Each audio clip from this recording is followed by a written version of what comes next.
Welcome, ladies and gentlemen, the first day of the first ever Sweden Innovation Days.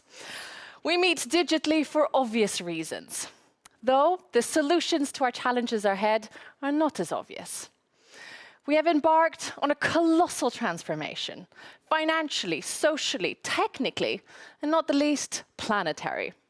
Our journey ahead is tough, and the stakes are high, but make no mistake, doing nothing is not an option. We are fighting for our survival. The next 3 days are dedicated to innovation and honest and constructive collaboration. Because the good news is that Sweden is the home to exciting innovation underpinned by a genuine ambition to solve the challenges of our time. Sweden Innovation Days are hosted by AI Sweden, the Swedish Energy Agency, Energimyndigheten, Ignite Sweden, SISP, Swedish Incubators and Science Parks, and Vinnova, Sweden's innovation agency. My name is Aurora Belfrag. I'm a technology investor and a senior advisor at AI Sweden, and I have the honor of guiding us through today's agenda. With me, I have the brilliant Peter Kurtzweli to join us. Thank you so much, Aurora. And we are so thrilled that we're finally here. This has been an event we've been planning for 6 months now, I think. And we have 3 days with a full agenda where we'll go through everything from startup and corporate collaborationships. We will hear startup pitches. And on Thursday, it's the big matchmaking event. But we will start with the first day, really going and having a deep dive into the Swedish AI ecosystem. And joining us will be some global thought leader speakers as well. So I'm really looking forward to this. And for all the practical information, we have to start with that. If there's any problem or you have any questions, reach out to us either on Twitter, you'll reach us at AI Sweden, or in the chat in the Hop-In event. So we will be moderating from there. And just if there's anything, let us know. But otherwise, we hope you will enjoy the program. And the participants can talk to each other, right? Yes, exactly. Good point. So there's a networking function in Hop-In, so please use that. Either you will be randomized to another participant where you can chat about innovation or AI, or you can send them a direct message that you really want to talk to them. So please use the networking function, because this is not about us only broadcasting, it's also about you engaging with each other and interacting with each other. And you might be able to ask questions to the speakers? Yes, you will. You will facilitate that, Peter? I will. So I will jump into the broadcast if there's any good questions. So, and I'm sure there will be. Thank you, Peter. Thank you. Because though the challenges we are addressing are grave, you can expect an inspiring, fun-filled, fact-filled day. A smorgasbord of speakers, thinkers, and talks. Don't expect long presentations. The aim of today is to give you a flavor of many of the different initiatives and ongoing innovation projects. 6 tracks: AI national strategy, AI for industry, transforming healthcare, AI and fighting climate change, tomorrow's mobility, and our future democracy. Before I introduce the first speaker, Sweden's Minister for Business, Industry and Innovation, I'd like to quote Dag Hammarskjöld, the brave Swedish diplomat who understood the power of mindset when tackling challenges under extreme pressure. Let us be inspired as we are about to adopt innovation to secure the survival of civilization. Hammarskjöld said, "Never look down to test the ground before taking your next step. Only she who keeps her eyes fixed on the far horizon will find the right road." So without further ado, welcome Minister Baylan. Please share your thoughts with us today and set the compass for today's conference. Hello, my name is Ibrahim Baylan. I'm the Minister for Business, Industry and Innovation of Sweden. Now, Sweden aims to be one of the world's first fossil-free welfare societies. The climate, globalization and digitalization require rapid change. Climate change is laying the foundation for tomorrow's jobs and welfare, and we can only succeed if we do it together with our industry. Sweden is one of the world's most innovative countries. Our focus on co-creation between businesses, academia and the public sector makes it possible to find solutions to our societal challenges and increase our competitiveness. The government's innovation partnership programs, not the least digital transformation of industry, are key to this. The goal of the Swedish government is to make Sweden a leader in harnessing the opportunities that the use of AI can offer. Our aim is to strengthen Sweden's welfare and competitiveness. 4 key conditions are identified: education and training, research, innovation and use and framework, and infrastructure. In this country, we are well educated and also technology friendly. We are open to change and new innovations. We encourage long life learning so our workforce can take the new jobs being created. Working together and finding solutions across sectors and across technological fields is a key to success in our country. Now, to keep Sweden's innovation leadership, the strategic bilateral innovation partnerships that we have with India, Germany and France are valuable tools. Thus, it is especially rewarding to see that an important outcome from the innovation partnerships will be launched at the Sweden Innovation Days, the joint AI startup landscape for Sweden, Germany and France. The effort started off within the framework of the Swedish-German Innovation Partnership and has now also connected with the Swedish-French Innovation Partnerships. This is a great beginning, and I think it will add not only to make us stronger in our innovation, but also to solve a lot of the challenges we have ahead of us. Have a very nice day. Thank you for listening.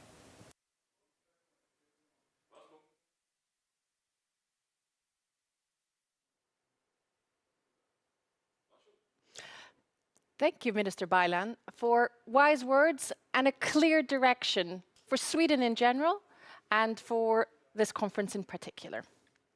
Because the name of the game is together.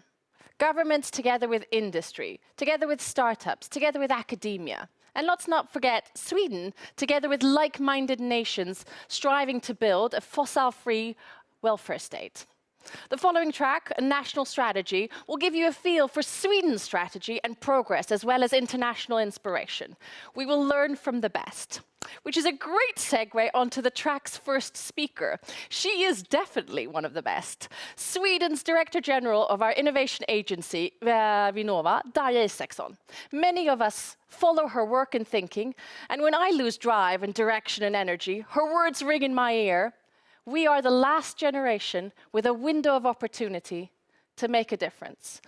Thank you, Darja, for leading us, and please tell us about transformational innovation. Hello, I'm really honored to be here, and I believe that everybody joined us today already have a good sense of why we're here together. But to say a few words then, I believe that there's much to learn from the pandemic that we're currently living through. Perhaps the most important lesson is acknowledging that the times we are living now, the challenges we face are global, complex, and urgent. It is clear to us all that we have serious vulnerabilities in anything from how we set up global value chains to how we manage resources, not least planetary resources, like food and related to biodiversity. We know we need to transform into something sustainable, and we are already in, as we heard, what the climate scientists call the decisive decade, the make it or break it decade. This decade is our window of opportunity to set human society on a path that will allow our children to prosper in a society that's better than ours. The alternative is abysmal. Now, the Swedish government, as we heard, have said that Sweden will be the first fossil-free welfare nation in the world. There is a strong commitment to this goal in many of our multinational industries, as well as our startup sector. It's driven by an acknowledgement of the fact that being a leader in this massive transformation is what makes an offer to the world viable. Solutions that drive the transformation we so urgently need also represent the biggest opportunities for value creation since the first industrial revolution. Now, luckily, much of the technology we need is available to use, if not yet mature enough to make the impact that we need, nor necessarily applied in a way that provides us with the societal outcomes that we also strive for. But that's why we need applied research and innovation with a shared directionality towards solving societal challenges. We need to work towards common missions. Now, take the development and application of AI, for instance. It clearly drives and enables so much of the innovation ahead of us, be it optimizing batteries or whole energy grids and mobility systems, or enabling early detection and innovations in advanced therapies that will save people from cancer or the next pandemic. Or let's say just enabling people to more effectively match with the right opportunities to learn and to make use of their talents in a global work market. To many of you listening today, I believe that you may see that Sweden is a small country. With only 10 million people, we may see but a city from a global context. But we do have a proven track record of being an international innovation leader. We have multinational leaders in connectivity, cybersecurity, as well as a wide range of sectors, ranging from transport and life science to fintech and creative industries. We have a world-class startup ecosystem and strong research environments in all parts of our country. More importantly, we have the ability to work together in environments fueled by trust and appreciation of the strength that comes with multidisciplinarity and diversity in concrete co-creation. These are strengths that we apply within the field of AI as well. We understand that we must build general capability broadly and secure excellent research at the same time. And we will do so by working according to a principle of making local strength be national resources for international impact and co-creation, or as the awesome people at AI Sweden put it, invest together, share with all. For instance, through building common capabilities, such as data factory capabilities and infrastructure across traditional industries and sectors. We will build knowledge broadly in society, among leaders and within academia, but we also offer a global talent pool access to our entire ecosystem, which you will see here today. We will keep investing in joint projects. I'm already quite proud of the portfolio in the Swedish ecosystem, not least AI Sweden, but we need to keep investing together in areas where many can benefit. For instance, reusable models for decentralized AI, but with a strong focus on real user needs. And we need to be even more ambitious. In the Prime Minister's Innovation Council, as well as the national innovation programs mentioned by our minister now, private and public leaders now are working on common prioritizations, exploring how we can take the next step, addressing joint missions.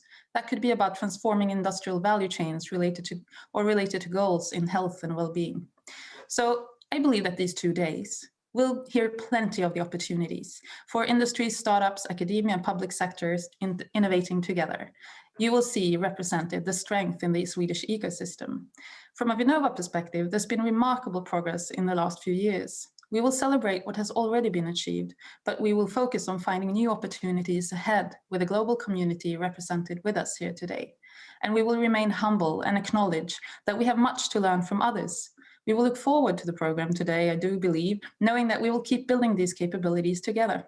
So I would like to summarize by saying this is only the beginning. I hope we'll look back on these 2 days within a year or two, saying that these 2 days took place in a strange year of individual, organizational, and global change, in a crisis that was in many ways also an opportunity. An opportunity that we in hindsight see that we grasped, made the best of, invested wisely together. So I would like to summarize by saying thank you so much for being here, exploring these opportunities together with us today. Thank you, Daria. Well, you set the ambition level high with an undertone of humble, but also tangible and concrete with the stuff that we need to do. And I think the baton goes on to Rise to give us further insights into the AI strategy of Sweden. Daniel Gillblad is here to join us. You are the co-director of AI Sweden as well as the director of AI research at Rise. The floor is yours. Thank you so much, and thank you, Daria, for a great introduction to the Swedish landscape at the moment. So, as a co-director of AI Sweden and driving AI research at Rise, of course, we need to look at a strategic agenda for applying AI in Sweden. So let's talk a little bit about how that might look in the next 5 to 10 years. Well, first of all, AI Sweden has a mission to really accelerate the use of AI in all of society, connecting research to applications to actual real use in systems, in healthcare, in industry. So we really need to get the results out there. And this really aligns with the message from the government for the direction of AI in Sweden. We should be the best at utilizing AI in all sectors of society, basically. So if we take that as a starting point, what do we need to develop together? Well, if you look at the Swedish AI landscape today and how it's been developing the last few years, we really do come from a bit of a fragmented background. We have had lots of competence, but it's been spread out in, let's say, smaller groups and smaller islands that are now starting to come together. One of the really critical things that happened in Sweden in the last few years is really what Sara Masur will be talking about later today, about the huge effort of bringing in excellent AI basic research and education on a PhD and master's level. And this will be absolutely crucial for us to deliver AI into society. So we come from a little bit of a fragmented background. A lot of the efforts so far have been rather bottom up. It has started at companies, it has started at different government agencies and so on. And perhaps harnessing all the good work out there, but with the potential to sometimes lose results in sharing and developing them further. So, from AI Sweden, what do we see when we look at the Swedish AI landscape today? Well, first of all, we see that we need even stronger capabilities in applying AI. We need more people that can take on this challenge. Second, we don't really see that there is one single entity that can take care of all of this for Sweden. So thirdly, how do we see this going forward? Well, basically, we need, for applied AI and innovation and to getting things out there, we need to focus on really concrete areas and arenas for collaboration. This will also help us in vision, in leadership, and bringing results together so that we can keep on building on each other's results. So we are working with two different types of arenas right now in our strategy. First of all, we have strategic areas for Sweden, which are supposedly important for applying AI at a broad scale in Sweden. Addressing other blockers are really opportunities for all of Sweden. Not only should they address these things, but they should also provide a really broad area of collaboration, an opportunity to collaborate with lots of different actors. Finally, in the best of worlds, these areas should also somewhat contribute to, let's call it Swedish AI sovereignty, a way for Sweden to stand on its own internationally for critical areas. So let me give you two examples. The first one is focused on the AI ecosystem in Sweden, and that is developing models for the Swedish language. Everyone needs it, not everyone needs to do it again and again. The second example is what Darja already mentioned. We can be world leaders with telecommunications background, industry background in Sweden, on decentralized AI, moving things out to the edge, out to devices, and building new types of services. And finally, the final part of our collaboration efforts is what we typically call major impact initiatives. These address the bigger societal issues, like AI for climate and reducing carbon dioxide emissions, or building the next generation healthcare system. We already see that so many actors in Sweden are willing to step up and build and contribute to these systems. So, in summary, areas for collaboration, arenas for collaboration, and bringing people and actors together on common projects in a common strategy. Thank you, Daniel. I heard collaboration, national sovereignty, more people. Yes. We're on our way, and the goal is set. Yes, we're getting there. Thank you. I look forward to hearing more about that in the panel following. Thank you. And our next speaker preaches act beyond borders, think extreme, and fast-track deployment. And one of the silver linings of COVID-19 is the dissolvement of boundaries and borders as we're able to online share wisdoms and inspirations from around the world. So it's with a great honor to introduce Professor Hiroaki Kitano, the CEO of Sony Computer Science Laboratories. He's joining us from Japan to talk to us about Japan's moonshots and how far they've come. Please, floor is yours. Well, thank you very much, and good afternoon, I guess. And Swedish side, it's almost midnight in Japan. I'm very pleased to be on this panel on the national strategy for the Sweden AI meeting. And I'm in charge of the Japanese AI strategy as well as the Moonshot program, which is very interesting, new kind of trial for the Japanese government funding program. Let me start with the Japanese AI strategy, which I getting involved in the overall design. In an AI strategy for Japan, we have 4 major pillars. The first part, which I think is very important, is the human resource. How we're going to get more AI researchers, people who's knowledgeable in AI, and how we're going to do the educations, AI, information science, and the mathematics, or the broader in STEM education as well. So we set the goal of creating 250,000 students, for the AI who's AI competent, or be AI-oriented researchers and engineers. So what we are doing at this moment is the really reshuffling, redesigning the whole course from the the junior high school, undergrad, and the graduate school educations. And particularly, we are having a really big change in the college education as well as the high school education, which is really the key. So we have a quite substantial, strong mathematics information science program and data science and the AI program as well. So this will be implemented next year and over the next 2-3 years as well. So that will really change our educational scenery in Japan. So this is really the big push. And then we're going to have a model course. We're going to have a new kind of new way to have a course sharing and then all the degree program and things like that. So we're working on detail as well at this moment, but we have a really dramatic change in Japanese education thing as well. And second, we have a stronger R&D program, and to support that, we have set up a really big computing system. One is the ABCI, which is the GPU cluster at the ICE, which is Sansoken under the METI, or the Industrial Research Center. And the other one is Fugaku, which is top-notch high-performance computing. I think today we got a news that Fugaku is #1 supercomputing system in the world for 4 different categories. And then we will continue to reinforce the capability of the Fugaku.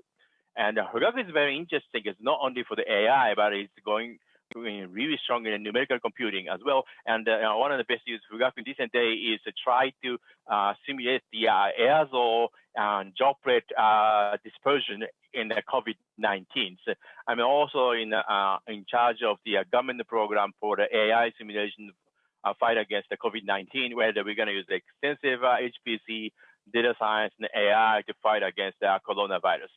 Okay.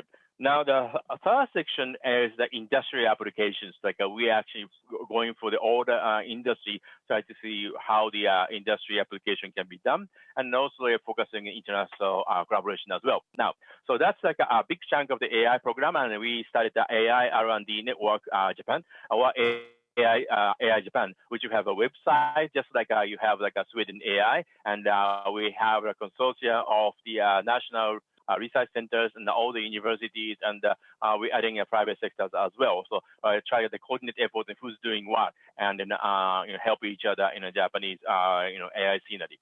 And let me move to the Moonshot, which is not necessarily part of the AI strategy, but it's seriously interlinked. And also, I'm in charge in designing the Moonshot program. Okay, if you look at the research, we have basic research, which is more the curiosity driven. The other end is the Moonshot, which you have set all the audacious goal and a big goal, a grand challenge, and make effort to actually achieve that, and technology develop in a way to achieve the goal, going to spread into the industry-wise, and then also technology can be applied for the basic research, which you feel in the future. And after quite extensive discussion, that we come up with 3 major fields in the Moonshot, which is the very serious problem in Japan, the aging society, how we're going to resolve the aging society and overcome the better quality of life and then further economic growth. And second one is the environmental sustainability issues. How are we going to control the climate issues? How are we going to reduce the resource demand? How are we going to resolve the waste problem or the plastic problem? All that. That's a big sector. We have we choose a few specific goals to achieve that. And third sector is more the science, like biomedical science and quantum computing and all that. And one of the, it's a broad one, and we have a quite number of programs about study. I'd like to focus on the one thing which is very interesting. One of the flagship projects among the Moonshot turned out to be Avatar, Cybernetic Avatar Challenge, which is to create the avatar system, which is could be robotics and telepresence and in interfacing with the biological interface as well, like a brain-machine interface as well, and to be able to free us from the constraint of location, physical capability, and the perception, and then enable you to work at anywhere you want, and a single individual may be able to control the hundreds of avatars, so you can actually have exercise the quite substantial complex work by yourself and the other side of the planet as well. So we have chosen 3 researchers to be the lead for the Avatar program. One of them is the Professor Ishiguro at Osaka University. He's very famous on the creating a robotic system, mimic himself. And we have a lot of interesting program going on. So the challenge of this Cybernetic Avatar Challenge is to enable you to have your proxy anywhere and without delay. So we need 5G. We need to work on the NEC system and Ericsson system and all that. That's where we can collaborate as well. We need a really fast network, and then to be able to communicate. And we have a really good mechanical engineering robotic system and a material science as well, and sensor systems and artificial intelligence, obviously, to be able to understand and then the coordinates. So it's not just remote control, but avatar itself will be able to interact with the human and interact with the other avatars and interact with the avatar and the human in a large scale. And we have been doing telepresence in a small number, one person controlling another avatar in the other part. But what we're talking about is many against many. It's hundreds of people or more controlling the avatar, the other side, for example, anywhere. And then avatar is the collaboration in between avatar and in between the avatar and the humans in a different mode. You might actually have the mouse and joystick. You might have direct brain machine interface that you need. And then some of them have a higher level of autonomy, a really fully autonomous AI, or we have remote control. You just be the proxy yourself. So the spectrum of that. So the goal is by 2050 we're gonna be really free from the location, free from the physical capability. So even the handicapped person will be able to do whatever they want. And of course, there may be some scientific, physiological limitations, but we will try to overcome. And then you might want to have something you do it in Sweden for a teaching course in Sweden, 1 hour, and then switch back to Hawaii. And then do some other thing in Hawaii, and then go to Japan. As not only the video conference, but you do the physical thing as well. And then that's what we're trying to achieve that. So combined with a Japanese AI strategy and a Moonshot strategy, we're looking into really audacious grand challenge, and I hope we're gonna be successful. And then of course there are other grand challenges as well. One of the things is trying to come up with an AI system to have a major scientific discovery, for example, win a Nobel Prize, for example. And that would be another grand challenge which we are working on at this moment, which is outside the Moonshot challenge, but that's a growing interest as well. So we're doing a lot of research on the Moonshot, and that's really now getting into a more systematic phase to be able to push that. I think that would be the first summary of what's going on in Japan. And then also we are putting a lot of computing power and AI to fight against the COVID, and I'm in charge of that program as well. Thank you very much. Much. Fascinating. Clearly, the minutes we gave you were not enough, but luckily we have the panel to discuss some of this in further depth, because these moonshots are important for survival of the planet. Thank you. And from one AI superpower to the other, let's hear it from Canada, because the Director General of Innovation, Science and Economic Development is here to join us. Jordan Zed. Please, the floor is yours. Thank you very much, and good afternoon, colleagues and friends from around the world. It's a great pleasure to join you. I've been working in this job for the last 3 years, and with every year that's passed, increasingly, the focus has turned to transformative technologies and what governments can do in collaboration with others inside and outside of government, really in a multi-stakeholder manner, to advance a culture of innovation and hopefully leverage and unlock the incredible opportunities and potential that AI offers, while at the same time mitigating some of those risks. We're in a very interesting and exciting period, and I can share a little bit about the Canadian experience, how ultimately the approach was started with respect to AI and where we've come over the last several years. One thing I should share, though, before diving into it, and I know our time is short, is that when we speak about this, there are two elements that I think underpin so much of our work in this space, both with respect to the government in its role as a convener and in how we engage our partners outside of government.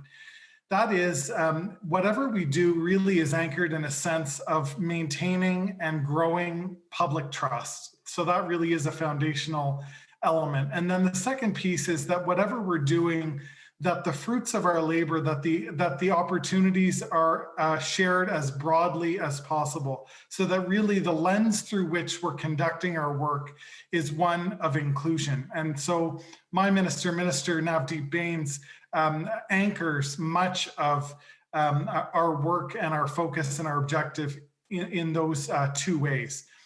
In Canada, it was quite interesting because we started really in the space of research in 2017, and we announced the creation of our Pan-Canadian Artificial Intelligence Strategy, supported over 9 years by $125 million of investment. And what I will say is it was interesting because its primary aim was to attract talent in Canada in three particular institutes. So in the Canadian system, in Toronto, in Montreal, and in Edmonton, and to really focus on key areas of research. And machine learning is one element that I think those research centers have become quite well known for, deep learning and reinforcement learning as well. And we've partnered through the Canadian Institute for Advanced Research to establish these hubs in different parts of Canada to build this national program of research chair positions in artificial intelligence with the objective of attracting and retaining world-leading experts to 3 national institutes, as I've indicated.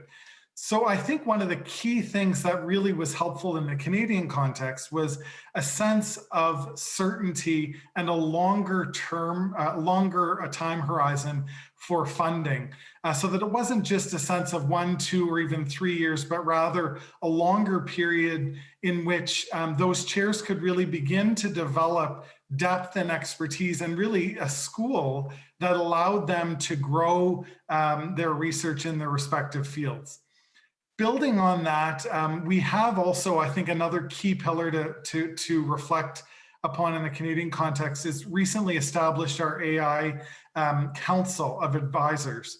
And that really has helped shape and guide our own policy direction over the last couple of years. In particular, we've tried to draw on expertise both from startups to those much more established institutes, and everything in between, civil society, philosophers. It really is a multi-stakeholder table that allows us in many ways to see the collision of ideas and perspectives and try to navigate the space, especially around the responsible use and development of AI in a thoughtful way, and then bring those ideas back in a consistent way to the Government of Canada, to the minister that I serve, but also to the government writ large, so that we're doing it in a way that is as informed as possible by what's happening on the ground, the most recent research, and that's worked quite effectively. It's been a flexible tool.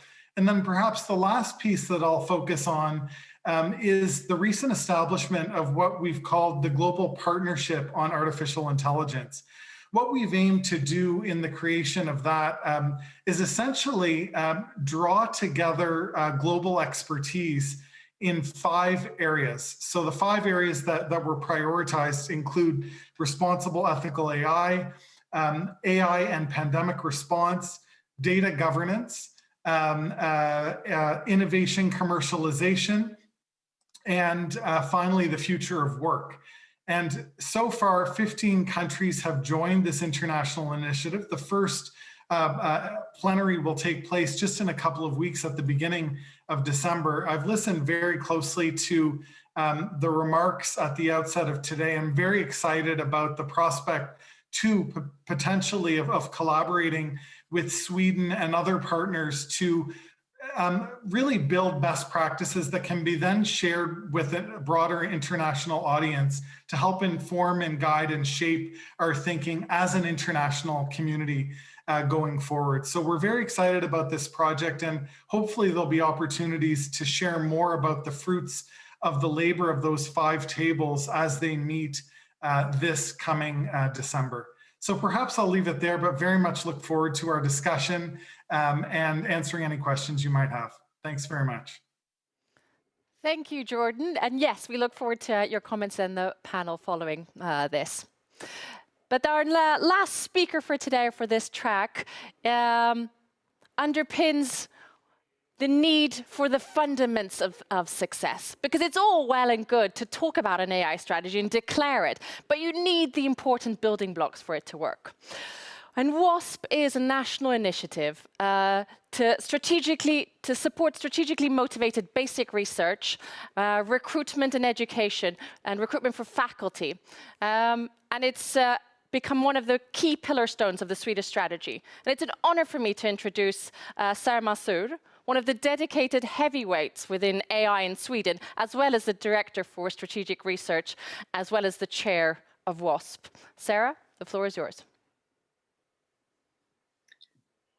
Thank you. Thank you very much for that very nice introduction. It's a pleasure for me to be here at this fine conference today to talk about the Wallenberg Foundation and our strategic initiative and how that fits into the national strategy in AI for Sweden.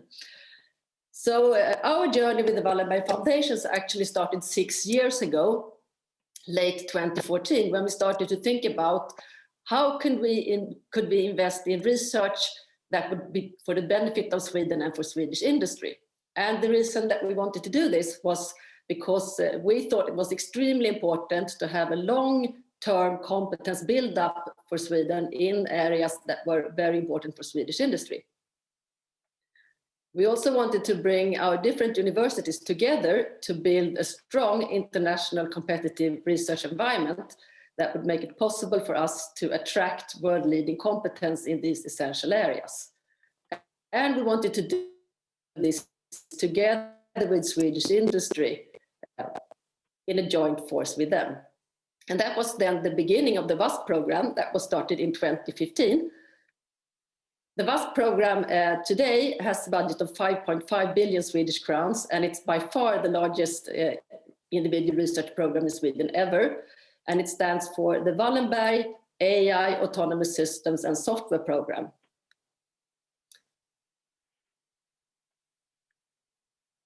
It is out of those 5.5 billion Swedish crowns, over 4 billion comes from the Wallenberg Foundations.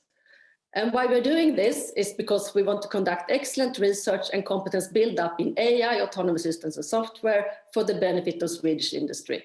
And we are doing it by building a world-leading platform that will interact with leading Swedish companies in Sweden to develop knowledge and competence for the future. So what we're doing in more concrete terms is that we're running a national research program with the best researchers that we have in the field in Sweden. We're also doing massive recruitment campaigns where we do international recruitments of both young and leading researchers. We are aiming at building 80 to 100 new research groups in Sweden, and out of those we already have 37 in place. And I would also like to mention that out of those, we have managed to recruit 9 top-level world-leading AI researchers to Sweden. We are running a graduate school in close interaction with Swedish industry, where we will have at least 600 PhD students until 2030. And out of those, at least 100 should be industrial PhDs. And currently, we have 300 PhD students in the graduate school. And we are running arenas together with Swedish industry, where we demonstrate technology and where industry contributes state-of-the-art technology and opens up for our academic researchers to do research on that. Today, we have 40 Swedish companies as partners in the VASP program, and we're also working with international corporations together with Stanford, Berkeley, and NTU in Singapore. So after the VASP program was started, since then we have also started a number of other initiatives that connects to the VASP program. And one is the VASP HS program, and HS here stands for Humanities and Society. Here we are investing in research in humanities and social sciences in relation to the introduction of autonomous systems and AI. So key areas for this program are ethics, economic consequences, legal aspects, social consequences of introducing autonomous systems and AI, including impact on the labor market, and also improved information systems. This program was started in 2019, and in this year, 2020, we have launched our new program of data-driven life science that brings together our investment in VASP in AI together with our investment in life science. And this is a new program with a budget of 3.5 billion Swedish crowns that will also run for 10 years ahead in time. With all of these huge investments in research, it's also very important for us to ensure that we capture the innovation that comes out of our basic research investments. So therefore, we have started something that we call the Wallenberg Launchpad. And the Wallenberg Launchpad, VALP, is a program where researchers can apply for funding for taking the research from just ideas into proof of concepts or research validation. And that is then also something that we support from the Wallenberg Foundation. And finally, to make the most out of all of these investments that we're doing in research, we realized that we also have to invest in computational infrastructure. So therefore, we have invested 70 million Swedish crowns in the SNIC infrastructure for the Swedish universities. And on top of that, we have recently donated 300 million Swedish crowns to Linköping University and the National Supercomputer Center to build Sweden's fastest supercomputer for machine learning and AI. And it's called Berzelius.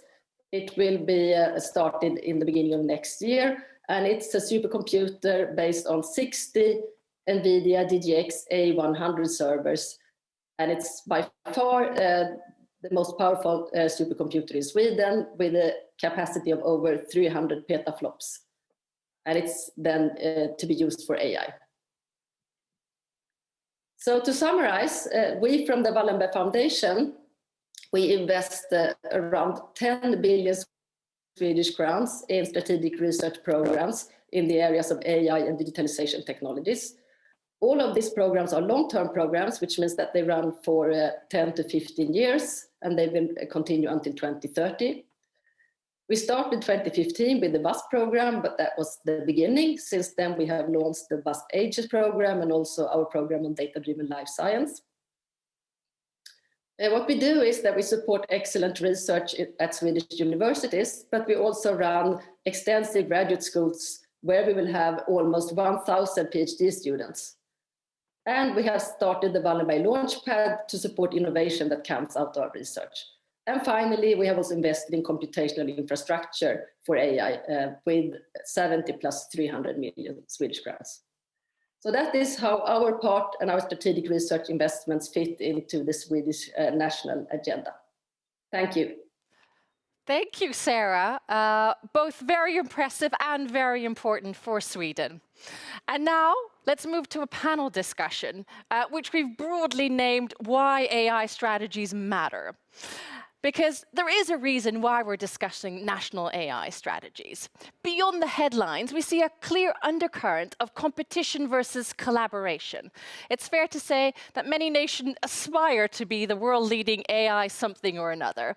But to mirror Minister Baylan's opening remarks, the real challenges are global and ours to solve together. So I thought we would take a few minutes together as a panel to discuss why and where a national AI strategy matters. And as always, it's good to start with an introspection. Daria, I look at you. Why is it important to have an AI strategy? Well, I mean, I would say that the short answer is that the things we need will not just happen by themselves. I'd like to just acknowledge that it's clear that the Wallenberg Foundation has been key for investments in research and securing strategic knowledge and creating important opportunities for talented researchers from all over the world through the WASP effort, as well as providing crucial infrastructure. Now, as a country, we need to increase our investments in applied research and innovation in AI, as well as other technologies and capabilities related to digitalization. And I do believe we have a great opportunity for that in the upcoming research and innovation bill this year, as well as in investment prioritizations made in following the pandemic.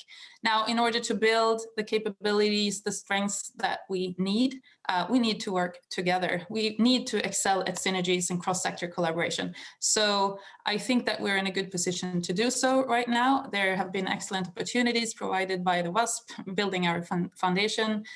We're seeing great progress in the AI Sweden effort.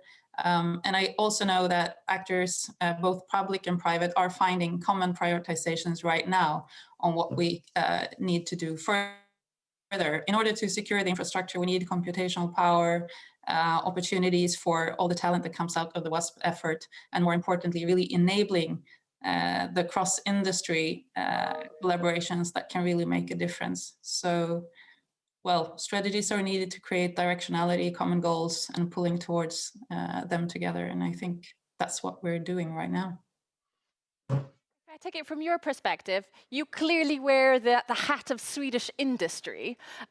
What's your take on goals in a clear direction that Daria was mentioning, but at the same time, the challenge between collaboration versus competition in order to achieve our goals?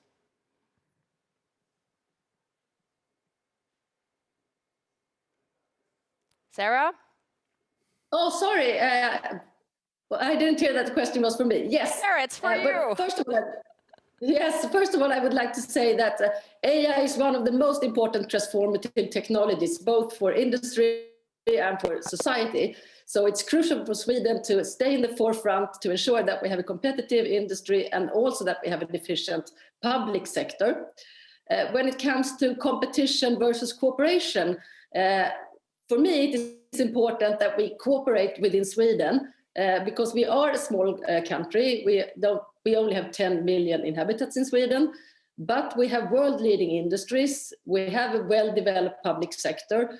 If we can join forces and cooperate and do our best together, that is how we can be competitive on the world scene. So to me, competition is not competition within Sweden. In Sweden, it's cooperation, but it's to make Sweden competitive on the world market. So let's talk to the world market. Canada, Jordan, what's your take on this from your perspective? You've also built national AI strategies. What are your learnings? You were mentioning building a longer time horizon, which I assume allows people to take risk and have a bit of patience and stamina when building an AI strategy. What's your take? Yes, absolutely. I agree very much with what my colleagues have said on the panel. A couple of points that I would add to this. So really, I mean, it goes without saying that there's incredible economic opportunity to be gained. So that really can help drive the development and establishment of important AI strategies. But as was alluded to at the outset, I thought very eloquently, the social benefits could be very significant as well. Think about how we together could solve the biggest challenges of our time, including climate change, how we move about in our communities more effectively, more smoothly, how we address the biggest health challenges of our time, including the pandemic, in helping us diagnose and respond and treat.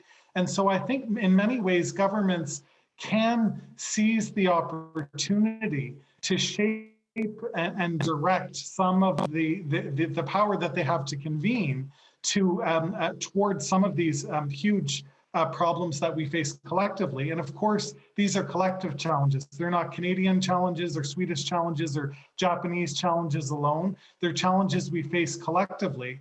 When I was at a G20 meeting last year, I remember one of my Japanese colleagues saying, you know, in many respects, there are twin challenges of our time. One, navigating and responding as effectively as we can to the challenge of climate change. And two, navigating this digital economy in which we find ourselves as responsibly and thoughtfully as possible.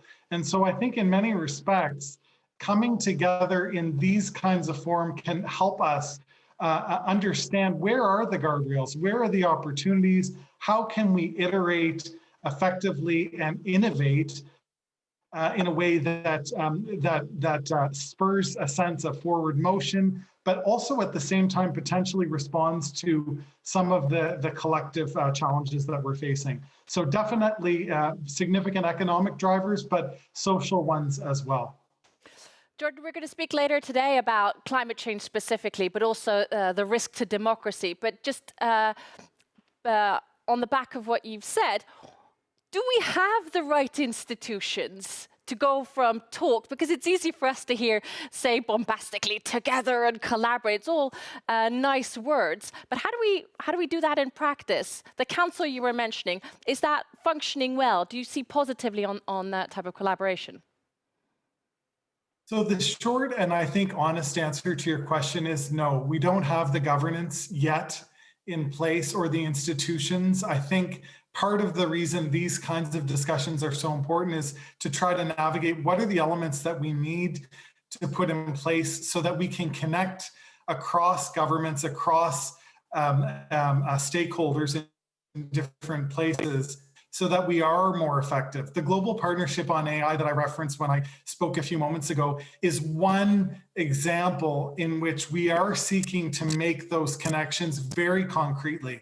And I think the important element that I would raise in that context is that it really is about trying things in an applied way. So applied AI projects, iterating, experimenting in a safe space so that we can learn from those projects, learn from those initiatives and bring it back to a broader audience and share those lessons learned. I think one of the challenges in governments is a reticence to proceed toward projects of higher risk.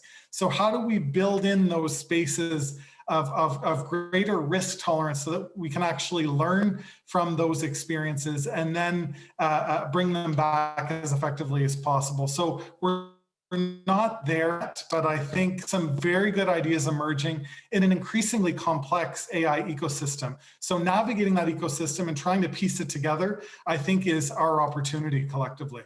Because if we look at risk, just as you say, Professor Kitano, you were talking about the moonshot initiatives that Japan has set. Obviously, there's a huge amount of risk connected to those. And those moonshot initiatives aren't nice to haves. We need to succeed with the moonshot initiatives that you've initiated. How do you guys talk about risks and the bottlenecks that you've seen in learnings? Well, I mean, this in several aspects. One is like we're exposed to the risk already in the Japanese society for the aging society that we're already facing the shortage of labor force, and then because of that, we're going to have like a lot of manufacturing and the service industry are suffering this moment, and now we depend on foreign laborers at this moment. At the same time, because of the COVID, like a border is shut down, so we're having a really serious problem with that. It's like there's a risk in the ongoing structural change in the society, and also the climate change as well. And then our moonshot is actually challenging to abbreviate the risk or getting the new opportunity, taking advantage of the risk. So like because of labor shortage in Japan, we don't have any problem about like against like automation, against AI, because like there's a consensus in Japanese society that we need AI, we need robotics, because like otherwise we have a serious labor shortage, things like that. So like that's one thing. The other thing is the interesting. The moonshot is a risky program in a way, because we set a big goal, and then how we're gonna actually concentrate effort and coordinate effort is a new challenge. It's not like a conventional basic research and curiosity-driven or focus-driven like conventional research. I mean, it's more like a goals-oriented, large-scale problem. And frankly speaking, we organized like a few moonshot goal, and when you implement that, this is a lesson everyone should learn. Implement that. That was actually transferred to JST, the funding agency. And not all the funding agency manager really understand the spirit of the moonshot. And I was involved in the moonshot goal number one, as I have like other challenge. So we actually steer that sector of the challenge in the really the moonshot way. But the other sector, like biomedical, they just took it like a big, big budget regular science program. So like I think they will come up with interesting results. They choose a good scientist and an important area, but it's not designed as a moonshot at all at this moment. So like all other sector is like simply like a big well-financed government basic research project rather than a moonshot. So it's if you come up with like a new kind of a research program, it's very important to be consistent, important the spirit of the designing the funding program to be kept, and then partly successful, partly failing already. So I think you need to this is like a lesson how you design the high risk program like a moonshot, because you have to be consistent. You have to have like a very strong leadership, and then funding agency and the government agency have to respect the leadership and then the split of the original design of the program. Well said, thank you. And finally, Daniel, taking all this into account, how do we measure success? How do we know if we've succeeded or not? How do we know that we've hit the milestones along the way? Or is that irrelevant? Is it just important to set a direction? I think it's most important to set a direction, absolutely. And I think we need to talk about speed and acceleration, because the sooner we can get these things in real use, the sooner we will reap the benefits, basically. So let's move forwards quickly.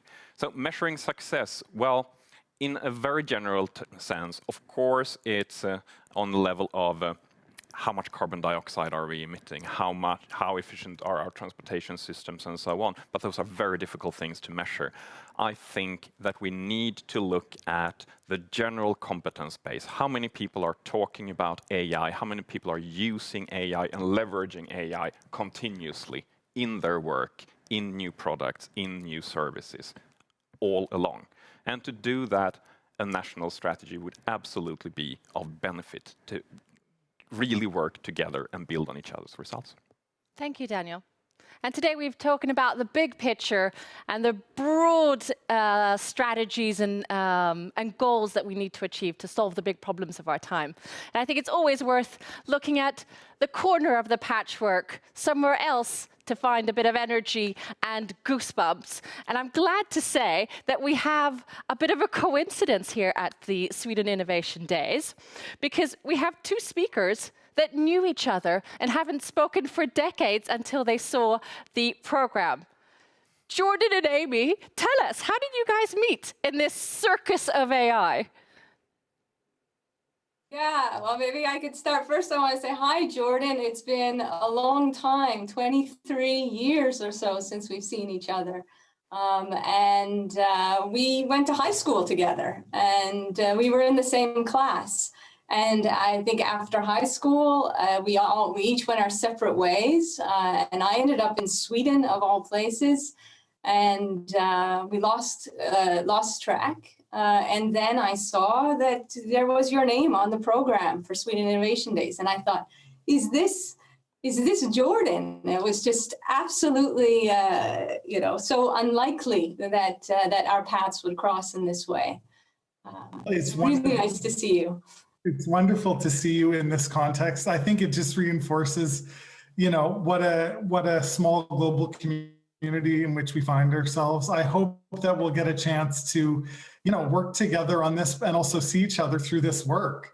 It's pretty exciting stuff to see people in different parts of the world collaborating in this space now. And Amy, just wonderful to see you. And what a great additional surprise and opportunity to kind of connect through this whole platform.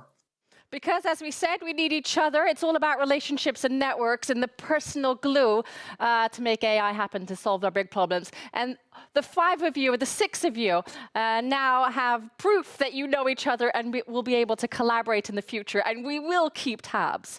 Thank you very much for this panel. Thank you. So, introducing the theme for AI and industry. Because tech is changing the game for many companies, but also for industries. With the rising era of AI, enterprises and industrial companies are making use of machine learning and other technologies within the field to transform their operations. AI has the potential to transform the industrial world, and this track will give you an insight to thought leaders in the field and what they're doing and how they are adapting and innovating to get the job done. So if I say Sweden, industrial backbone, AI, connectivity, and international heavyweight, you say Ericsson. And yes, the only place to start a discussion about AI for the industry is with Professor Elena Färsman, Director of Artificial Intelligence at Research at Ericsson, and Ulrika Jäger, Head of AI and ML Strategy Execution. Ladies, the floor is yours. Thank you so much for the kind introduction. Do you hear me well? Yes. Thank you so much. Yes, indeed, we love AI at Ericsson, and we've been working with AI for more than 15 years. And I'd like to share a couple of slides with you. Just a second, to give you a quick teaser of what we are doing in research. And Ulrika will talk about applications in business that we do with AI. I'm responsible for AI research at Ericsson globally, and I'm also an adjunct professor at KTH, where we collaborate quite extensively. So to start with, let's see. I will show you the vision of AI and telecom networks. The idea is that the telecom networks of the future should be zero touch. That means that all the operational processes and tasks of the networks, such as delivery, deployment, configuration, assurance, and optimization, are supposed to be executed automatically, ideally with 100% automation. Automation is not all of it. Of course, we want the intelligence as well. Just running a network in a non-intelligent way is not sufficient, right? It has to be self-healing, self-learning, and self-improving over time. So it's fully automated. It means that it's a closed loop automation. It's improving over time. That's the vision. And there are no humans in the actuation loop, meaning that in example 0 and 1, this is not a zero-touch network that we are after, but in number 2 and 3, where the network is interacting with an intelligence and there is a possibility to have a human operator checking up on that, or maybe dictating some kind of high-level intent to the network, or maybe requesting some kind of explainability of the network. That is an allowed scenario. And here I would like to say that the 2 major technology blocks of artificial intelligence that we are working with and adopting is machine learning and machine reasoning. Machine learning is where we work with numeric data, specifically both bulk and stream. We apply machine learning models, we derive knowledge out of these machine learning models, and we keep them in the knowledge base that in its turn, the machine reasoning box, the green box, will take care of and do the reasoning, planning, decision support, actions, execution of what-if scenarios, and really achieve fully automated network. As you can see in the lower end of this picture, we can also have expert knowledge injected in the knowledge bases. We can have training examples injected in machine learning models, and we can have refined knowledge delivered to the network in form of decision support. And this is just to introduce actually the next block when Ulrika will tell you more about our industrial examples of applying artificial intelligence in networks. We don't innovate in isolation. Ericsson Research is there closely connected to all our business areas, and our business areas in their turn are connected to our customers. So together with customers, we create the use cases and the needs, the domain application for the methods that we are developing. And then we have another organization called Global AI Accelerator that are really taking care of scaling and productifying the algorithms, while at Ericsson Research, we are finding the new methods and pushing the boundaries of artificial intelligence algorithms. And with that, I would like to hand over to my colleague Ulrika to talk about the business side of things. Hello, can you hear me properly? Yes. I think Elena is still in the frame here, but okay. So I had some problems loading my slides. I don't know if you have been able to do that. Otherwise, I'd talk without the slides. So from an Ericsson perspective, I mean, the objective that we have is really to not create or sell AI separately from our portfolio of products and services, but it's really about empowering people and machines to transform the engineered network to a continuous learning network by using technologies like AI.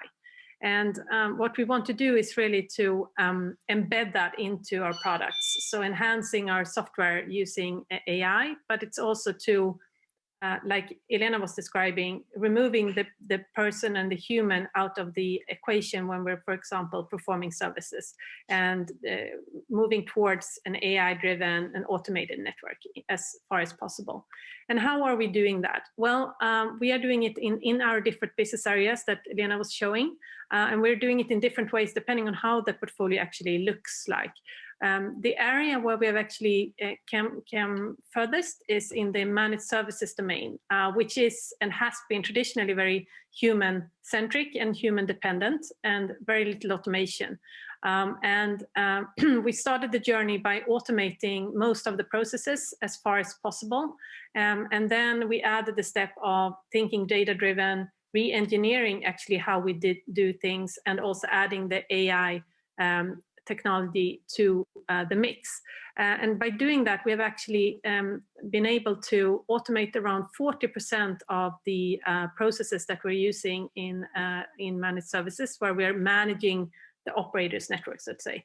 And then we have created new types of use cases and capabilities that we were not able to do before, being much more proactive. So not only automating, but actually proactively detecting problems before they actually disturb the network, so we can prevent them from disturbing the network, but also then being able to have really fast resolutions in place that we can automatically, so to say, actuate. And the solutions that we have are really divided into four main areas, you could say. It's operational efficiency, so operating more efficiently. And then we have predictive maintenance, so we can predict when something needs to be, for example, maintained, swapped, and so on. And then we have service assurance and design and optimization. So even designing and optimizing the 5G network. For example, now when most operators are starting to look into the future and how to do that in the most optimal way, we're using AI to support our customers with that. And just connecting back to what Sarah Maser said earlier, and it was touched upon by several people so far around the environmental aspects and using AI for the environment going forward. We are also having one use case that is addressing this, which we call energy infrastructure operations. And that's not only by cutting cost for our customers, which we can do with 15%, but it's also about reducing CO2 emissions with 1 metric ton per site and year. And just thinking how many thousands and tens and hundreds and thousands sites we have across the globe with different operators in play, it means taking a lot of equivalent to cars off the road every year, which I think is also a very important scenario to look at when we're making this more efficient for operating networks. It's also about saving the environment.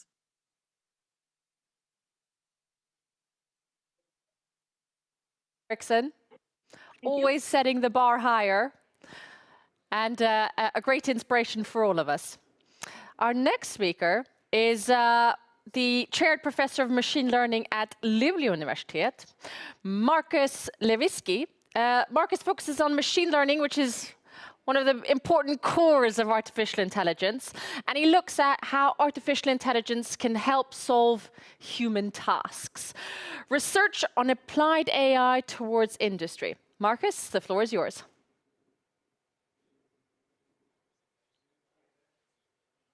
Innovation Hub, or as we say, applied AI for the people, with the people. I'm Marcus Lewicki, I'm chair professor in machine learning here in Luleå University of Technology. Today, I will speak about industrial applications. When it comes to industrial applications, one of the most prestigious applications is in handwriting recognition, where we have systems where you take like a picture with your mobile phone camera of a form, and then we can get the digital representation or even the understanding of the meaning. We have applications in agriculture, in e-health, and in mining, and in general we say machine learning for the welfare of society. A very recent achievement is that we won a Swedish award for our predictive movement project, where we predict user orders in order to optimize the transportation of goods, especially in lower density populated areas. When it comes to the, there is a very prestigious project on space data, the Swedish Space Data Lab, where we provide intelligent AI algorithms on satellite data for end users, for analysis applications and research. We could say, hey, everyone could do that by themselves, but here we are speaking about terabytes of data and various intelligent machine learning methods applied and sometimes tuned to different use case scenarios. So it's very efficient to have a high performance computing center to do that, like the one we have here in Luleå. That is one of the candidates for the European Digital Innovation Hub projects, which will be running in the Eurozone Europe program. Another more industrial project is in the area of mining, where we have, for example, the idea of recognizing parts in trucks, like that scale model here. We want to recognize these parts, and we have developed methods where we use only scale models like this one to train our methods, but still they are applicable in real environments. Here we see, for example, a video during training on the left side, and then during the application on the right side, and it works out rather well. This group of George Nikolakopoulos has also received various awards. For example, when it comes to the investigation of mines, it would be quite hazardous for humans to move up either the mine or the windmill and see if there are maybe cracks or is it dangerous to move there. Instead of that, using drones to explore the area, and then only in cases when it's needed, the human will actually move in. As you see, I'm not the only AI researcher here in Luleå University. There are many researchers, and we have received various awards and are leaders in various competitions. Two prestigious projects in industrial AI are, for example, the AI factory led by Ramin Karim, where it comes to maintenance and smart operation of industrial systems, or when it comes to smart grids and Industry 4.0, where we have many sensors communicating with one another. There is the Arrowhead Tools project, one of the biggest projects from LTU University. It's a European project led by EU, trying to let sensors with different languages communicate with one another. We also have research in innovative business models, and this research accelerates business and takes not only individual products into account, but the whole business industrial ecosystem. And one of these approaches to improve that is what we are building up here in Luleå. That's the LTU.ai Digital Innovation Hub. We're having already a starting project, the Applied AI Digital Innovation Hub North project funded by the EU. We're currently in the run for a European Digital Innovation Hub project. And the idea is to build on our strong research subjects, but also on our strong research infrastructure. For example, we have this biggest running GPU computation cluster for research in Sweden. But also in our good education, we have the first 5 years master program on applied AI in Sweden. It's called Civil Engineer here in Sweden. And we have connections to AIASE, to the science parks, not only in Luleå, but everywhere here in the north. And building on that, we are creating a digital innovation hub here in the north. Thank you, Marcus. Very inspiring work, and we will continue to follow that. And I think it's now time to take a look and be inspired by international success. With us today, we have Germany and the Deputy Head of Unit for the Federal Ministry of Economic Affairs and Energy. Thank you, Ms. Dörte Nyland, for joining us and giving us a broader perspective on AI. The floor is yours. Thank you very much for having me here. I hope you can hear me.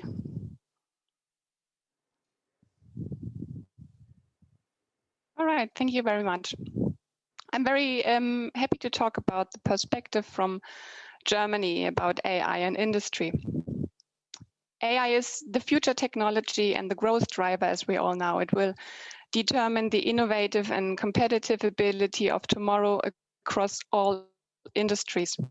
And the areas of application in our industry and our medium-sized businesses are large. It's logistics, mechanical engineering, production, vehicle construction. According to a report of a research institute, Capgemini, of the last year, that included the top 300 global manufacturers, it shows that the deployment of AI in industry and in certain sectors, like here, especially in manufacturing, is very promising. Research found out that Europe leads all major manufacturing countries in implementing AI in manufacturing operations. More than half of the European cohort are already implementing AI solution, and Europe is then followed by Japan, with 30% implementing, and the US with 28%. There is a strong potential in AI across the manufacturing value chain. And 3 use cases stand out in terms of their suitability for kickstarting a manufacturer's AI journey. That is intelligent maintenance, product quality control, and demand planning. And just let me give you an example. Danone, the food product corporation, uses, for example, machine learning to predict demand variability and planning. A new capability improved its forecasting process and led to more efficient planning between different functions, such as marketing and sales.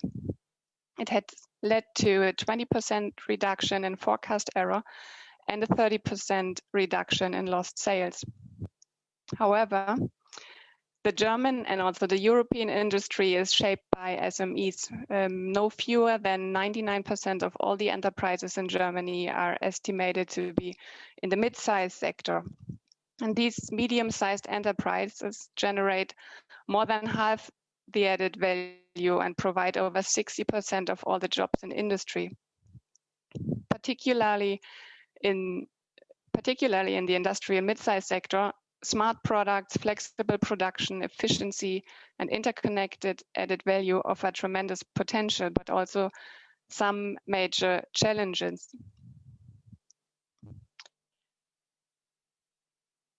There is a very strong need for public support in this transformation process.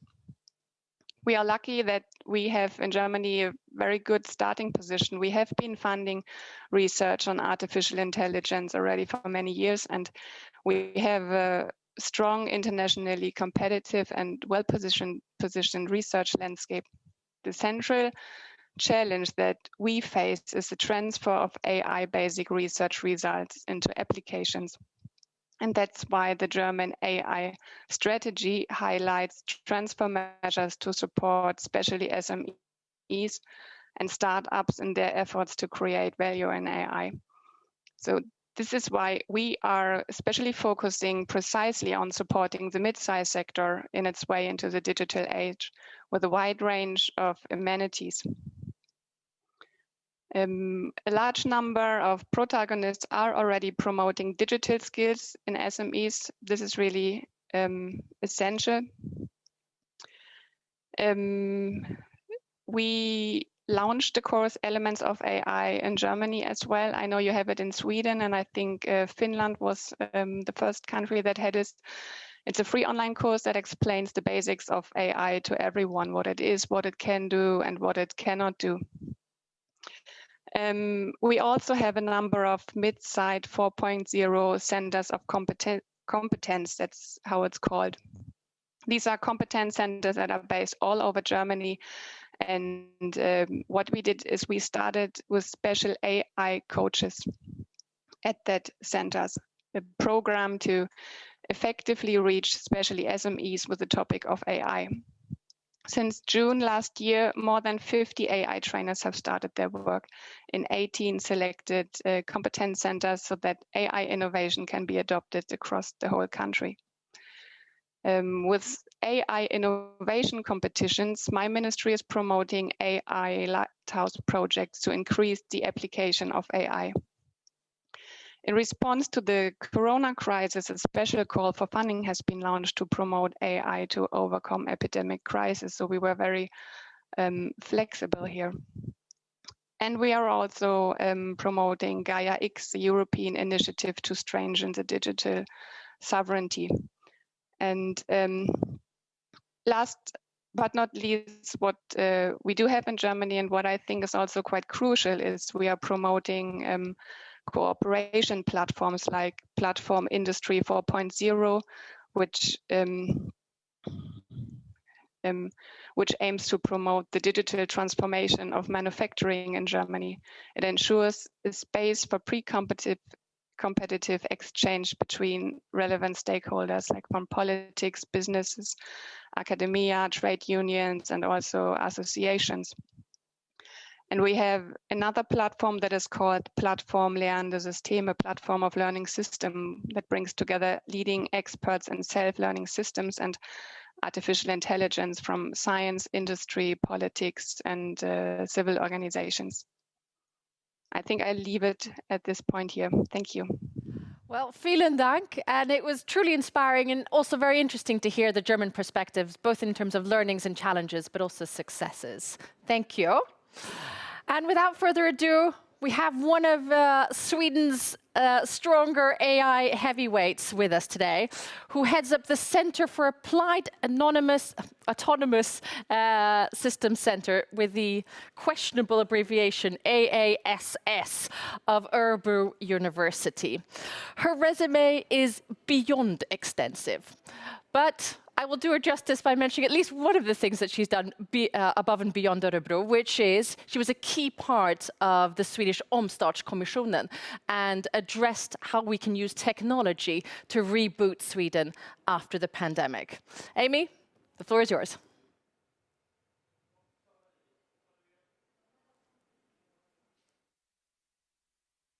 Hi, everybody. My name is Amy Ludfi. I'm a professor in information technology, and I've been working in the field of AI and robotics now for the past 20 years. And I'd like to tell you a little bit about our journey of how we've been working with artificial intelligence. So at Örebro University, we've been driving research, education, and collaboration in AI for a number of years. Our research is placed at the Center for Applied Autonomous Sensor Systems, where we have today over 70 researchers who are looking at the fields of AI, and this includes methods within machine learning, but also other AI technologies, who look at robotics and autonomous systems, and in particular, who look at the integration of AI and robotics so that we can create the next generation of intelligent systems that can work with and for humans. When it comes to education, we've been trying in the past few years to integrate AI in a meaningful way in several different types of education programs. We have, for example, our engineering educations, but we also have been looking at other types of educations where we feel AI is an important aspect in the education. For example, we've just recently implemented a revision of our law program where now they have an opportunity to take part in the developments of both AI and digitalization. Collaboration is essential for us at the university, and one aspect in terms of education and collaboration has been running a number of competence development initiatives. We offer courses for free to the industry as we see that information about AI is so essential to come out to all different types of industries.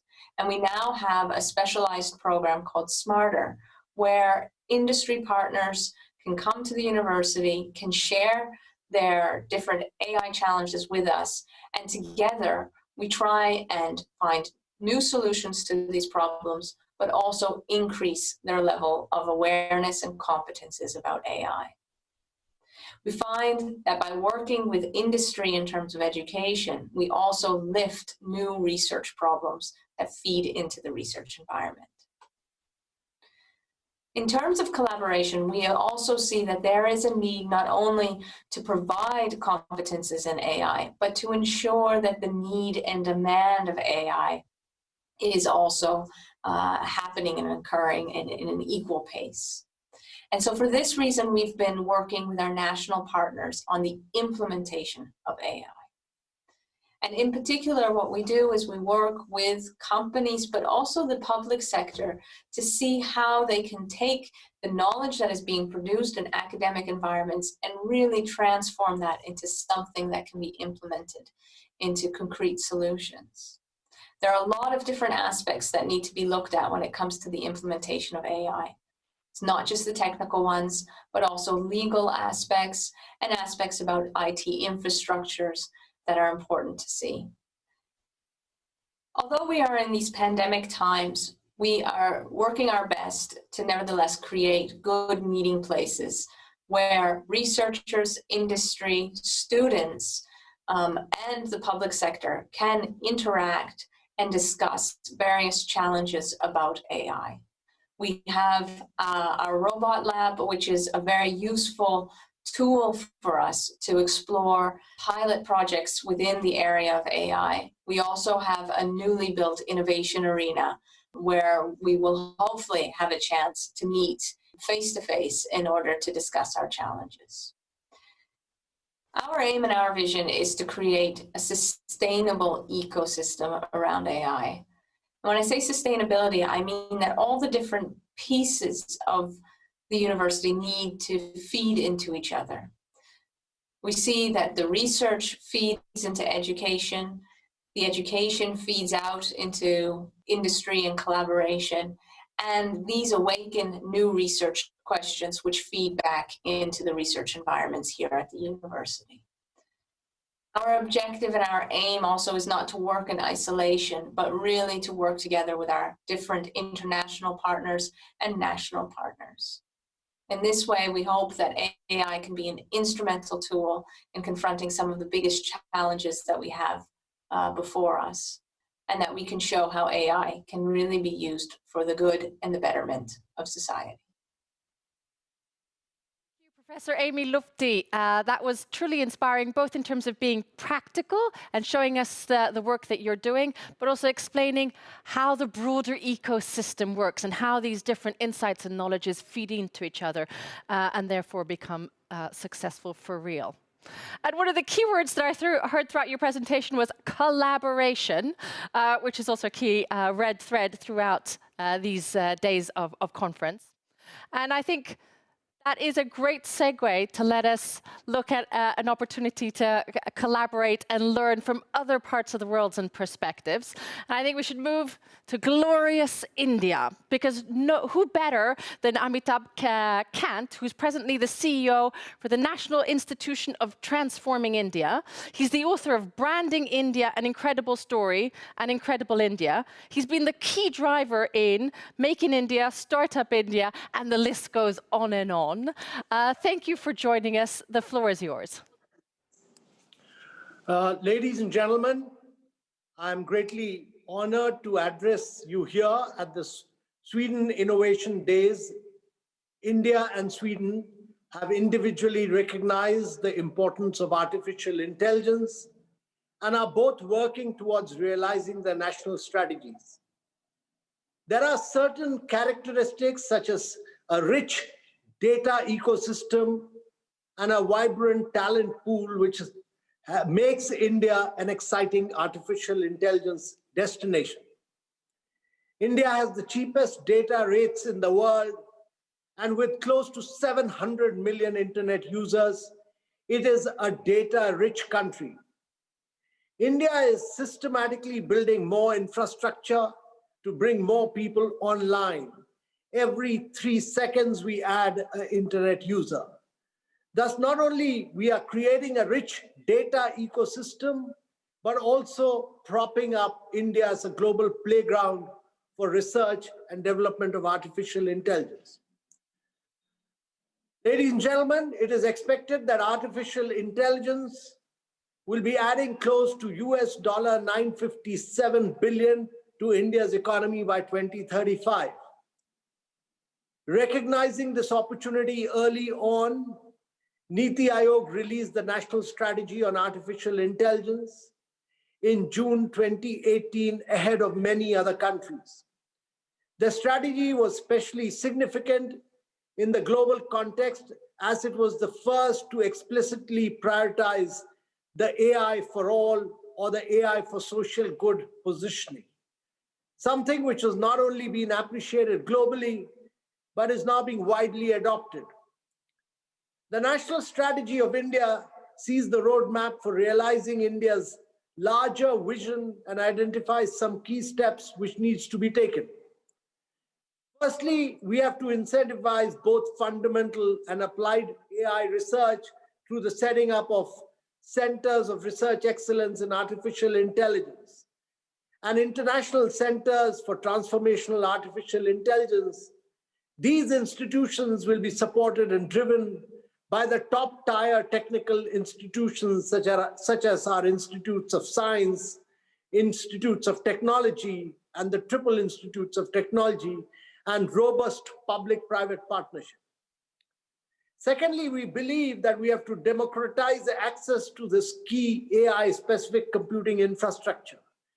Their AI research analytics and knowledge assimilation platform has been conceived, and we are moving forward in this. Thirdly, India must cultivate and harness its rich human capital and large pool of technical talent. This must be done through appropriate skilling of both students and professionals. As a global IT powerhouse, India will have to reskill the present workforce to be future ready. This will require retrofitting existing initiatives as well as require the building of new platform addressing the evolving learning requirements. India has made great efforts to redefine education through the new education policy, which brings the curriculum in closer alignment to a skills-based approach to education and is better aligned with the requirements of AI skills and training. Fourthly, adoption can be accelerated through the creation of a robust multi-stakeholder marketplace, such as the data marketplace for data training, AI models, creation of large fundamental data sets, which will reduce the entry barriers faced by academia and startups, and will also encourage international experts and researchers. The data annotation marketplace for crowdsourcing data annotation requirements, and deployable model marketplace, which will bring together buyers and suppliers of AI solutions.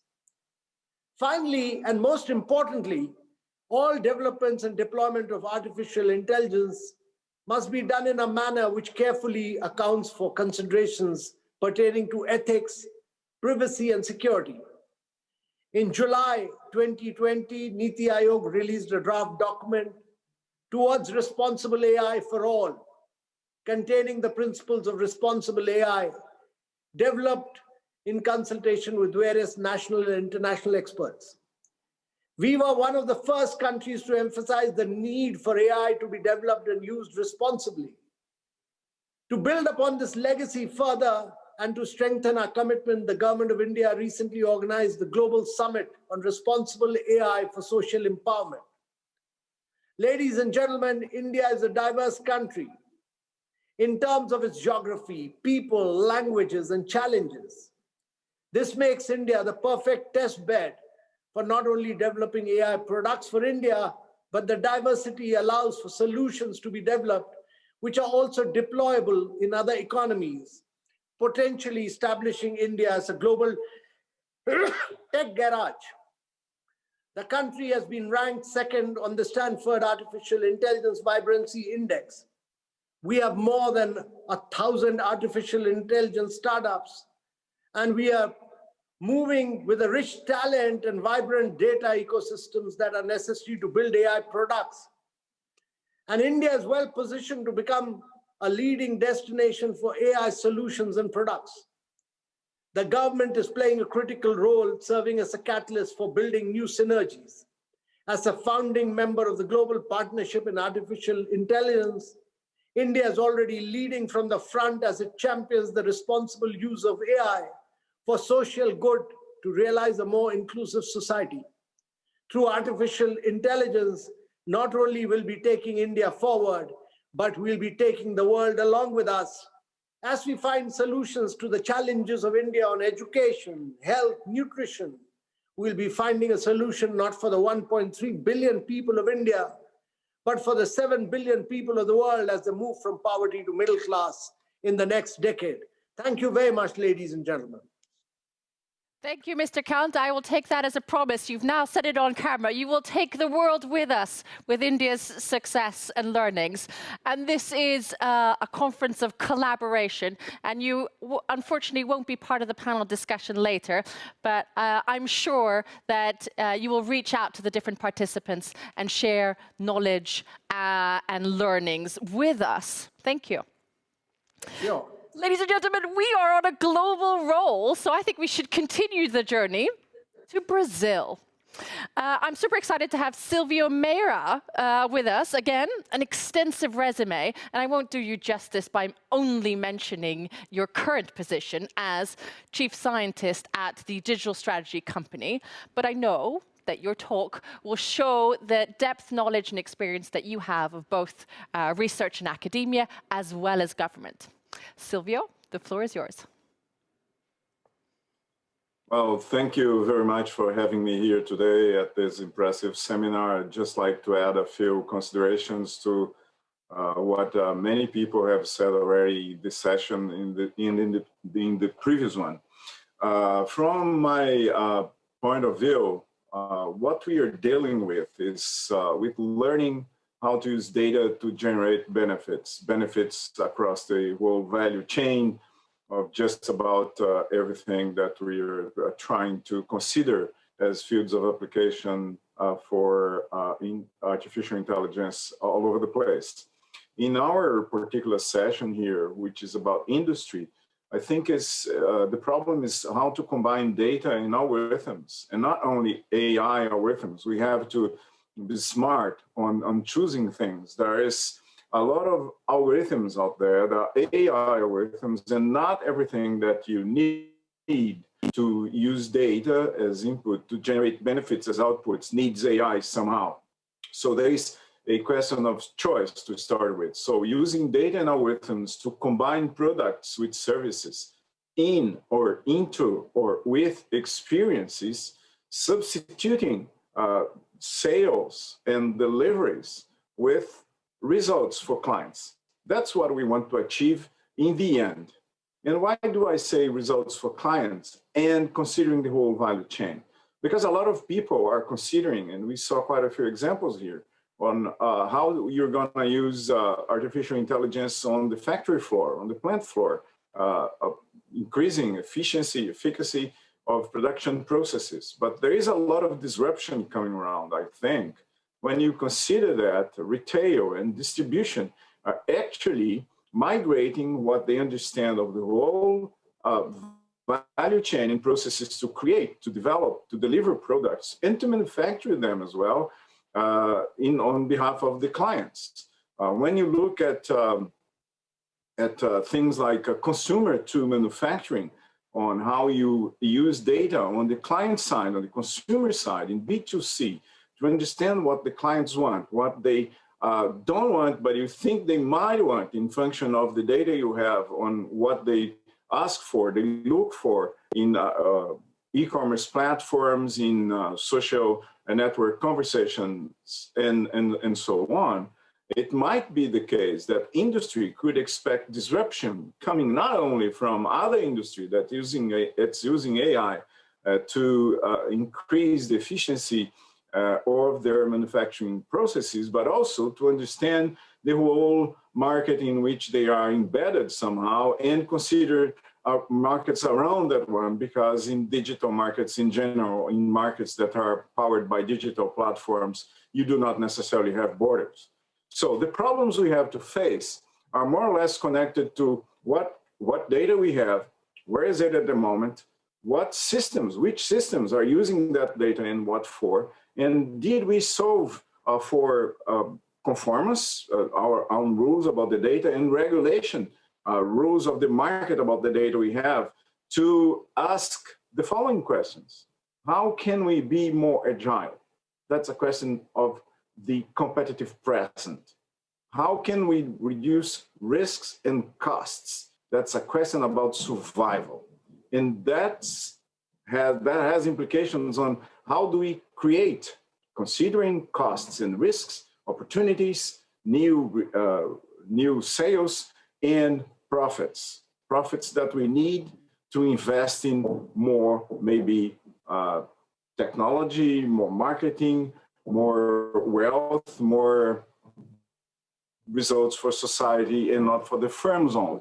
If we have that all into account, I think we have to consider that anything that you're going to do in artificial intelligence these days needs some kind of infrastructure that encompasses models of AI that we're going to use, data and information that you can synthesize on top of that data, and you have to do that in an economical way.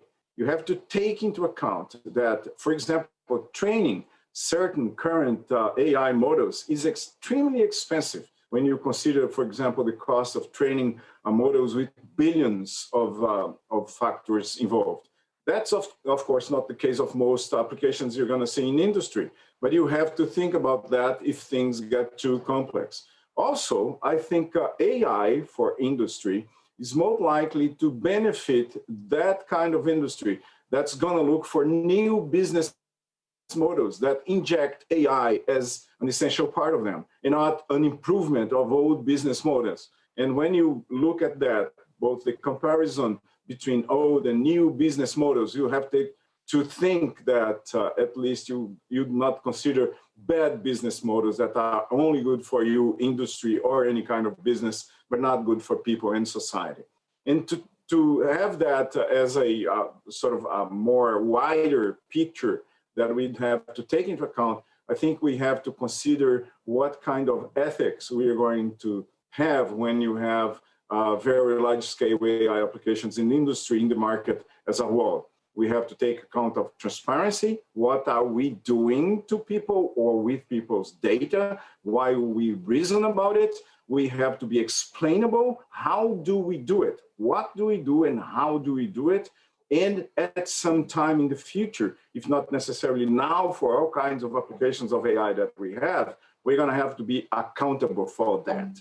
So transparency, explainability, and accountability, the T model is going to be absolutely fundamental if we want to do anything that's sustainable with AI in industry, retail, government, or whatever. Thank you.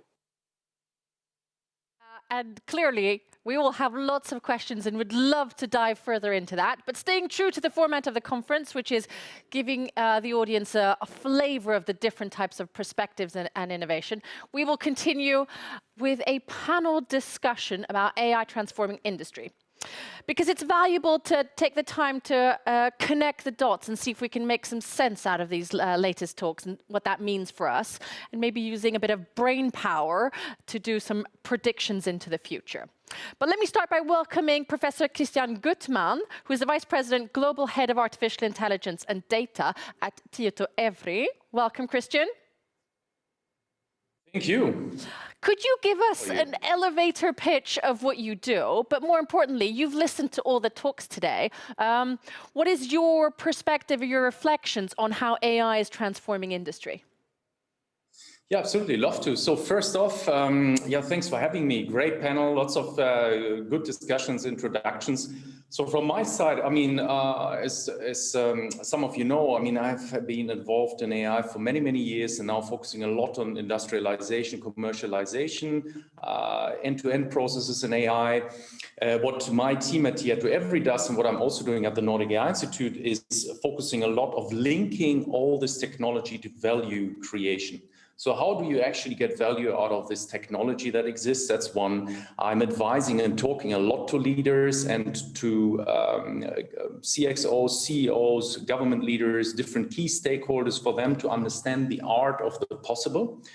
There's a huge gap still as to how that can turn into actions. And then, of course, also my team and we at Tieto Evry turn this into execution delivery. So actually having services and solutions for the ecosystem, particularly in the Nordics.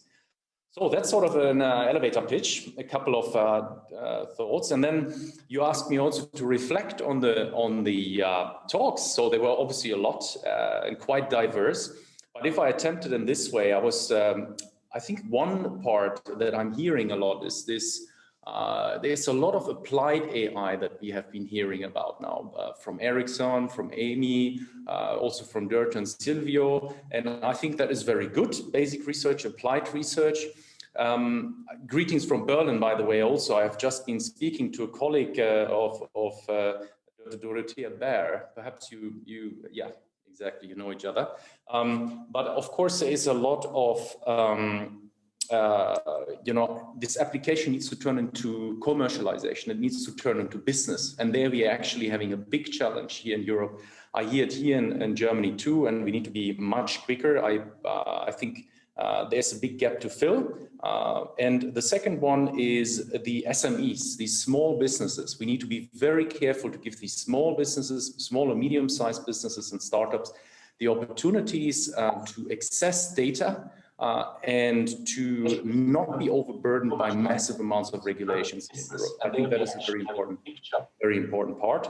And lastly, if I'm now looking at this very diverse set of people that have spoken from, I believe, from Brazil, Kitano spoke from Japan, we have India, we have Germany. So what you all have been hearing now in the audience and in the panel is you hear obviously a lot of countries now being on their toes and wanting to be the #1 place in the world to attract talent, to attract business, to attract investments. So that is something just to note. So I think the game is on, and certainly from the European perspective, from the Nordic perspective, we have everything to gain and a lot also to lose if you don't do it right. But this is sort of a short summary from my side. And I think you touched upon one of the key aspects here in the collaboration, which is the theme of the conference, which is the SMEs and the public-private partnership challenge. And I was wondering if we could get a German perspective. Dörte, you mentioned that applying AI into industry is one of your challenges. And how do you see the public-private collaboration play a part in that?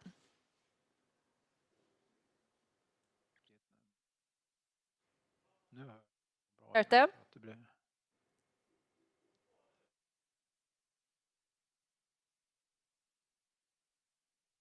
I think we need your sound, Dörte.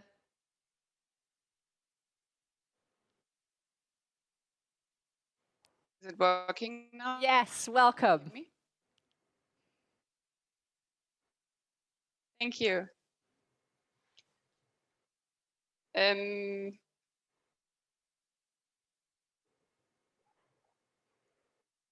Dörte, what's your take on the importance of the public-private partnerships in order to move AI into the world of applied AI? Well, I think it is challenging. It has challenges and it also has opportunities. I think there is sometimes a lack of public sector capacity and experience as one of the key challenges for public-private partnerships. And the preparation, procurement, management of public-private partnership contracts can be a complex and resource-intensive undertaking for a procuring authority, and especially those that are new to these partnerships. And we are a little bit reluctant in Germany due to some experiences that we made, where the cases got very expensive, took much longer as it was expected. So, yeah. On the other hand side, well, it's big potential to improve the value for money. I think this is a big opportunity. And with our Gaia X project, it is not really a public-private partnership. It's to be seen as a private partnership at the end, but we're funding it as well. So we also see a lot of opportunities there. Thank you. And I think you're addressing one of the key aspects of this challenge, which is that the public-private isn't that easy always, because there's different languages, there's different paces, and there's different buzzwords in terms of how to achieve things in legislation. And Sylvia, I think you mentioned it, the importance of new business models. And new business models for me, as a technology investor, means the startup community. That's where many of the new business models will come. What's your experience when creating ecosystems to funneling in the early stage companies into the industrial part of the ecosystem? Well, that's a key and complex question. And the problem is, as I said, when I mentioned data to start talking about AI, one of the main problems of startups, especially in a very early stage, is access to data lakes, to data sets, to data warehouse, at the very least, to data flows and streams that you can use to train models.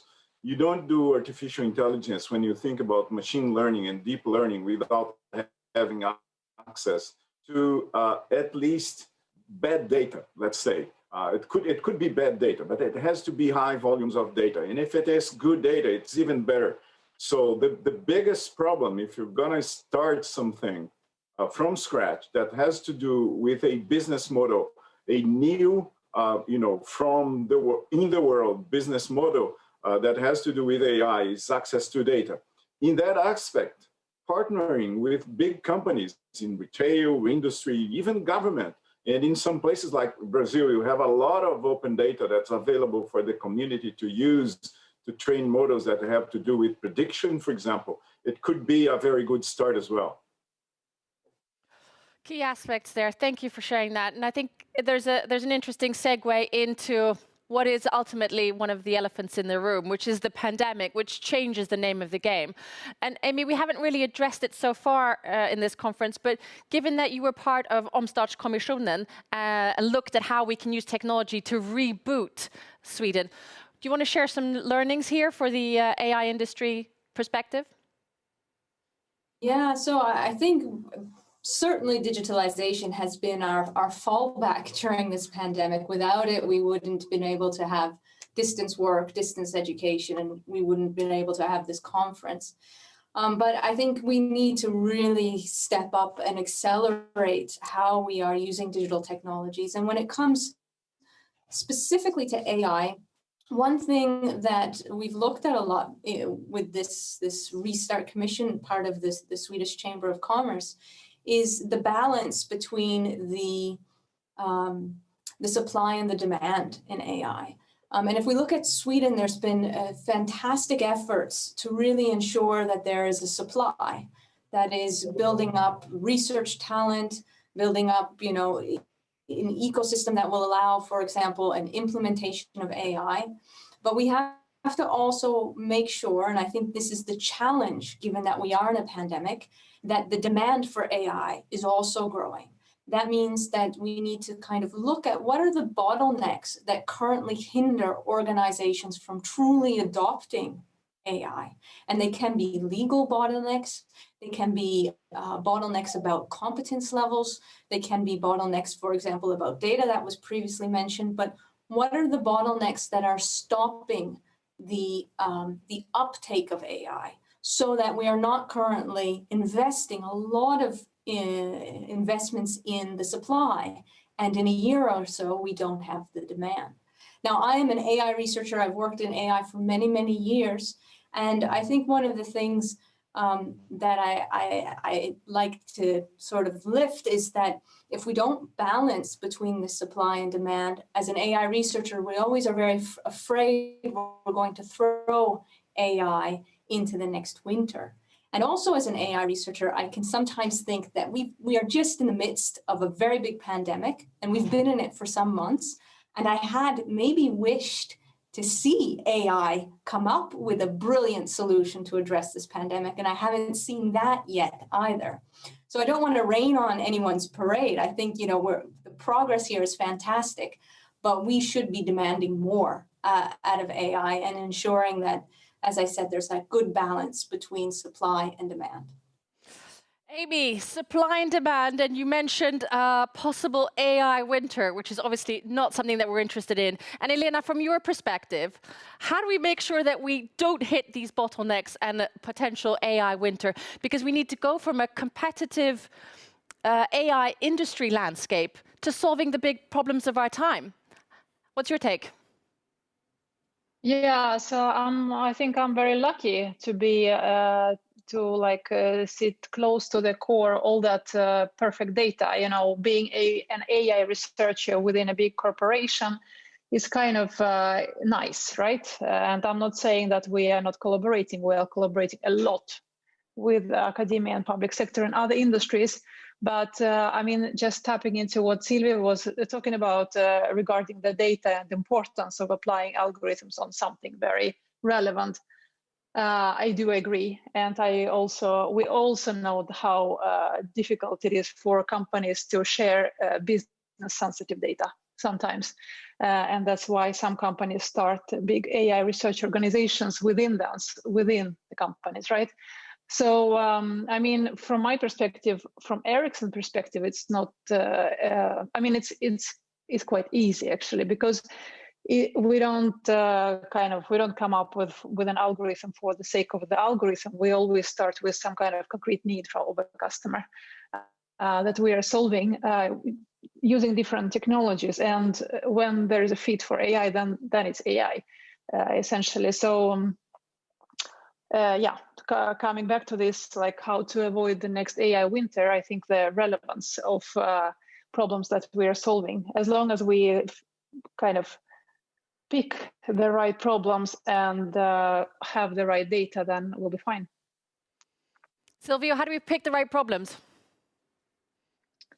How do we pick the right problems? Well, there is always something to improve, right? If I just give you an example from telecom sector, with every G, it has to be faster, it has to be bigger bandwidth, it has to be more flexible, it has to be cheaper, it has to support more devices, it has to be better, more reliable, it has to be longer battery time, less dropped calls.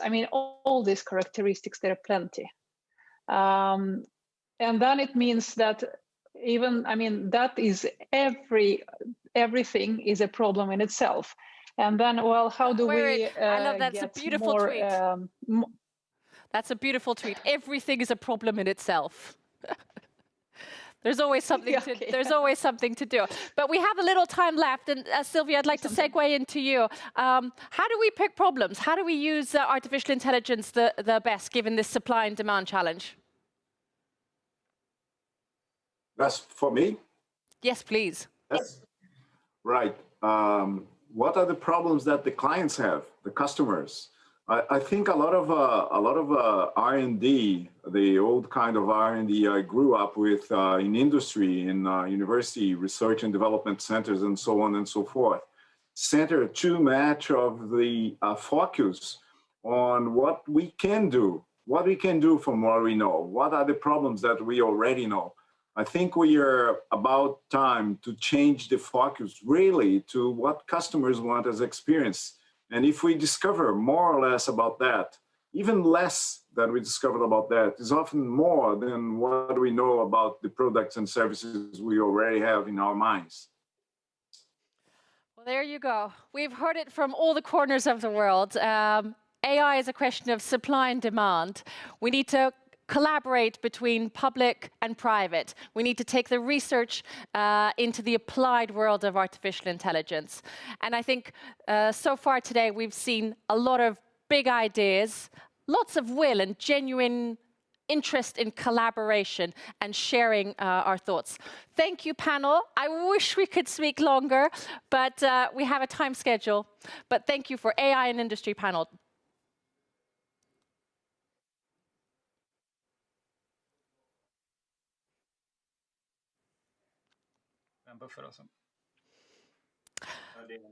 Welcome now to the next segment. I have the honor of handing over this production to my friends in Gothenburg, Lindholmen Science Park. Please, the brilliant head of development at Sahlgrenska Science Park, Magnus Bergendahl. Thank you for having us, and warmly welcome to this session on transforming healthcare. By investing only 70 minutes of your time, you will have the opportunity to meet 5 highly skilled people with different perspectives on how we together can and are transforming healthcare by moving from mainly treating symptoms to a stronger focus on prevention, prediction, and interventions. My name is Magnus Bergendahl, and I represent this session and will guide you through it. I also represent Sahlgrenska Science Park, and that is a non-profit organization that is having its focus and the goal to accelerate health innovations. We work closely hand in hand with AI Innovation in Sweden and other innovation suppliers and support organizations such as Vinnova as well in many of our innovation projects. And it's with great pleasure that we stand here to deliver together this session on transforming healthcare. The format of the session is that we will have 5 presenters and 5 presentations, and directly thereafter we'll go into a panel discussion. So with no further ado, I'm very happy to present to you our first speaker, that is Marcus Lingman, the Chief Strategy Officer at the Halland Hospital Group in Sweden. Marcus has a background as a researcher, clinician, and a senior healthcare manager, and will give us an introduction to the healthcare system that he represents. He will also guide us how Region Halland developed the concept of information-driven healthcare to meet universal challenges by making use of wealth of data in modern healthcare systems. As part of this, it's also about developing and applying AI models to identify new patterns and predict the future. I'm happy to present Marcus to you, who is also now awarded the AI Swede of the Year. Marcus, stage is yours. Happy to have you. Thank you, Magnus. Thank you for the invitation and the opportunity to spend a few minutes on what we have to come to call information-driven healthcare and how AI can help us unleash the power of healthcare data. The challenges we're facing in healthcare are well known to us all. The aging population drives care demand, while we, at the same time, want to embrace new, efficient, and sometimes costly diagnostics and treatments. Information-driven care is a set of principles where we fact-base all of our healthcare system by working along the value chain of knowledge. This means going from data to information that generates actionable insights, but these insights need to lead to changed behavior before it can lead to better outcomes for patients and more efficient healthcare systems. Until then, the data has created little value. We also complete the paradigm of descriptive care, where you find business intelligence using historic data, with predictive care, with the help of computer science leading eventually to prescriptive healthcare, where algorithms also can take action themselves. Healthcare continuously produces a wealth of data, which are still largely an untapped source. Partly because healthcare is so fragmented, but also due to its level of complexity, both on the individual patient level, but also on the systems level.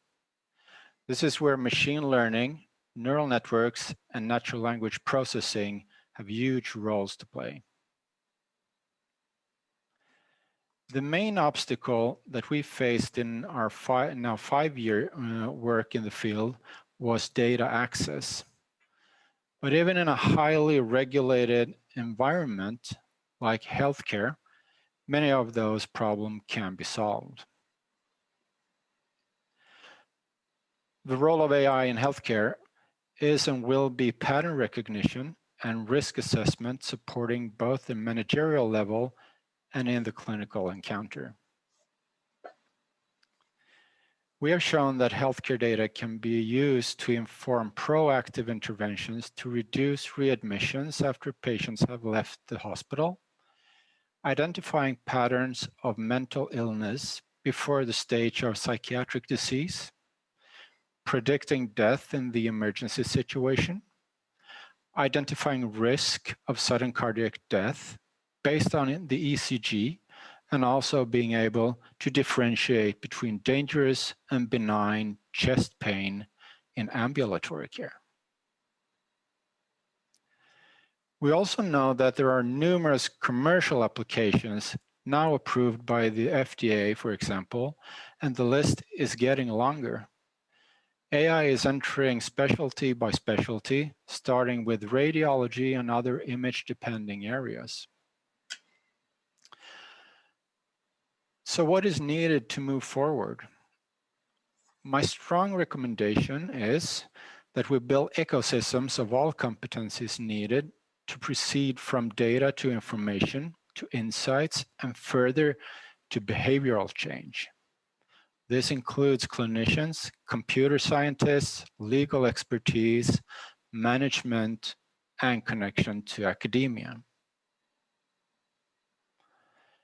In our system, we did that by organizing around what we call our Center for Information-Driven Care. Through this center, we can also support life science industry that is craving for healthcare data in order to flourish. We can resolve different research questions, as well as transforming and translating those results into real-world healthcare. Our current areas of development is mainly within the applied models, federated learning, AI ethics, and explainable AI, as we see scaling and trust in models as key to the adoption of AI when translating data into health and longevity. And as we gradually go into precision medicine and virtual healthcare, the AI toolbox will be necessary to handle all that data. And having said that, I just want to give the word back to you, Magnus, and see what the coming speakers have to say about this. Thank you. Thank you, Marcus. Really interesting to get a flavor of what Region Halland and your hospitals are driving in the transformation of healthcare. Particularly interesting to see how you look into the future and develop on that. And we're looking forward to hear more from you in the coming panel discussion directly after the others' presentations. I know there's been a long journey for you, and I'm so eager to hear more about the lessons and the learnings that you've encountered and captured throughout that. So many thanks for sharing that with us. And now, over to our next speaker. That is Ebba Carbonier, who is a portfolio manager at SweLife, a national innovation program within life science in Sweden. She is based in Karolinska Institutet at Stockholm. Her portfolio projects contains nationally scalable solutions for health, such as gene sequences and cell and gene therapy. But she's not only focusing on the cell and gene level. Today, Ebba will instead talk about the system transformation, where data and computer power are used to predict and prevent rather than diagnose and treat tasks. I also happen to know that Ebba's other interests are space and kite surfing. So if anyone out there in the world, we're representing 18 different nations in this call, would like to discuss, for example, Voyager 1 or 2, I know that Ebba is looking forward to chat with you also about kite surf places on Earth. Ebba, over to you. So many thank you for that, Magnus, and really look forward to talking about space and kite surfing at some point as well. Unfortunately, we don't have the afterworks after these conferences, but that would be really nice. So I will share my presentation here, and just checking, all of you see my presentation now? Good. Thank you for having me, and Marcus, thank you for a great introduction as well, and Magnus. So I will talk about AI for prediction and prevention, which is not equal to AI for diagnosis and treatment. And I will talk about this in a healthy risk-ill perspective as a system transformation. And so let's just start with a simple root cause analysis here. The OECD have come to the conclusion and calculated that we unfortunately only spend 2.8% on prevention. And we spend 97% on trying to fix health. So that makes us have some consequences, and those consequences are, of course, personal suffering and personal costs and very large societal costs, which is not really sustainable in the way we're doing it now. And the thing is also that there's very, very good calculations from the OECD, which says that if we spend €1 on prediction and prevention, we don't have to spend €6 on trying to fix health afterwards. So we're basically boiling the frog here. Unfortunately, that's what we're doing, because it's the same with nature, what we're doing with nature as with health. But if we look at it this way, if we understand even more, then what affects health? From New England Journal of Medicine, lifestyle affects health with 40%. Family history and genetics affects health with 30%. Environmental and social factors affect health with 20%. And our dear healthcare only affects health by 10%.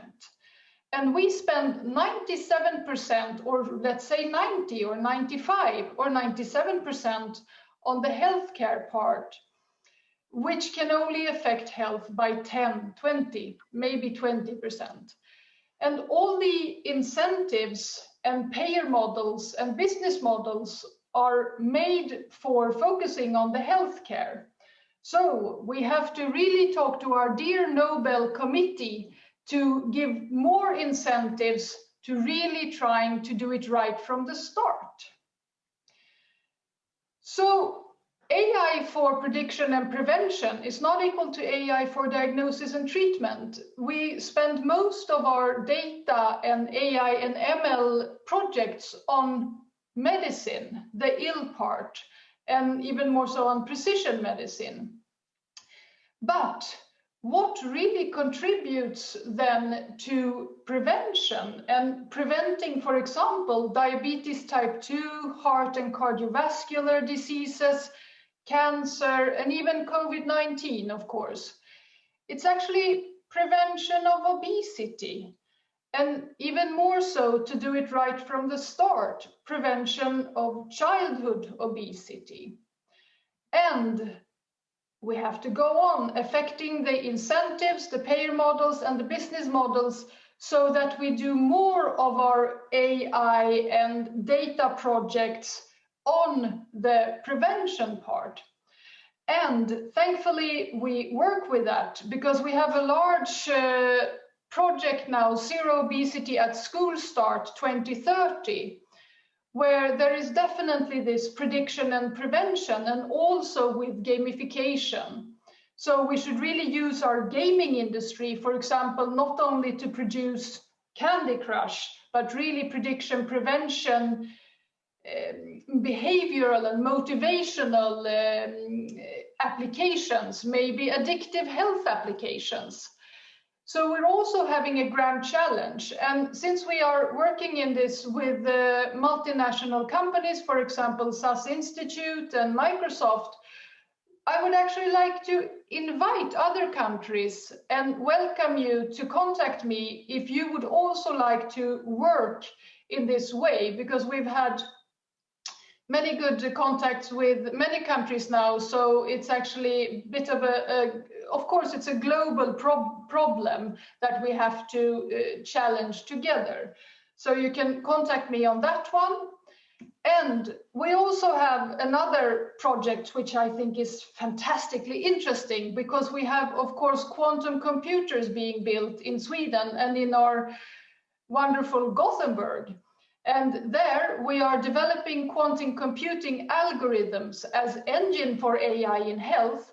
So we are developing quantum computing algorithms to understand our genomics better, to understand why we become ill and how do we keep healthy. So if you have some projects, this is very novel, of course, but if you're in any way in this area, you're also most welcome to contact me. Thank you very much. Thank you, Ebba, for that presentation. Do I dare to ask you a couple of questions? I'm getting so curious about the projects that you're running, especially when you're talking about the Gothenburg connection, of course, but also the connection to Stockholm, with a smile on my face, regarding the quantum power to change the healthcare and the system. How would that make such a quantum leap using that power of the new computers? Of course, with the coming computing power that will, I mean, there was a simulation and it's now working, and there are, of course, Google and IBM and Honeywell, different technologies. But what is happening that is the simulations show that we can do a computation in 3 minutes and 20 seconds instead of 10,000 years. And it's just astonishing, those numbers.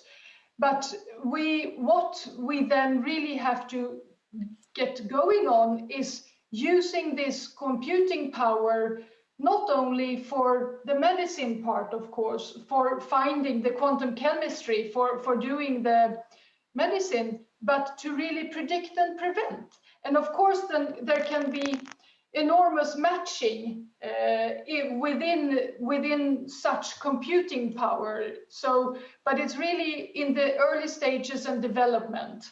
But that is what we're really looking forward to and working on. Super. And looking at your portfolio project at SweLife, are there a number of projects connected to this quantum technology, or are they more connected into AI? What is the balance between that in the portfolio? There is definitely, I mean, it's always this, is it data statistics and machine learning or AI? There are, of course, components in several of the projects. But just like Marcus really touched upon as well, we really have to get our data sets in order. That's the baseline of being able to do the fun part. And that's actually one of the reasons why we're working with childhood obesity, apart from that, from a value chain, doing it right from the start to try to prevent diabetes and cardiovascular diseases, is really this thing to the childhood data is easier to work with than the multi-disease old person as well. So it's actually a bit of cleaner data as well. So there are components, like you're saying, in all of my projects in my portfolio. So this clean data set are really connecting to what Marcus talked about earlier. Do you, Ebba, looking at you, do you feel that there is a lot of those data sets available in this sector right now, or if that is a limiting sector for these leaps and this looking into the prediction and prevention area? It is, I mean, there are data sets, but definitely there has to be more training sets. And we are, in Sweden, we are very careful, which is very good. But if we really get into the legal parts, it's also, there are barriers, but sometimes we seem to talk about more barriers than there really is. So that's the point. Thank you, Ebba, for sharing these insights, and also looking forward to have you in a panel discussion. And in just a few steps, we're listening to South Korea, and it will be interesting to hear about the availability of data sets. But before that, we have the great presenter from AstraZeneca, Peder Blomgren, who is the Vice President and Head of Data Office at the AstraZeneca R&D. Peter works as the global leader based in Gothenburg, where AstraZeneca has one of their 3 strategic R&D centers. Peter leads a department that helps the R&D teams to utilize data for digital solutions and artificial intelligence as a means of getting medicines to patients. They're doing that by cataloging, matching, and making data available, just as Ebba was referring to, that availability is really key, on both the white glove and the self-service. Peter is also responsible for data strategy and policy, including data and AI ethics. That is for sure an area of increased importance across the whole industry. When Peter is not buried in deep into data sets, he is also a dedicated runner, everything from 10K up to a marathon. You can see that in your eyes, Peter, when we're talking about this. Has a family of 4+, Charlie, the Labradoodle. But Peter, happy to have you here and looking so much forward to hear more about your work at AstraZeneca. Thank you for that. So we all have close ones in need, where disease affect their life or even took it. I work for AstraZeneca because we strive to improve patient lives and use science, data, digital, and AI to do so. We strive for the earliest and greatest impact and aim to treat and prevent the causes of disease, and we strive to modify and eventually cure it. Since 2013, we are on quite an inspiring journey, which has completely changed the way that we work and do science.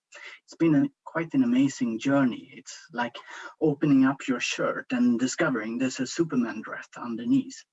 So Astra is now often characterized by its culture based on dedication to science, broad collaboration, and sustainability, willing to do the unprecedented. There are 2 ingredients here that I'd like to highlight today.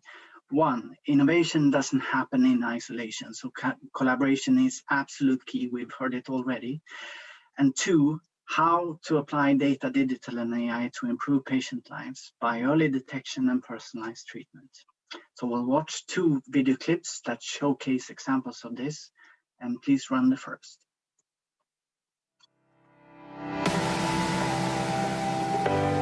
Today, healthcare faces a constantly evolving set of challenges and opportunities. Increased life expectancies, rising healthcare costs, and digital technology are driving disruptive change, whilst big data and artificial intelligence are becoming more integrated. This is all happening while new advances are teaching us about mechanisms of disease, leading to new treatments and the ability to better predict patient outcomes. With these changes come new pressures and demands on our industry, from patients and caregivers, health authorities, payers, policymakers, and others. It's never been more critical to ensure we are putting patients and their needs at the centre of everything we do. One way AstraZeneca is helping to address these demands is by developing health innovation hubs, connected by a global network. Our hubs bring together digital, R&D, operations and commercial in reimagining how we can improve patient outcomes. We work to identify the main challenges patients face and collaborate externally with academia, medical professionals, government, technology companies, entrepreneurs and investors to co-develop and implement solutions to those challenges. We have more than 10 health innovation hubs, comprised of both structural locations and virtual partnerships that work to solve, showcase and scale these innovative and holistic health solutions. Each hub is locally driven and regionally relevant while operating on a shared agenda to optimize health management and improve patient outcomes. We are already seeing the early successes of these hubs and believe that by working together, we can continue to push the frontiers of healthcare innovation. This is now starting also here in Gothenburg, called HealthWorks. The first project is to decrease heart failure hospitalization. Another great example is the BioVenture Hub, a unique and open collaborative innovation environment in the absolute middle of the AstraZeneca Gothenburg site. More than 30 companies, with most recent joiner Mindforce Game Lab, combining gaming and healthcare, as you talked about earlier. So moving to the second theme for today, data, AI and digital being a foundational pillar of the AstraZeneca strategy. We use it end to end to improve how we discover, develop and get medicines to patients. A few examples include understanding disease biology and finding new ways of targeting the underlying drivers of disease by using knowledge graphs, by using data science and AI to understand our genes. We also use it in clinical development to better target the right patients, and how we do trials using remote visits and new devices, something that's been very helpful during the pandemic. And also in the treatment and products like Turbo Plus, a digital app and smart inhaler that is also helping to recognize and avoid asthma triggers. And finally, we heard it from Ericsson, I think, in predicting maintenance of machine before they break down. So we will now listen to Jose, who leads oncology R&D. He will exemplify and describe how we work to improve patient lives by early detection and personalized treatment. We are convinced that together we can save and improve patient lives, and increasingly so before the patient even considers themselves to be one. With that, I thank you for joining and see you in the panel discussion. Now, please run the clip with Jose.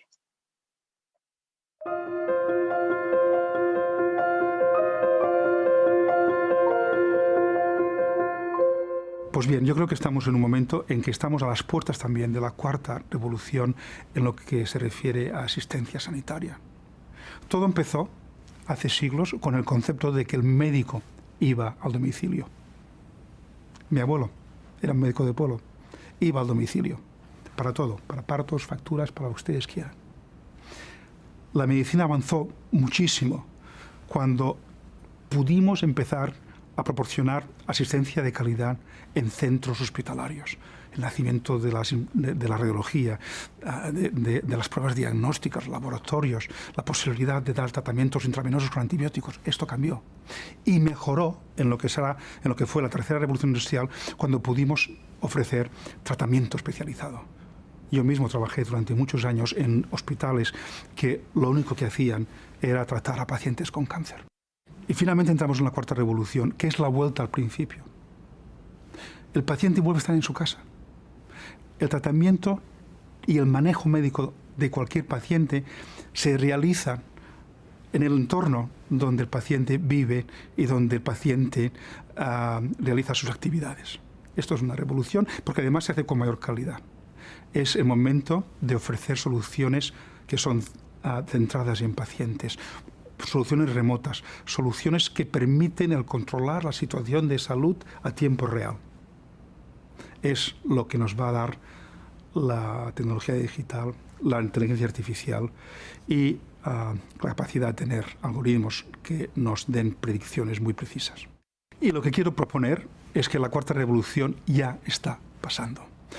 En el caso del cáncer, estamos diagnosticando pacientes de manera muy precoz. Y hay tecnologías como las biopsias líquidas que nos van a permitir que pacientes sean diagnosticados antes de que tengamos síntomas o de que tengamos evidencia de cáncer por escáneres. Y esto nos va a llevar a un número de curaciones mucho más alta. Vamos a poder tener la capacidad de hacer tratamientos individualizados. No hay dos cánceres iguales, no hay dos pacientes iguales y no hay ningún motivo porque tengamos que tener dos tratamientos iguales para nadie. Vamos a llegar a esta fase. Y finalmente vamos a monitorizar los pacientes de un modo continuado. Sabremos día a día lo que está pasando con la enfermedad. Sabremos si la enfermedad da síntomas que son preocupantes o síntomas esperanzadores. Podemos ver si hay que escalar el tratamiento o hay que parar. Este concepto de monitorización continua de la salud y de la enfermedad va también a cambiar radicalmente la esperanza de vida.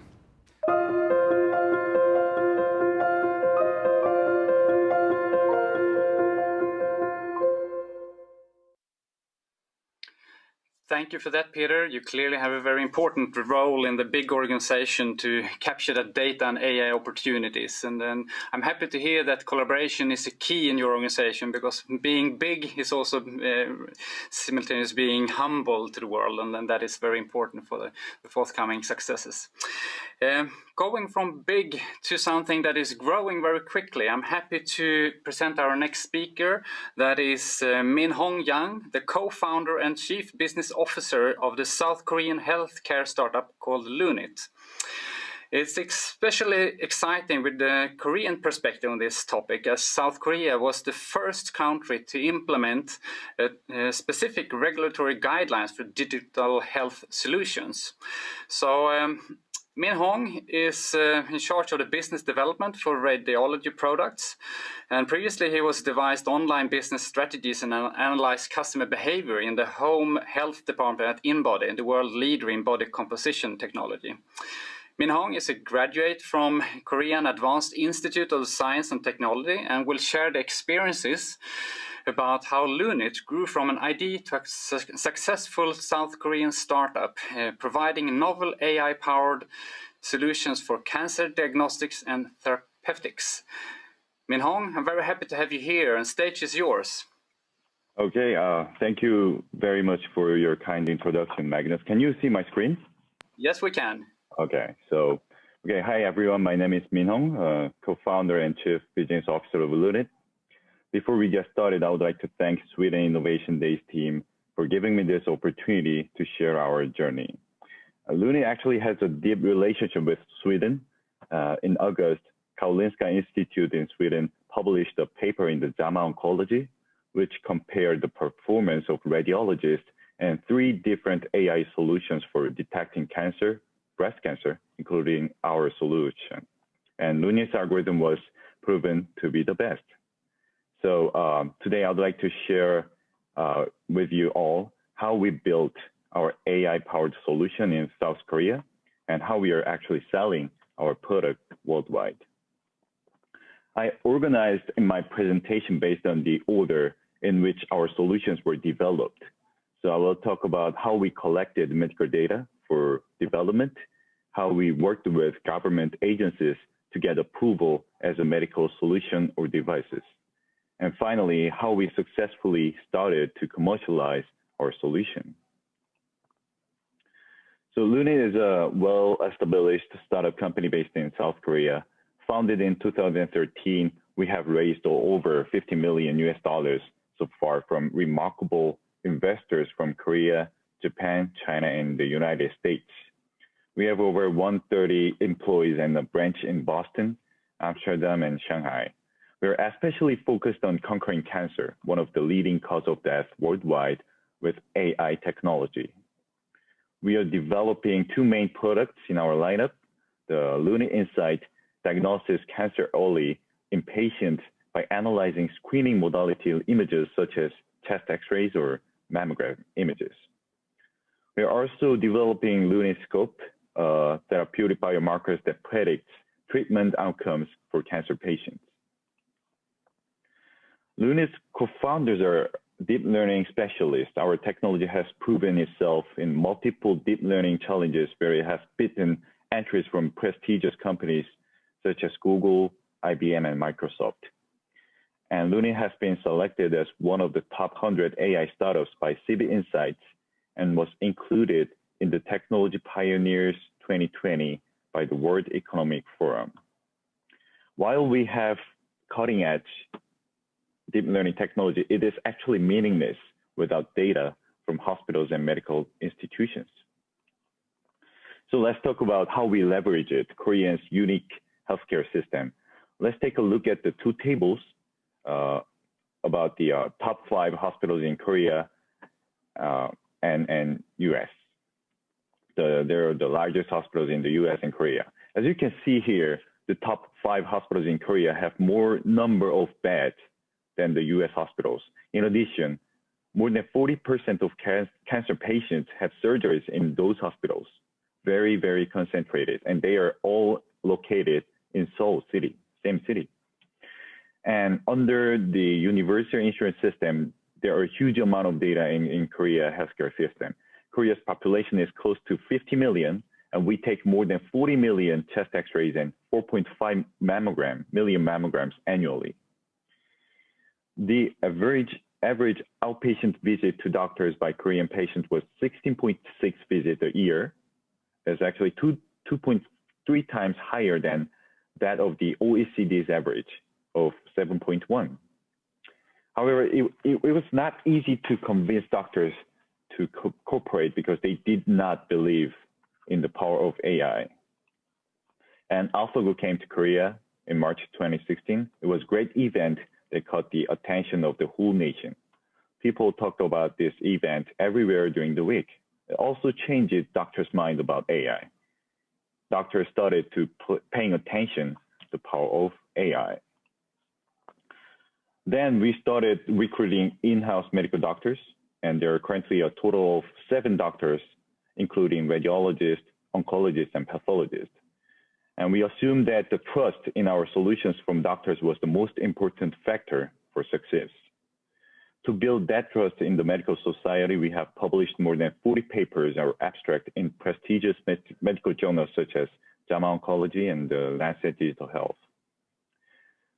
We earned doctors' trust, but regulatory approval was the next step. Fortunately, the Ministry of Food and Drug Safety in Korea has supported the development of AI medical devices through initiatives such as creating a proactive regulatory environment. We also helped publish the world's first guideline on the approval of AI medical devices in 2017 by working with the MFDS and various stakeholders in a monthly committee meeting. And recently, MFDS was elected as the inaugural chair of an international organization's working group on AI medical devices. After Korean FDA approval, we received CE certificate and started commercialize the solution from late 2019. Our key winning strategy to scale out is having partnerships with major vendors. Luni started to have partnerships with GE Healthcare, Fujifilm, Philips, and so on. They have more than 50% of market share in medical device and PACS industry, and another partnership is underway. So Luni is working with those vendors to integrate our solutions into their devices or platform. And our solution can help clinicians read more efficiently, improve clinicians' workflow, and provide a more native reading experience. So we have more than 160 paying customers actually using our solution, like paying customers, and more than 5 million images have been analyzed on our platform, with users in countries such as Italy, France, Portugal, Brazil, South Korea, etc., etc. Lunit seeks to become a worldwide provider of AI solutions. These countries are just the beginning, as we have plans to enter many more markets internationally. Yeah, that will be the end of my presentation. Even though this is from a different country, I hope that our story has been helpful for all of you. Thank you very much for your attention. Thank you. Thank you, Minhong. Absolutely of interest for all of us. And I think I speak not only for Sweden, but also for the remaining part of the world. I'm very curious about the importance of the Ministry of Food and Drug Safety that you mentioned, and maybe you can.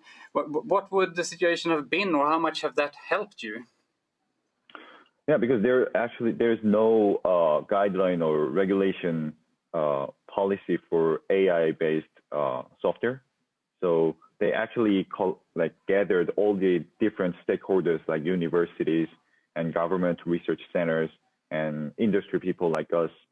So we have like a monthly meeting, start from bottom, and we build actually together that policy and guideline, and we released it to the global level. So yeah, that was very helpful. Yeah.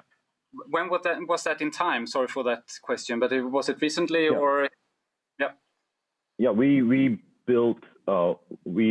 our guideline in 2017, and we revised it like 3 times, and I think we revealed the latest version in English and this month, I think. Yeah. Would you be stated so strongly the importance of this this release of the safety document that it's if before and after period when this is in place? Is it such a big difference for you doing the business, or?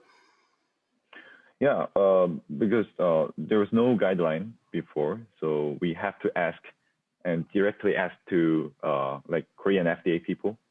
So it takes some time to get approval, but for now, if we build a new software, it's the period to get approval is really shorter, and that will be very helpful. Yeah.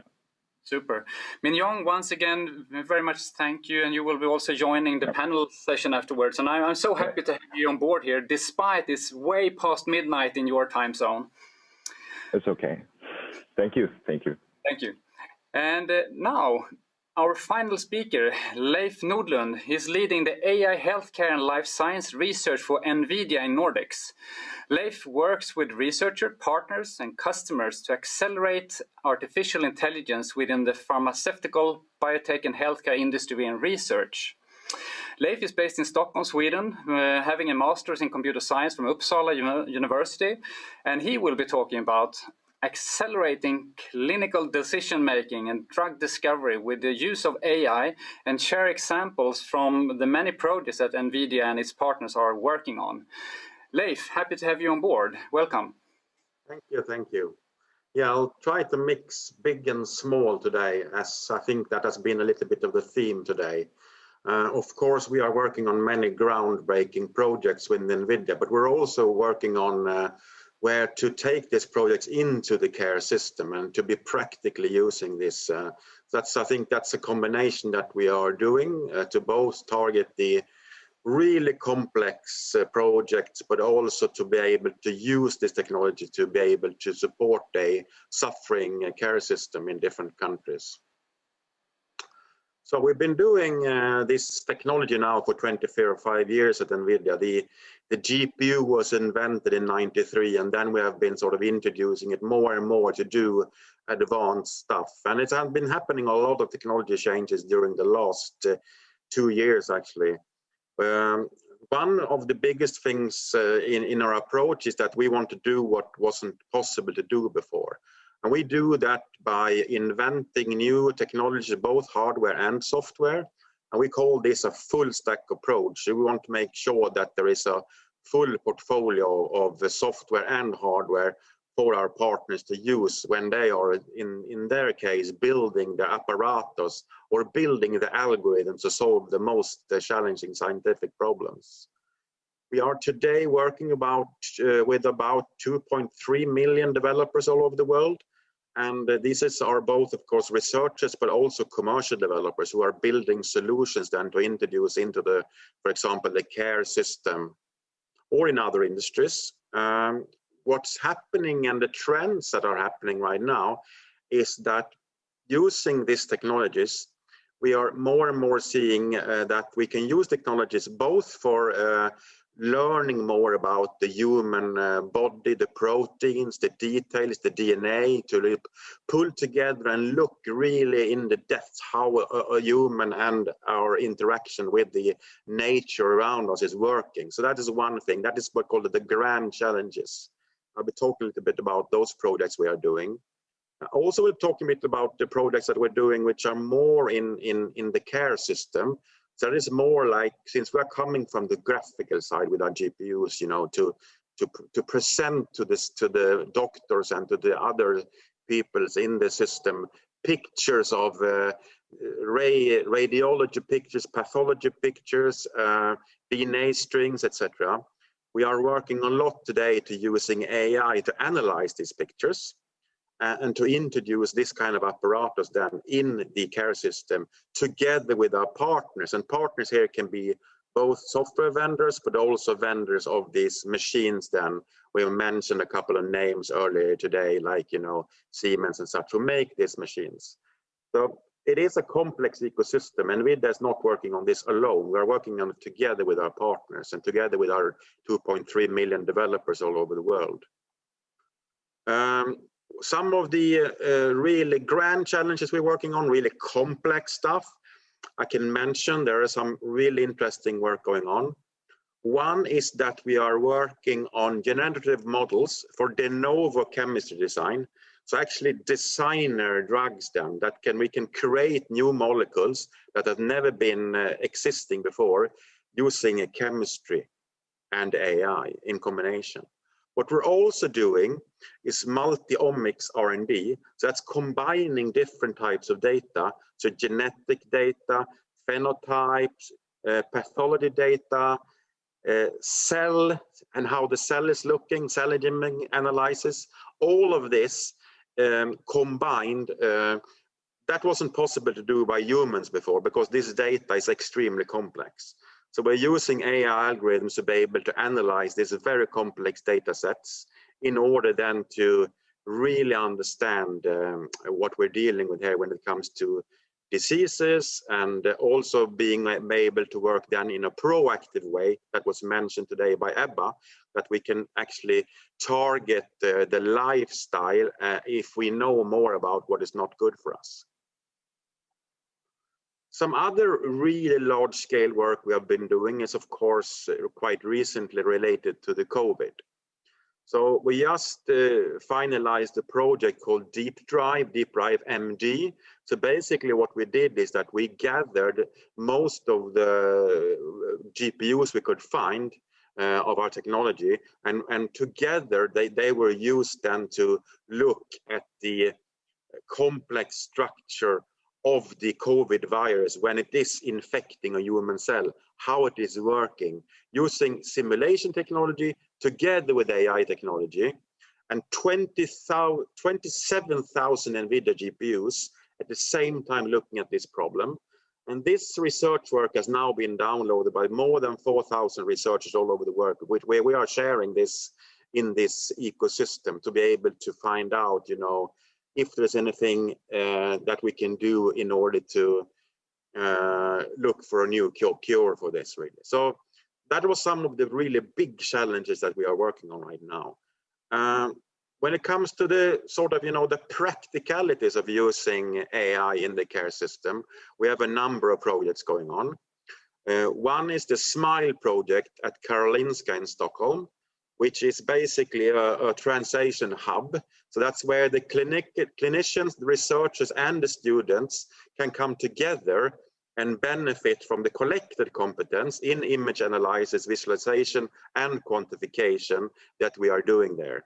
And we are doing this together with the Karolinska, and we are providing a platform to get software and hardware for medical image workflows so that people can start using this then in their day-to-day research. Another project we are working on locally here in Sweden is called ADA. So that's the Analytical Imaging Diagnostics Arena for Sweden. So it's a national arena, as the name says, and we are doing their research and innovation in medical image analysis. And this relates also to that the images that we are working on is state of the art, the absolute latest type of image that you can get out of this advanced instrument that is coming from the other side of the industry, and the companies like Siemens and Philips, which are making these machines. So in the ADA arena, we collect in a safe way real patient data from different of these state-of-the-art machines and analyze these and diagnose these using AI algorithms. So very practically oriented work we're doing there.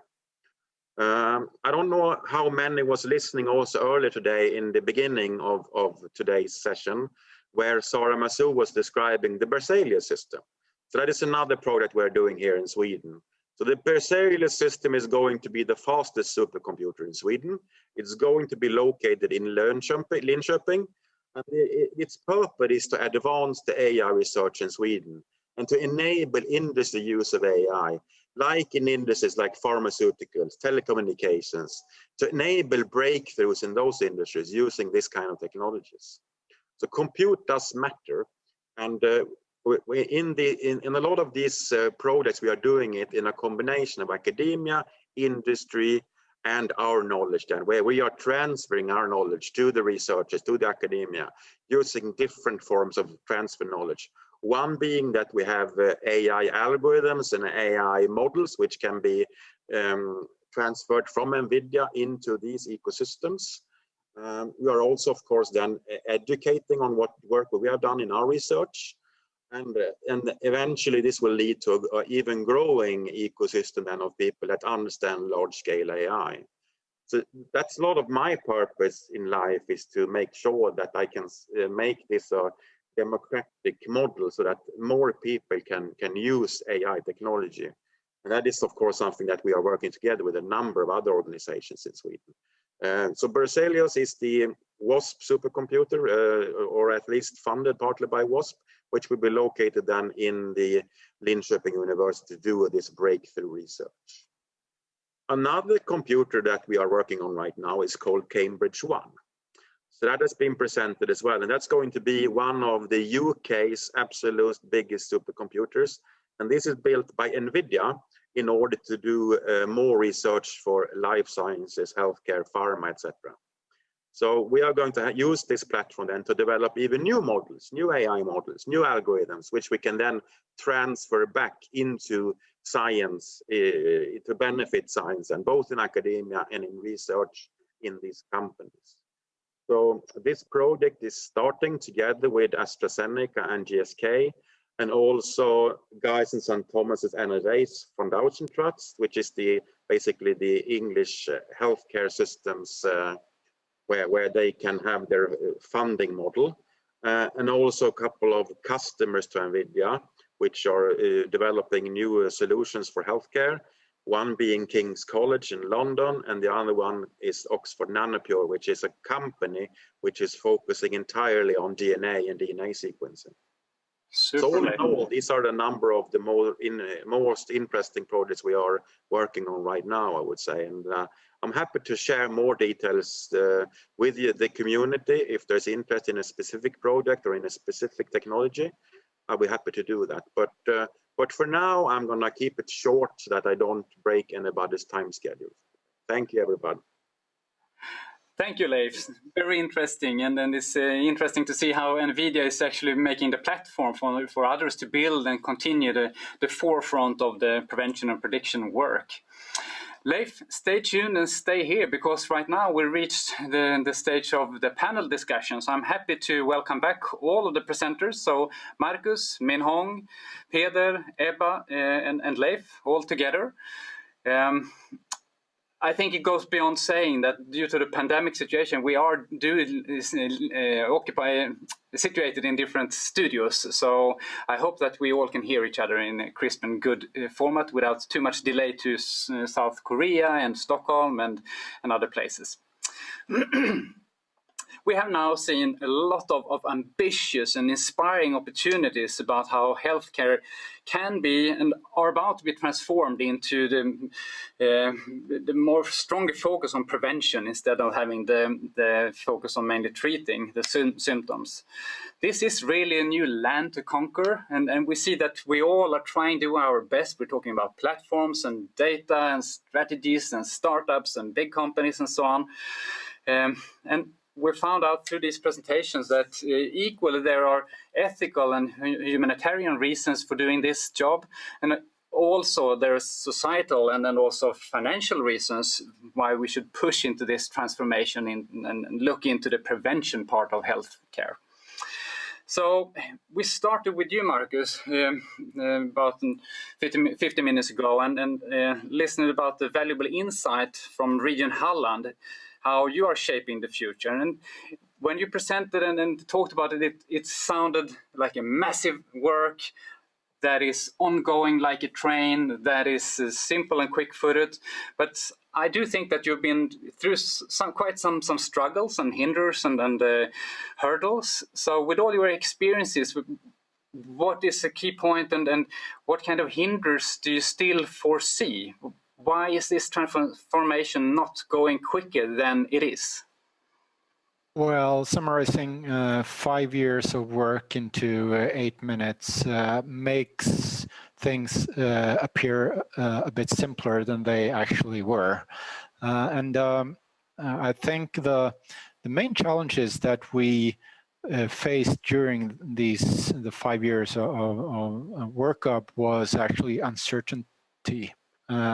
Legal uncertainties, uncertainty about financing, what we're doing, etc. So uncertainty has been the main challenge. The left main challenge among all these challenges is probably still uncertainty. And at least in Europe, the regulatory landscape is too unclear. And we are in intense contact with the political level in Sweden and in Europe on this, because everyone knows what they cannot do, but there's a difference between not doing and doing in terms of clarity on the European level at the moment, and also on the national level. And there is a mismatch right now between what we can do and would like to do in terms of like saving lives and improving health, based on all the solutions that are wonderful and have been presented here during the last half hour, and what the restrictions are. And we really need a clarification on that on the country level. So that's what we are working on right now, to be able to proceed more rapidly and faster. So if that is the remaining obstacle still, the legal landscape and the uncertainty of that one, how have you been capable of balancing that over the 5 years? So there is still a lot risks or yeah, there's still a lot you can do within the what is clear, and I think we are not using the full boundaries as already exists. So your question why weren't we going faster, aren't going faster? Well, that's because the boundaries are unclear. But within those boundaries, there is a lot of room for action, and that's what we learned, and that's what we used to the full extent. I believe, thanks to our very proactive legal team. So still the uncertainty, you dare to take the risk and take action in different domains. Peter, Ebba, Minghong and Leif, what is the situation on your side? Peter, yeah. Yeah, I think it's very true what you say, Marcus, because you can always push the boundary, and you can use the collaboration that we've heard as a theme across this. You can connect up with the key parties that need to be involved and collaborate and drive together. I think that also links to the other aspect of how to get value out of this, which we heard in the discussion about supply and demand before. So I think value can be found and driven by the knowledge that exists in the intersection between healthcare, the business, and AI. So that presents opportunity and requirements on decision making to actually go for it, and then the collaboration to deliver on it. Could be top down with big hairy moonshot goals that we talked about earlier, or opportunity driven bottom up from the business. But making sure that you connect those competencies and in that intersection, I think that unlocks the value, and then you solve for the hurdles within the constraints, and over time push the constraints or the boundaries for creating that clarity that you talked about, Marcus. Ebba, please. Talking about these boundaries, it seems also that we are in a bit of a tipping point where our very large national projects actually start sharing data. For example, within the Genomics Medicine Sweden and the biobanking and our prevention of childhood obesity, it's not the boundaries anymore. It's really the doing of the sharing data and the potential of then doing the prediction on the data. So I perceive that we have, our country is so small. I mean, 10 million inhabitants, it's nothing. It's like a city. So we are getting there step by step in using the potential of the national data. Thank you, Ebba. Talking about being a small nation and not even a city in the global perspective. Min Hong, listening into this situation that is described by Marcus and Peter and Ebba, do you recognize the similar situation in South Korea, or have you taken further steps to allow digital health solutions? And how is the situation to get into data? Yeah, definitely I agree with your point, Marcus, Peter, and Ebba. And we definitely include the same situation. We actually didn't export the data from hospitals, big hospitals, especially for university hospitals. They actually, we approved by IRB, but they don't want to get out the data from their hospitals. And we actually, our privacy law is revised to use that anonymized data like GDPR, but still they don't like it. They, like their committee, they don't allow to take out the data from the hospital. So we actually built our room in the hospital. We dispatch our people to gathering data and anonymize all the data and just extract the model. So like as Marcus mentioned, like federated learning or many other technology can solve that problem, but for efficient approach, we need to gather all the data in the one space, one location for like a faster learning, like AI approach. And so when we implement our solution to the hospital, it's the same situation. We would like to recommend like cloud, because like continuous machine learning, that's the strength of the AI, right? But big hospitals still hesitate to implement the AI solutions in the cloud. They prefer like on-prem server. So it's similar, but I think it's getting better, yeah, from in different countries, including Korea and other European countries. Yeah. And in Europe, to fill out on that, in Europe, we are working a lot in NVIDIA on the MONAI project, which is a big federation of companies and research institutes that wants to solve exactly this problem. So anybody that wants to see how we are working with federated learning, with the industry, trying to set standards and so, can look into the MONAI project. Leif, dwelling on that, we heard a little bit about the legal perspectives and the hinders and still finding opportunities in that. Do you see that in your perspective, such as you are so close to the technology side, that technology itself plays a part to resolve these issues? Or can technology lower the bars and make things less hindersome with small changes? Or how could technology play a part to make this happen quicker? I think there's two things we are working on which will help it.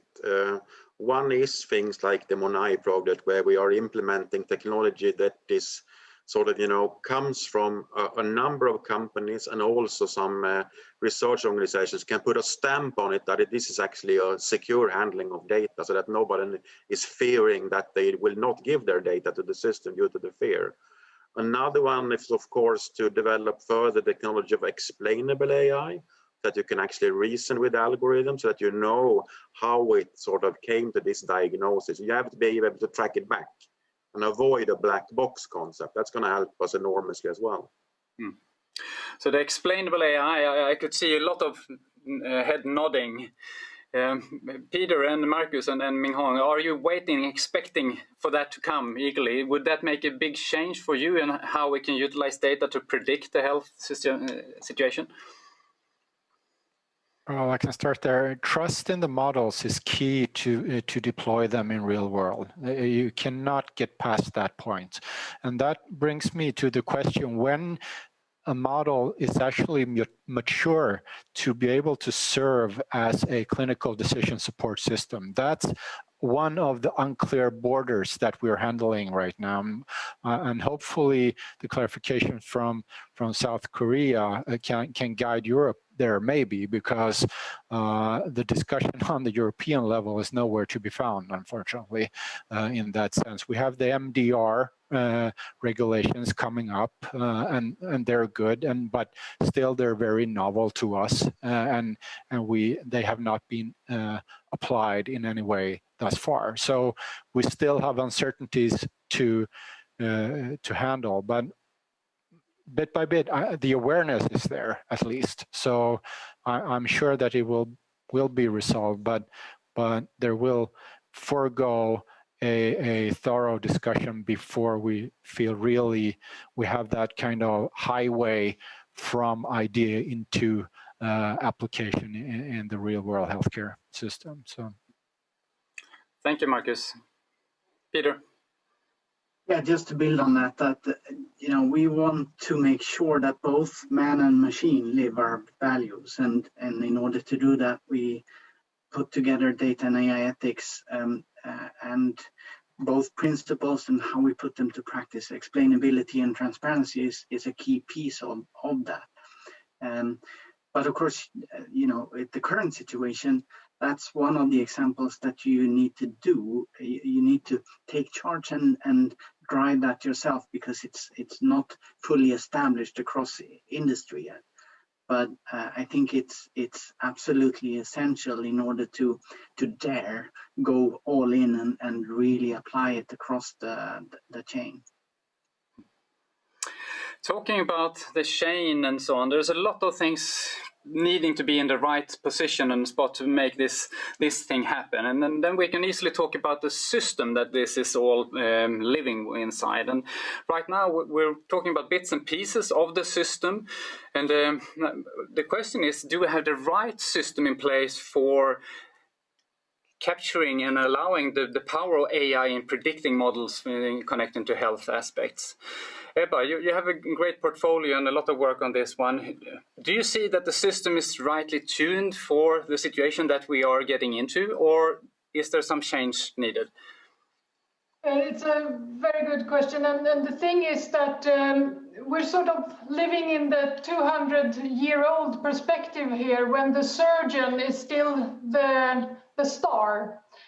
And of course, with this lifestyle challenges, what really the consequences regarding diabetes type 2 and heart and cardiovascular diseases and cancer, and what we're seeing now with COVID-19 as well, that the system in terms of incentives and payer models and business models, and really where do we spend our AI resources and projects, there it's urgent we make a system transformation to really spend our AI resources and our projects and our computing capacity in the prediction and prevention. I would like to emphasize, of course, that we shall definitely cure and do the diagnosis and treatment, no question about that. But we should really prevent what can be prevented. And obviously, there is so much that can be prevented. And then as well, it can really be precision medicine, because then we really know why it's coming into the ill part, if we have prevented what can be prevented. So the system is in urgent need of a system transformation. Thank you. Thank you. Absolutely. And that's something that this topic is really depending on the importance of the person that is pushing through the boundaries. And you guys are really in the forefront and good ambassadors of doing that work. So my big applaud to you. Before we close this session, I have a final question to you. We've talked about hinder and the system change and things that are needed and the obstacle of the legal system. But when all of that is in place, what is the one single best opportunity that is released then by AI in prediction and preventing? So what is the best thing to come that you see with releasing AI in the prediction models? Marcus, would you like to go first? Going from descriptive to predictive and further on to prescriptive care. And that means tailoring care on the individual level as opposed to treating patients on the group level that we are used to. So going into precision medicine and precision healthcare, that's where we need to go in order to face the challenges driven by the demographic transition and others. Thank you. And a final word for another one. We are running out of time, so one more person that can do the pitch of the best to come. I can just agree with Marcus. Going from really not only precision medicine, but really precision health and also health. Super. And with that, I'm so happy to share this session together with you and great stories that you've released and then let us all take part of. And by that, I say thank you to the panel and thank you to all people listening. It's us together that is transforming healthcare. And by that, now over to the Stockholm studio. Thank you.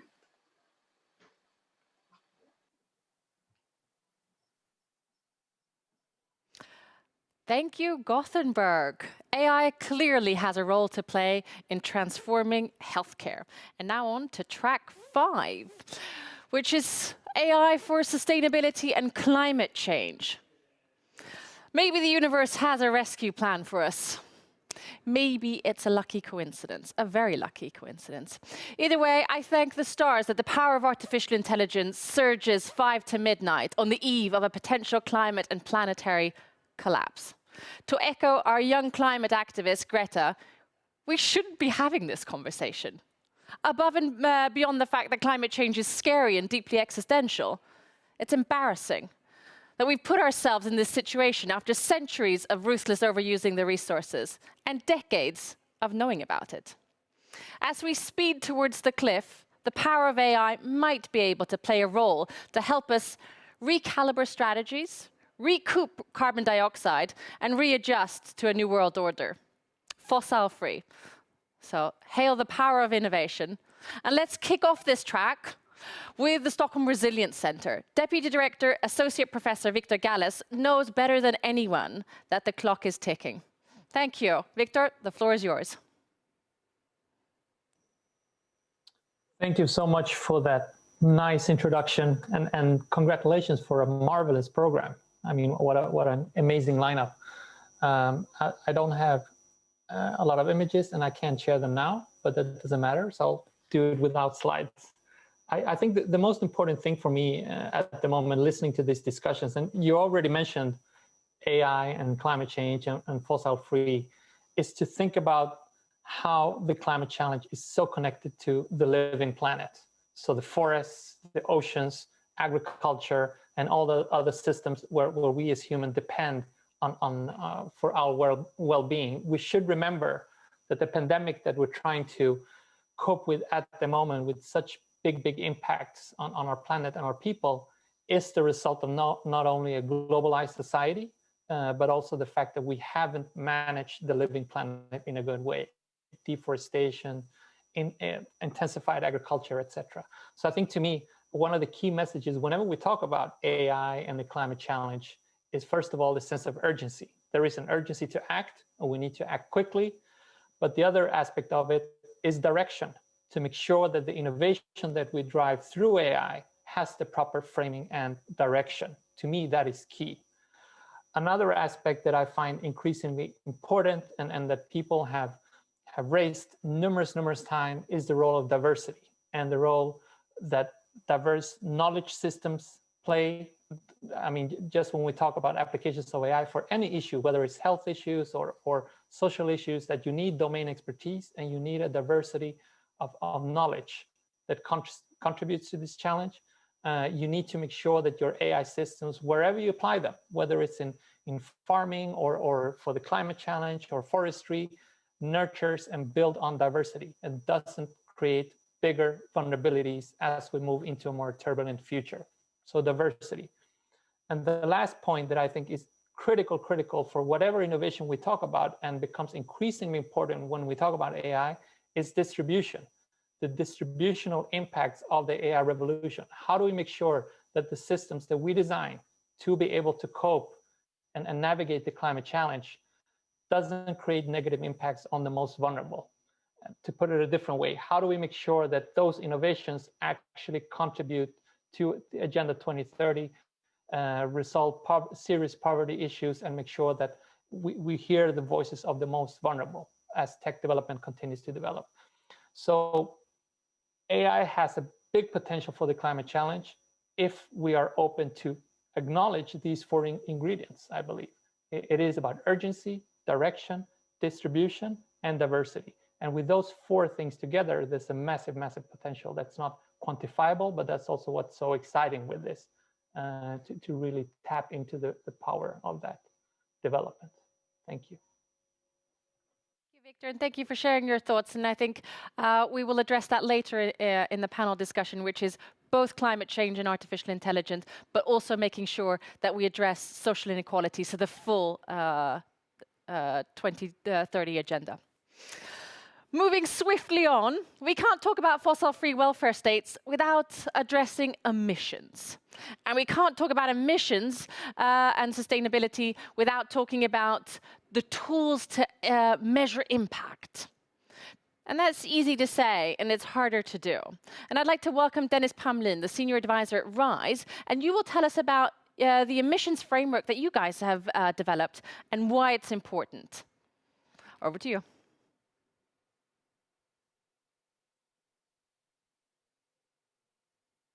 Sorry, I lost you there. Dennis, can you hear us? Sorry, I lost you there for a second. Yeah.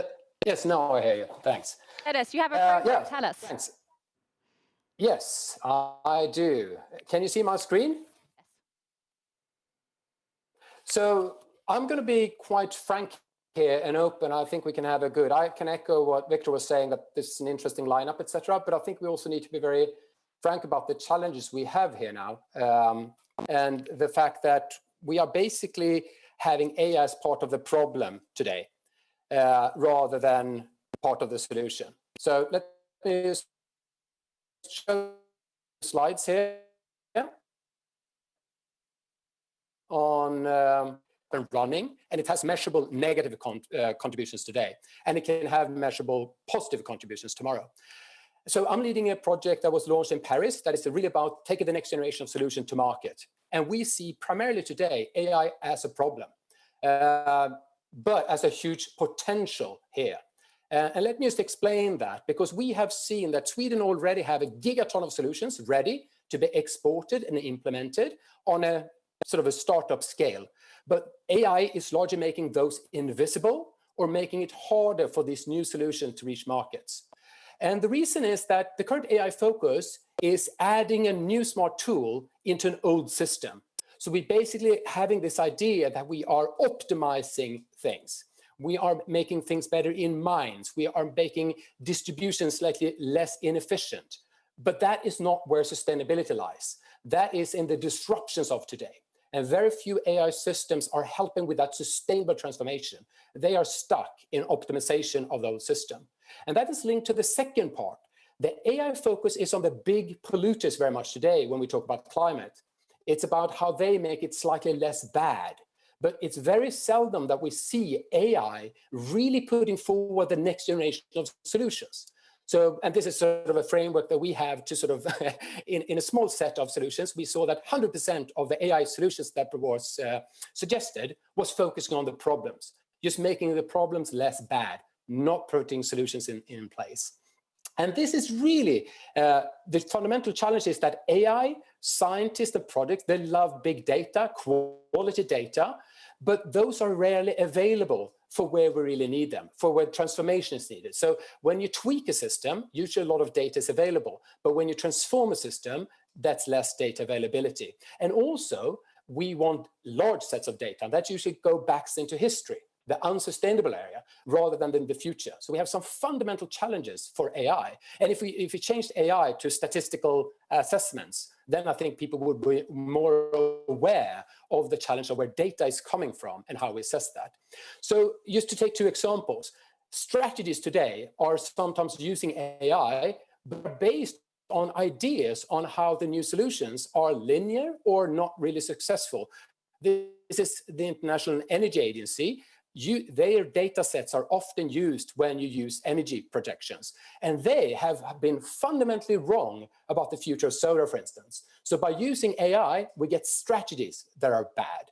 But also within companies, they use AI, and many AI scientists and AI consultants, they want to show rapid return on investments. And that means optimization of system, quick things up there. And that means that McKinsey can see there's 50 billions in the oil industry to have them more efficient. But they need to discuss transformations. So AI is part both of the problem with strategies and investments. But we can solve this. We can make sure that Sweden at least link all major AI initiatives to strategic 1.5 low energy demand compatible initiatives. In Sweden, we don't really understand that, many of us. We think that all emission reductions are good. And then we need to make sure that we identify and tag data based on needs, not the old products. That will allow the new solutions to enter to the market instead of being shut out. And we need to have a tracking system, and I think Sweden can be the leader here, to balance between AI initiatives and tools and support for transformative innovation and global sustainability, and those that optimize existing systems. And I want to stress, it's not bad to optimize always, but what we have now is a lock-in system. And then finally, I think the real exciting thing is to be part of the next generation of infrastructure creation. The roads, everything we have around us is nothing compared to the AI structure we see being born now. And how do we develop best practice for how we gather, tagging everything and using sensors and questionnaires that is based on allowing new solutions instead of optimization? How do we have open data training set for global sustainability? Those require open and free access, because many of the new startups and the new people within companies who wants to push the agenda, they don't have the budgets that the old unsustainable stakeholders have. And we need to establish a review and evaluation for the AI with a global sustainability compatibility filter. So there are tools here to be developed. We shouldn't just look at the individual AI projects, but also the underlying structure. That's all for me. Thanks. Thank you, Dennis. We hear you loud and clear. End of tweaks and time for transformation. And we need to put this within a framework, and Sweden has a solution for that. And I hope you adhere to the previous speakers. It's all about collaboration and together, and this is something that we will share. Onwards. Sorry, can I just add on that? Because it's so important that when we talk about who do we invite, because we tend to invite the old sectors, not the new sector. So collaboration is a buzzword. We need to be much more specific on what we mean by that, because Sweden is a lot about talk, not so much about action. Sorry for interfering, but it's so important. It's so important. So thank you for sharing that, Dennis. I think progress is made where all aspects of society toe the line. So the grassroots push and our leaders set the pace by the power of example and relative responsibility. Market leaders in all sectors have a huge opportunity to trailblaze, and therefore it's very exciting to welcome the AI team of H&M to talk about how technology is an integral part of reaching our sustainability goals. So welcome. With us we have Linda Leopold, and you are the Head of Responsible Data and AI, and Arti Seghami. Did I pronounce that correctly? That was great. Close enough, that means. And you are the Global Head of AI Analytics at Data at H&M. That's correct as well. Linda, let's start with you. Let's put this in context. What does the sustainability goals mean for H&M? Well, first, I mean, climate change is a huge challenge for many industries, including fashion. So we need to transform the way we produce and consume fashion today to be able to reduce our emissions. And at H&M Group, we have an ambition to become fully circular and climate positive.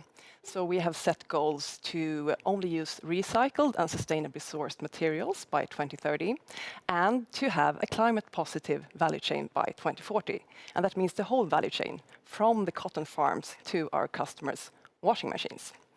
And of course, innovation will be key. Innovation and to have sustainability at the core of the business. Those are the key elements. And speaking of AI, we really believe that AI will be a key technology to reach these goals. Which is a beautiful segment to you, Artie, who heads up the AI. How does AI play a role in achieving these goals? So AI is an amazing tool to have a sustainable decision-making in the entire value chain.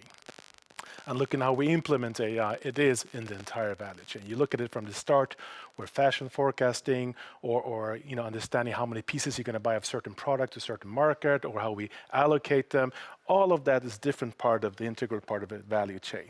And AI makes us be more precise to understand how we're going to utilize things, how we're going to make sure that we make that demand and supply to fit together. And it also fits very well for our customers.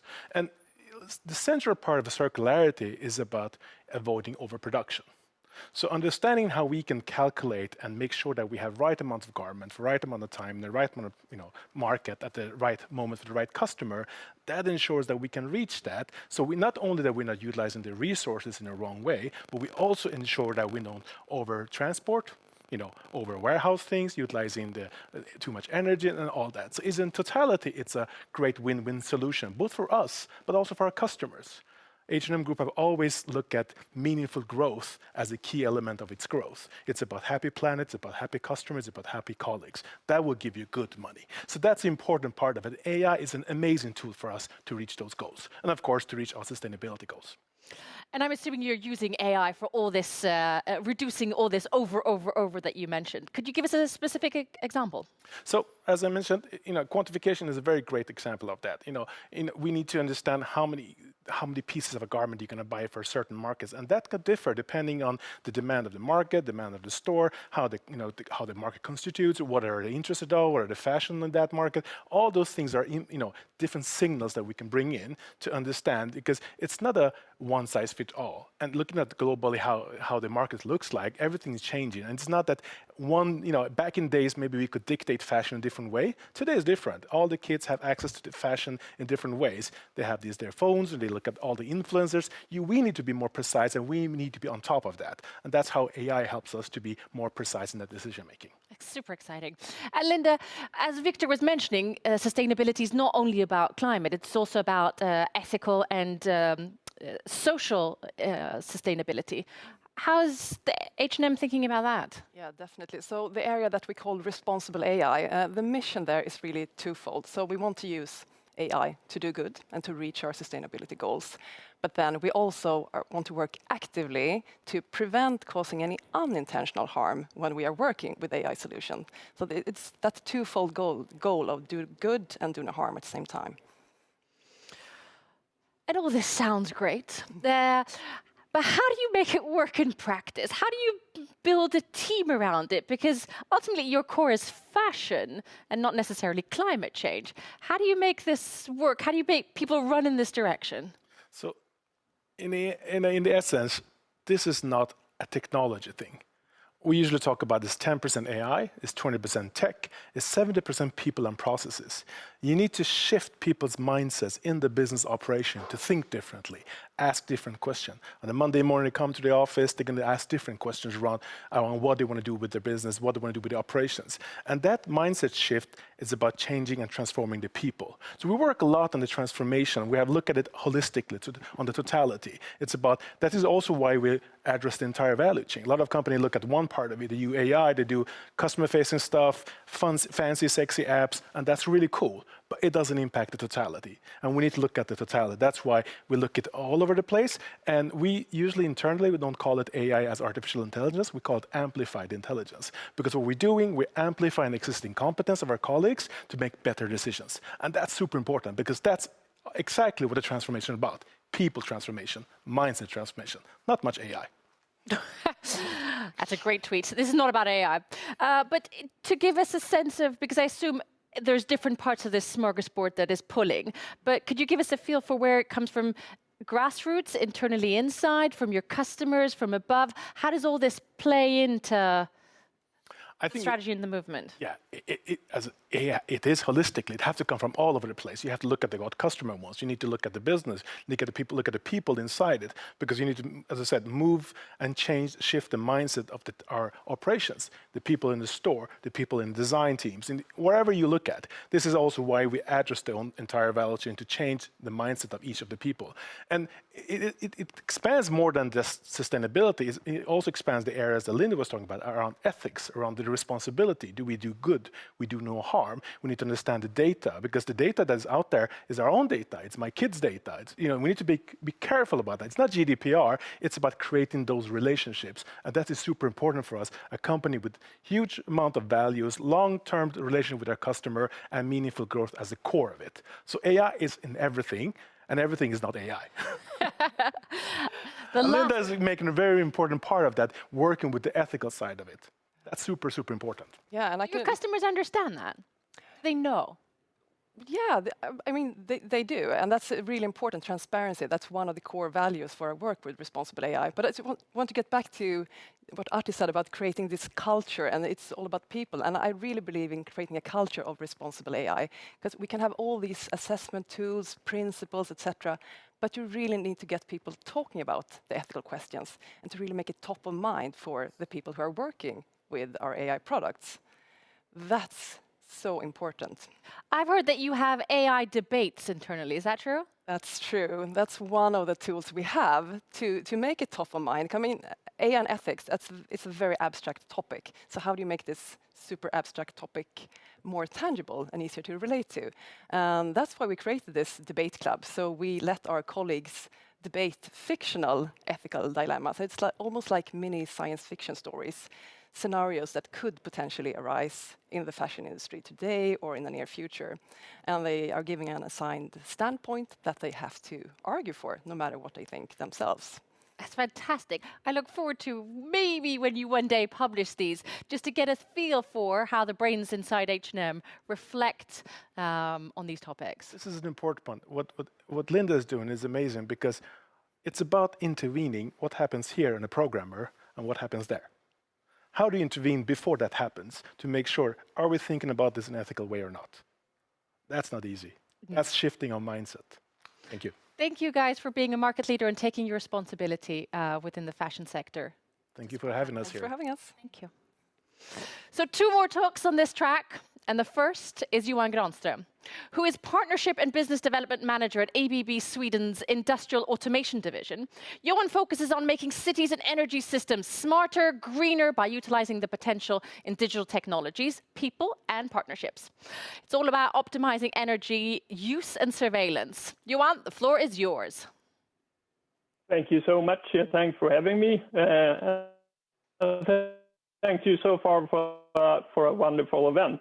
I just want to start with just agreeing with the previous speakers that AI isn't really the big thing about technology. It's really about transformation, and it's about amplifying people. But it's interesting to find what we actually can do with the technology. Did you know that 64% of global energy consumption and 70% of the global CO2 emissions are happening in our cities?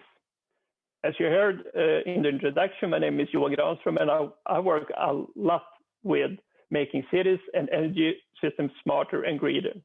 And from my point of view, we need a holistic approach rather than only innovating in the verticals.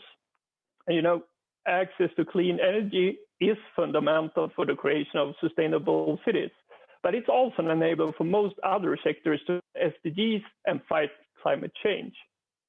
Recent technology and price development, along with regulatory and policy changes, creates new opportunities as well as challenges. And they are kind of all included in 4 major trends. The first trend is about the rise of renewables, such as solar and wind power, but it makes the energy supply more weather dependent, meaning that supply and demand won't be in balance, which is why we also see an increasing deployment of energy storage. It also means that a growing share of the power generation is actually happening distributed in the grid rather than at a centralized power plant, creating bidirectional energy flows and makes it much more difficult to plan and dispatch power. The second big trend about electric vehicles. The electrification of transport and mobility grows exponentially right now, which is great for sustainability, but does indeed offer challenges such as capacity issues and peak loads, especially in urban areas where when people get home from work and like to charge their car, shower, and cook dinner. The third one is about a general electrification trend in the industry, as well as the birth of new, quite energy-intense industries such as battery factories and data centers. And the last one is about that the conventional supply and demand chain is kind of transforming into an ecosystem of energy, creating a demand for smart and autonomous solutions to coordinate and optimize all distributed assets such as generation, energy storages, and flexible demands. To address this, we have worked a lot with developing a platform which pretty much is a solution to connect assets, aggregate data, and optimize the energy system in real time based on data and predictions to reduce energy costs, to shave power peaks, but most importantly, to minimize the CO2 footprint. And this comes in kind of three different flavors. One that is addressing smart charging for electrical vehicle fleets. We work with industry sites and commercial buildings, as well as my favorite, virtual power plants. That is really about managing a city or a region-wide network of distributed assets, such as EV fleets, industrial sites, commercial buildings, and so on, to enable dispatchable renewable power, flexibility, and ancillary services. As a part of that platform, AI will play a main role in understanding and predicting the complexity, the dynamics, and the flexibility of a distributed, low-carbon, and renewable energy landscape we are aiming for. And one project I actually would like to mention is one in northern Sweden. In Skellefteå, north from the Northvolt 1 battery factory, we are developing the future of energy management together with Skellefteå Kraft and other parties. In Sara Culture House, which is a beautiful 20-floor tall wooden building which holds an hotel and hub for art, concerts, and congresses, as well as the public library, we are adding a new level of intelligence together. We are connecting and aggregating data from all the assets such as the electrical equipment, the heating, energy storage systems, solar power, and all that, and combining that with advanced predictions to be able to optimize the energy flows and control the assets to minimize the CO2 footprint. Because a conventional way of including a building into an energy system is pretty much to add a grid connection big enough to manage the demand, right? And in some cases, you actually add a layer of smartness to automate some functions in a building. But in this project, we are taking it to the next level by making the building an asset for the city. By utilizing AI, we can better predict the characteristics, the behavior, and the energy need for the rest of the system when it comes to supply as well as demand, and control all assets based on that. We have also opened up for AI experts to build value-adding applications that we can use to make even better optimizations. One example is actually the Swedish-based startup called Greenlytics, who has developed an application to predict solar energy generation based on a number of weather forecasts and the building's solar system setup. And to sum up, the energy landscape needs to transform into a collaborative ecosystem which is sustainable, connected, and powered by AI. So let's write the future of energy together. Thank you so much. Thank you, Johan. Let's rewrite the energy history together. Hear, hear. And last but definitely not least, it's an honor to introduce Shilpa Kolhatkar, the Global Business Development Leader at Nvidia, who will talk to us about how technology can support the global fight to keep the planet under 1.5-degree target. Technology alone will not be enough to save us, but as we've heard today, it has a part to play. The floor is yours. Perfect. Thank you so much, Aurora. All right, so hello, everybody. It's been such a fantastic track so far, listening to all of our esteemed speakers. And my favorite definition of sustainability is really how efficiently the systems are working for the people and also how well they are working for the environment. So now is really the perfect storm, I think, for using AI as the transformational tool to help achieve sustainability goals towards cleaner, greener, a healthier planet. And as Victor and others have indicated earlier, successful AI is collaborative, it's inclusive, it's diverse by nature, right? Because that's where the true success lies, is in using multiple data sets from different entities so that more meaningful decisions can be drawn through a combination of different data sets. So now is really the perfect time for using AI because of three things coming together. Loads and loads of data that is being generated by people, by devices, combined with the availability of supercomputers. That's where NVIDIA comes in. And the availability of and maturity of AI algorithms that have been in development over the past several decades, because AI is not new, as you know. So here at NVIDIA, we are very proud today as our new NVIDIA DGX supercomputer that's located in our headquarters here in California has been announced as the most energy efficient AI supercomputer on the earth. And as nations become AI nations, cities become smart cities and scale their domestic AI infrastructure, there are implications for the environment. So having this power efficient infrastructure, power efficient supercomputer is really a huge step towards sustainability goals. And if you think about it, AI provides outcomes in two steps. First, it's use of AI to learn more about how people are using the resources, the water, land, oceans, and to sift through tons of data and look at trends and patterns in that data, right? So measuring it. And the second step is using AI to then improve and optimize these assets, such as robots to selectively go and apply pesticide or fertilizer or selectively water farms. So let me give you a few examples. There's a lot of sensors gathering data on weather, wind, road surface temperature and conditions, air and water quality, vehicle traffic, and so on. Digital twin is a tool where you feed in all this data inside of a supercomputer in a virtual environment and describe its physical counterpart. And once you've done that, once you've created a digital twin of the corresponding physical space, maybe it's the ocean, maybe it's a city, you then create models and simulations to see the effect of changes in some of the parameters. There's no way in the real world to try to experiment with different types or levels of pollutants in the ocean, for example, that affect the ecosystem. But in a digital twin, you can, and you can very speedily do millions of permutations and combinations to see the impacts very quickly by varying these parameters. So Virtual Singapore is an initiative by the Singapore government, which they have created a digital twin of the city using simulations and models in the digital world first for the purposes of urban planning, and then make those implementation decisions for the real world. Another important sustainability example is one which Johan talked about around clean renewable energy. Cities, as you can imagine, are looking for creative ways to help the smart energy initiative, and that's where machine learning is being used today. Machine learning to forecast availability of renewable energy sources like it's wind or solar through predictive modeling. It's also being used to analyze usage pattern of people, of factories, of businesses. Combine that with forecasts.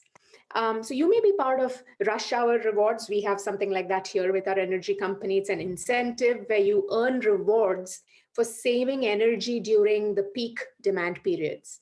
So smart thermostat automatically tunes the temperature based on certain time blocks during the day so that it's not drawing as much from the grid.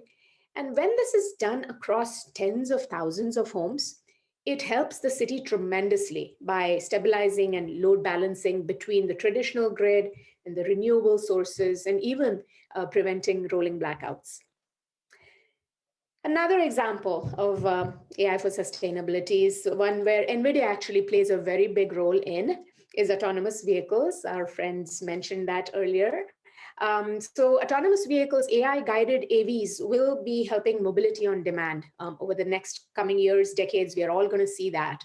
And that will lead to substantial greenhouse gas reductions in the urban transportation space because of use of computer vision for traffic optimization, for route optimization, for platooning of cars to roads and traffics, thereby improving the road capacity, and also autonomous ride sharing services so that people are using the common pool of cars and vehicles out on the roads.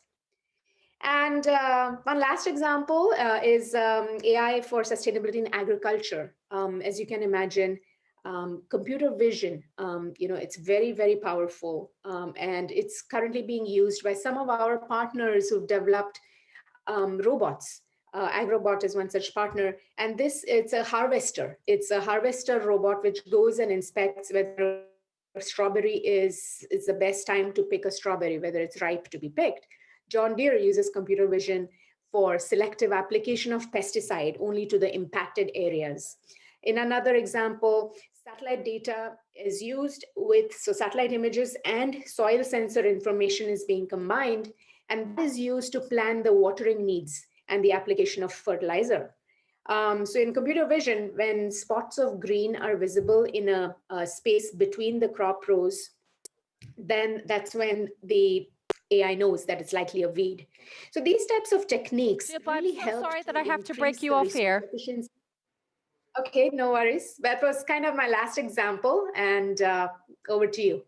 Thank you so much. And clearly, we need much more time to address the in-depth details of these things. But thank you for sharing the overview. And I think this track has demonstrated that, as Victor said, we need a sense of urgency. Climate change is real. It's deeply existential.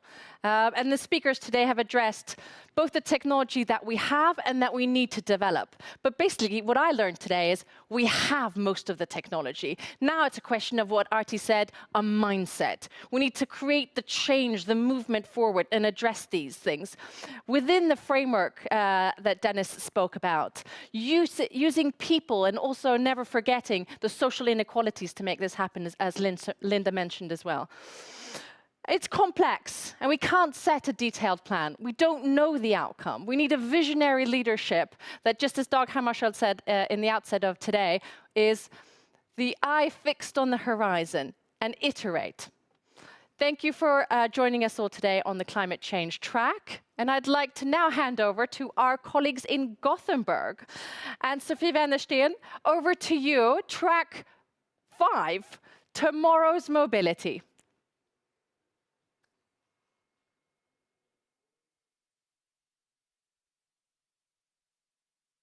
Directly here from Lindholmen Science Park and the session on tomorrow's mobility. My name is Sofie Wennersten and I'm the Program Director for Drive Sweden, which is the strategic innovation program, one of Sweden's 17 actually, strategic innovation programs funded by Vinnova, Swedish Energy Agency and Formas. And we focus on the mobility solutions of tomorrow for people and goods that are sustainable, safe and accessible for all. And we provide a collaboration platform for academia, society and industry and the end users to together develop and test and implement solutions together. Because, as we've heard many times today, collaboration is crucial. And I am sure that we will hear about how crucial it is also in this session. And nobody has missed that digitalization, automation and electrification will have a major impact and create a lot of opportunities for the mobility sector. And today, even though Sweden is a very small country, we have some of the major players in Sweden in the automotive and mobility sector. And today they undergo groundbreaking changes. And in this session, we have a great lineup of interesting speakers who will dive into the subject. We have two from the automotive industry, one from the Swedish Transport Administration, and then 2 representatives from India and Israel participating. So let's get started. And first on the digital stage, we have Anna Westerberg. She's the Senior Vice President at Volvo Group Connected Solutions. So a warm welcome to you, Anna. Thank you, Sophie, and hello from Gothenburg. My name is Anna Westerberg. I'm leading Volvo Group Connected Solutions. We develop and operate connected services for Volvo Group customers around the world. In my presentation, I will talk about how we work to make transportation and infrastructure solutions more sustainable and efficient. I will share 3 examples, and I will highlight the importance of collaboration and partnerships in this development. You may not have given it much thought, but the Volvo Group contributes to the functioning of our society in many different ways. Trucks, buses, construction equipment, and connected services are involved in several of the functions that many of us rely on each and every day. Transport is an enabler for prosperity, growth, and welfare. Without it, the societies we live in will not function, and the demand for transportation is increasing. With a growing population, a growing middle class, urbanization is a global trend that means that we need to find new ways of transporting people and goods in and out of cities in an efficient way. Growth in e-commerce impact the demands and requirements of transportation and create new patterns. As much as we understand the drivers for this increased demand of transportation, we also understand the facts of science, that we have several global challenges to combat. For example, climate change, bad air pollution, congestion, and road fatalities, meaning that going forward, transportation needs to be done in a more sustainable way. Behind me, you see a figure, a number, 1 million. Last year, we celebrated that we had connected more than 1 million trucks and machines for our customers around the world. And for commercial industry, this is a big number. And it's a number that is growing every day. And this is very good news. And why is that so? With this amount of data generated by these connected assets, we can make a big impact to our customers and to society. When more vehicles are being connected, in combination with connected goods, connected drivers, connected infrastructure, we can increase the efficiency of transportation. And from the data generated by the connected vehicles, we can support our customers in many different ways. For example, we monitor key components to predict a breakdown so we can avoid costly unplanned stop for our customers. That, if they happen, also likely can cause disturbances in traffic impacting all of us. Together with connectivity, electromobility and advancements in autonomous solutions will drive significant innovation and transformation of the transportation industry in the years to come. And these will be strong contributors in addressing many of the global challenges that I've just addressed. As a result of these software-driven technologies, new business models will emerge and transportation will be done in a much safer, efficient and sustainable way going forward. Sustainability and climate change are truly the challenges of our generation. And our contribution is to offer leading transport and infrastructure solutions that enable societies to prosper today and in the future. And through these technologies, connectivity, automation, electromobility, this can be done. But we also need to take a holistic approach to look at a bigger picture, a whole system. For example, an electric truck. What are the services? What are the charging solutions? Well, how is the infrastructure set up? And then we need to combine all of these together. And this means that we also need to work in new ways with a broader set of partners to succeed. You can say that partnership is for us the new leadership. And now I will go deeper into 3 examples of value creation, and I will share with you how we, the Volvo Group, together with customers and partners, work for more efficient and sustainable transport and infrastructure solutions. Here in Gothenburg, we have a very large infrastructure project ongoing with the purpose to make it easier to transport people in and out of the city as we expect the population to grow in the years to come.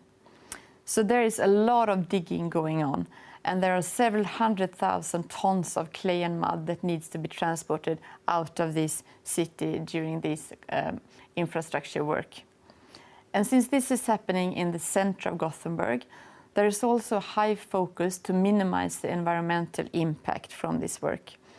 So the challenge was, how can we optimize the load on each truck for maximum productivity, while at the same time minimize the environmental impact and staying within the given limits? And how can we simplify the administration in this process for the operators and authorities? And this was the challenge. And together with our customers, NCC, a Nordic leading building and infrastructure company, and other partners, we developed a service that we called Efficient Loadout, which makes it possible to optimize the load on each truck and also remove all the manual paperwork and move that to a digitalized process. And the result is less trucks on the road, lower emissions, simpler administration, and a safer work environment. This particular project will reduce transports in and out of Gothenburg by 8,000 during the project lifetime. It will remove handling of 65,000 papers to digital documents, and it altogether then has the potential to enable a reduction of CO2 emissions by up to 1,000 tons. And we could not have done this on our own. NCC could not have done their own, nor the traffic authorities, but we could do this together, and that's something that we are very proud of. Urban logistics contribute to challenges in the form of traffic congestion and poor inner city environments, but it's also a prerequisite for an attractive city. Smooth is a research project in which we, together with other industry players, research institutes, and the society, jointly develop and test systems of systems in Gothenburg with the ambition to reduce the number of goods transports by up to 40% to the inner city area. And the challenge is that a large portion of the trucks delivering goods to the center of Gothenburg is not carrying a full load. Our analysis shows that approximately 90% of the truck traffic carries only 1/3 of the total goods entering to the downtown area. And the systems for urban transport is a very complex issue, and it involves many players and many different systems not designed originally to interact with each other. So a key feature here will be to find the solution with a dynamic decision algorithm for consolidating and reloading the goods in different hubs based on a very complex amount of data. Now we're going to move to the US, and we're going to move to California.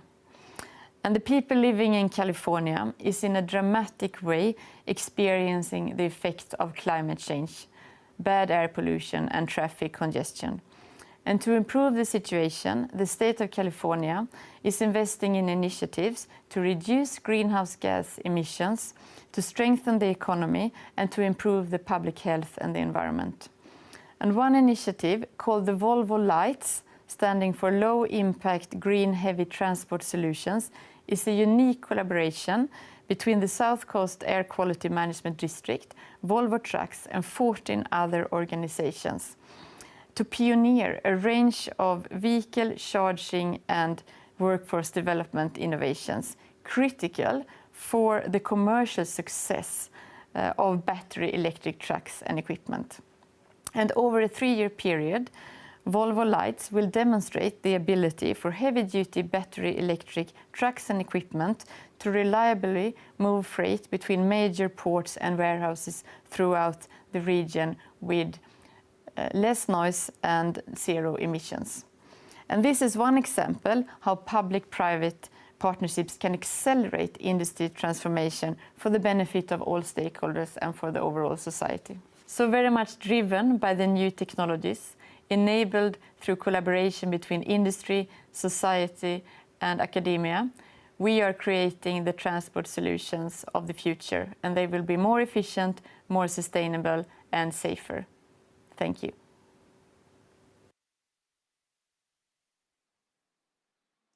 Thank you very much, Anna. Very interesting to hear these concrete examples of how you at Volvo are working with the future mobility and transport solutions, and also underlining also the very important role that you as a global player has in creating the sustainable societies of the future. And partnership is the new leadership. But also newcomers and startups have a very important role, particularly for driving disruptive innovation. And therefore, I'm very glad to introduce our next speaker, Linnea Kuhnehed from Einride, who is the CMO and co-founder of Einride, an extremely innovative and promising Swedish startup. Linnea is heading all marketing, communication, design, and public affairs at the company. And warm welcome to tell us more about your exciting journey. Hi, thank you so much for having me, and thank you for that introduction. I'm super happy to be here. So, as you said, my name is Linnea Kuhnehed. I'm co-founder of Einride, and Einride is a startup based out of Sweden. And we are still a small player, but we are also challenging a huge industry. And before we go in a bit into more what we're doing, I would just like to touch up on briefly about the transport industry and the challenges that we see, and also the very reason why we exist as a company. And so if we just start to look at the industry, the transport industry is actually a $2 trillion industry annually, and it's responsible for somewhere around 7 to 8% of the global CO2 emission. It is also highly inefficient, since the filling rate today is only about 20% on average. So there's a lot of things that we can do here. And it's also a fact that transport is getting more expensive, and this has to do with the driver shortage, but also the cost of fossil fuel that is increasing. So there are plenty of arguments into why we need to look into this industry and challenging it, and to see how we can find new solutions. And how we see it from our perspective is that we need to shift a bit of the dynamics of how this industry is working. We need to stop looking at it from a carrier perspective and more looking at it from a shipper's perspective. That said, it's more looking for where is the demand, how much is the demand, and how can we transport this in the most efficient and cost effective way, but also, of course, in a sustainable way, because that's where we have to go, right? And so we can see that there's 3 major shifts right now happening in the transport industry, and the first one being the digitalization. And the transport industry is still one of the big industries that's not really gone through this big shift yet. And this will, of course, help a lot when it comes to how we can make it more efficient and how we can optimize the transport and the filling rate. But what we also see is that we need to start looking into other solutions when it comes to the transport in itself, the freight transport that is. And that is that we have to go into other type of fossil fuels, such as, we need to look at an electric alternative instead of fossil fuels. So by going electric, there's so much more factors to take into account than going with a diesel. So there's much more. It's not as easy as that you can replace an electric truck with a diesel truck. There's so much more to it. And actually the same goes when we talk about autonomous and self-driving. So how we think about the future of freight is that we need to go for a much more systematic approach. We need to look at it from a completely different angle. And for this, we need to be digital. And so we need to digitize the transport industry to be able to go for an electric and an autonomous future. And by doing that, we can see so many clear benefits. We can see that we can drop the operational cost of transport, and we can also, of course, lower the CO2 emissions up to 90%. And so that's something that we are really pushing for from NRE's perspective. But coming back to mobility and the tomorrow of mobility, I think it's so important to highlight that when you want to go for electric trucks, electric and autonomous, there's so much more you need to do in the planning. And this is, I would say that this is impossible to do manually. And since a lot of the logistics planning today is manually, that's really where we need to start. Because when you take an electric truck instead of a diesel, you need to start looking into how can you make this electric truck run in an efficient way. And that comes everything from how you plan your charging cycles, what type of weather is it, are you going uphill or downhill? So there's so much more, but it also goes into what are you actually carrying? Are you carrying frozen goods? That's going to take a lot more energy than if you are carrying dry goods, for example. And there's major of this type of questions that you need to answer if you want to run electric in an efficient way. But the really cool fact is that when we've been working with our customers, and we're working with, for example, we're working together with Lidl, we're working together with Oatly and many more companies to go for sustainable solutions, we can already see that up to 20 and 30% of all of their shipments today, all of the transport could actually be electrified with a good business case. And I think that is so important also to highlight that this is done with the technology that already exists today.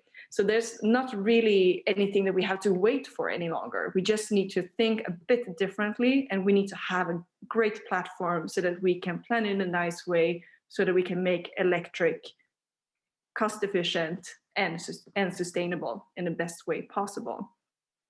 And the really interesting factor here as well is that it's very similar actually when it comes to autonomous transport. Because if you want to go for a safe transition when it comes to autonomous transport, it's a very similar approach, because you need to look into where do we have the demand and where is it safe to install this type of technology. And that is also something that we are doing together with our customers. We're looking at different types of settings and different types of environments where an installation of this new self-driving technology could be installed in a safe and nice way. And where, of course, we also can have a good business case, actually a great business case, but also to make it sustainable. And so that is something that we are working hard on trying to make that transition happen. And I would really like to show you a video that we did here a few weeks ago, where we actually became the company in the world to drive the fastest on an autonomous and fully electric truck at the Top Gear track in the UK. So let's see if we can get it here.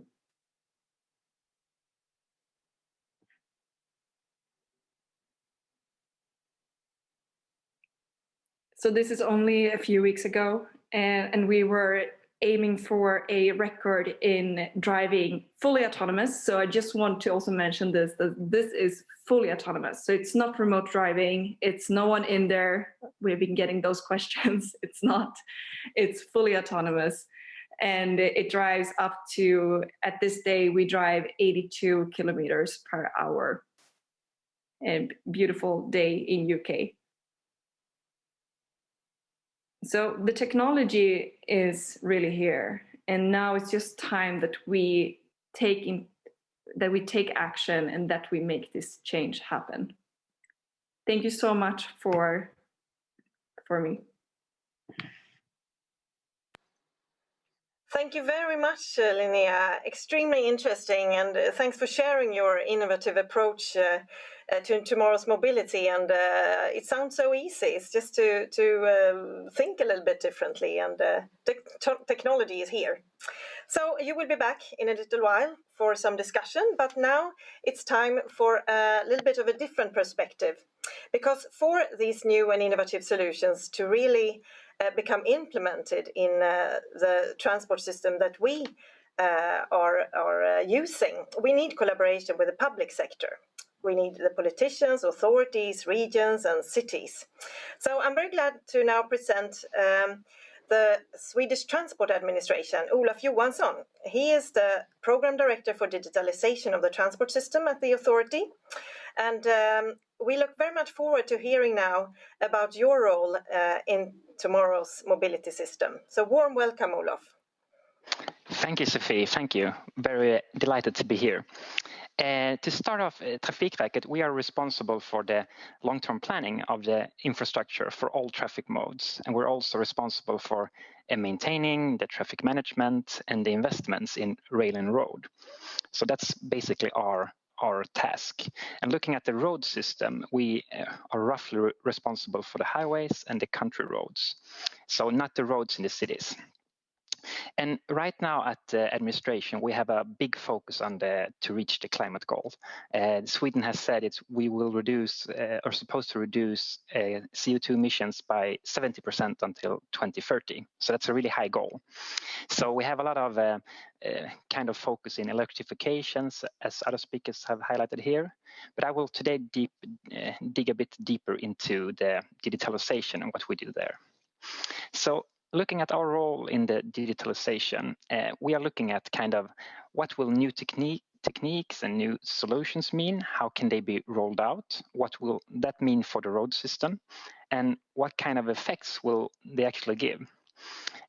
So in that aspect, we're actually looking at the infrastructure, both the physical and also the digital, and how it can be designed in the best way to actually contribute to these kind of goals.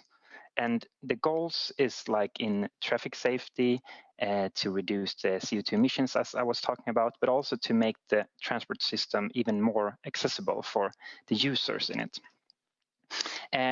All this is, of course, in line with the Agenda 2030. We are also looking a lot how like the vehicles and the future vehicles will interact with the infrastructure. So basically, you can say like we are the one to like we're looking at the society planning and how that can be developed. And also one thing to point out is that we are one of Sweden's biggest like actors in procurement. So we are really doing a lot of procurements each year. And in that process, we're also looking at new innovative solutions to give incentives to the industry to develop new solutions. And we're approximately procuring for around 50 to 60 Swedish billion kronors a year. When we have been looking at how we can use digitalization in different aspects, we presented a roadmap last summer. And in that roadmap, we are pointing out, I will also say that it was a roadmap for connected and automated road transport system.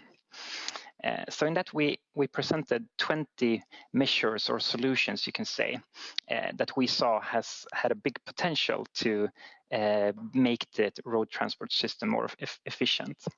And we were looking at those measures, how we can stepwise implement them and how they can create these positive effects that I was talking about before.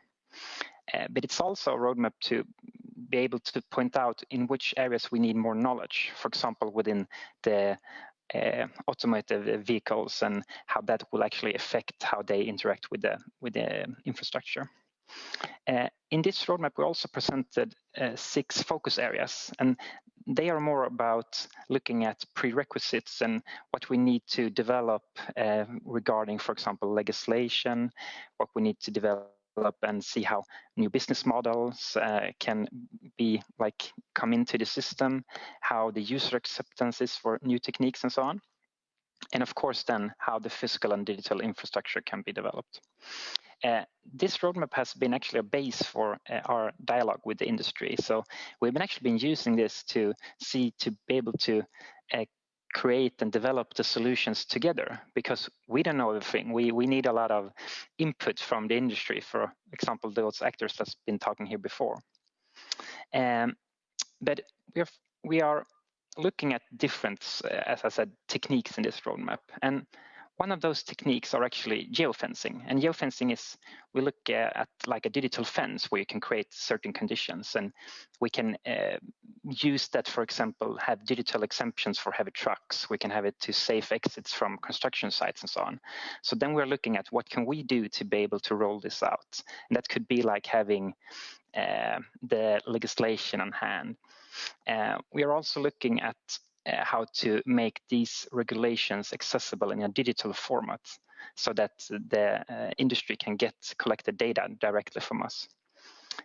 We're also looking at a project that I think is interesting that's called Digital Winter Road Status Information, where we collect friction data from the vehicles so we can get a lot of data points, millions now. Before we had like 10, and so now we can get even a better perception of what we need to do and how we can reduce costs in our winter winter when we do anti-slip measures, for example. And we have been having out a test now for 2 years, and it's giving really good results. So now the next step is to scale this up, actually. So it's a lot of things happening within this area, and we are really glad that we can cooperate together with both academy and industry and actors like Drive Sweden and others. So thank you. Thank you very much, Olaf, for sharing your perspective, which is, of course, very important when it comes to scaling these solutions in reality. And see you again soon for a short discussion. And moving over then to our next speaker, the mobility system is a global challenge, of course, and therefore I'm very glad that our next speaker is from the Indian Institute of Technology, and Professor Anup Chawla has a long and impressive CV. He has focused on automotive safety and biodesign. And he will speak today about the CITES platform, a very interesting Swedish-India transportation innovation and safety partnership. So warm welcome, Professor Anup Chawla. Thank you. Thank you for the nice word you said about me, and thank you for inviting me for today's session. It's really a pleasure for me to address this gathering.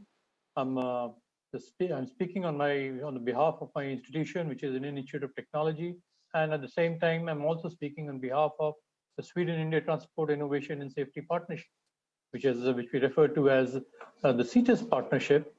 This partnership has roughly about 15 partners, including people from industry, academia, and the administrative authorities, both from Sweden and India. The members include the Volvo Group, Autoliv, Ericsson, Saab, Chalmers, RISE, VTI. The Swedish Transport Administration is a key member, a key partner for us. Altair, Manipal Hospitals, and Tech Mahindra from India, Indian Institute of Science in India, Automobile Research Association of India, which is one of the authorities in India looking at road safety and mobility. So we have been working with the overall aim, the overall objective of looking at mobility as an issue which we want to address in the near future. We are also looking at safety as an issue, because the way we look at it, mobility and safety, they always go hand in hand. No transportation can be talked of unless we look at the safe aspects of it. While we'll talk of pollution control on one part, safety is also another very important aspect. Just to quote one small figure, on Indian roads itself, within a year, every year, we lose about 150,000 lives every year because of the fatal accidents that happen. So the future mobility, the way we look at it, is going to be, of course, AI-based. There is going to be a lot of AI-based, let's say, autonomous vehicles that will be there on the roads. But all these solutions, they will work, they will be successful only when they are able to address the safety aspects also. Okay. The third aspect of mobility, which is going to stay with us for for many decades now, which is the future of mobility, is going to be electric vehicles. Now, whether it is the traditional vehicles or electric vehicles, none of them can move away from or can ignore road safety as an issue. And all these solutions, they are driving us towards what we refer to as autonomous vehicles. One of the previous speakers showed us a very interesting video in which a vehicle was being driven in an autonomous manner, and that is going to be the future of our future of mobility in the world. However, while that is going to be the future, we'll have to look at what safety is and how safety would be addressed in that. For instance, if we talk of roads, identifying other vehicles on the road, identifying pedestrians on the road, identifying two-wheelers on the road will lead to many other issues that we have to address. Traffic, we have to address all the algorithm that we have, the AI-based algorithms, the learning algorithm that we use in these solutions. They have to address the traffic that is going to be present on them, and they would help us make roads safer. And we know that the vehicles today, in fact, for the last quite a few decades, have been having lots of sensors and electronic control systems in them. But those systems, they are going to be using more and more AI-based techniques, and they're also going to be using vision-based techniques to identify, let's say, vehicles on the road, to identify people on the road, and the solutions that we come up with will have to address these aspects. In fact, the future of mobility is going to be AI-based. It has to address road safety as well as autonomous vehicles, and the control of the vehicles has to be addressed through them. One additional challenge that I foresee in all these solutions is going to be the issue of not just data security but data ownership. The one big issue that will remain for administrators and for all stakeholders to address would be that the data which is coming from these vehicles, is that owned by the vehicle owner or by the automobile manufacturer or by the government? It can have serious implications on what kind of solutions are accepted and what kind of solutions are taken to reality, because it will, the data ownership will have legal implications. It will have issues on what data can we use in these AI solutions. Of course, I fully endorse the fact that the future is going to be AI-based. The future is the future of autonomous vehicles, electric vehicles, and road safety. It's all going to be linked to the AI tools that are going to come up in the next, I'll say in the immediate future, and that is going to control mobility and transportation in a big way. I think I'll end with that. Thank you.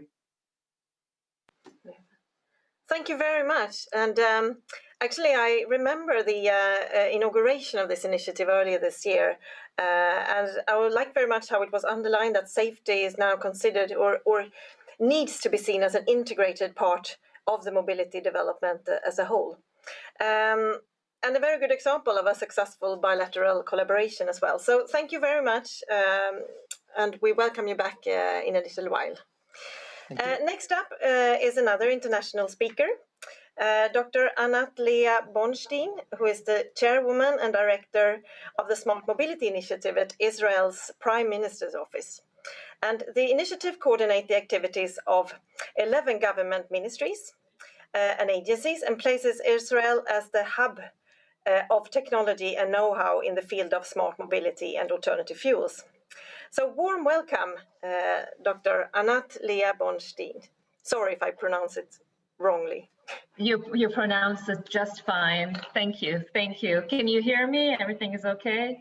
Very good. Okay, so you know, not once is Israel referred to as the Silicon Valley of the auto tech industry, or the place where technology and innovation in smart mobility are produced.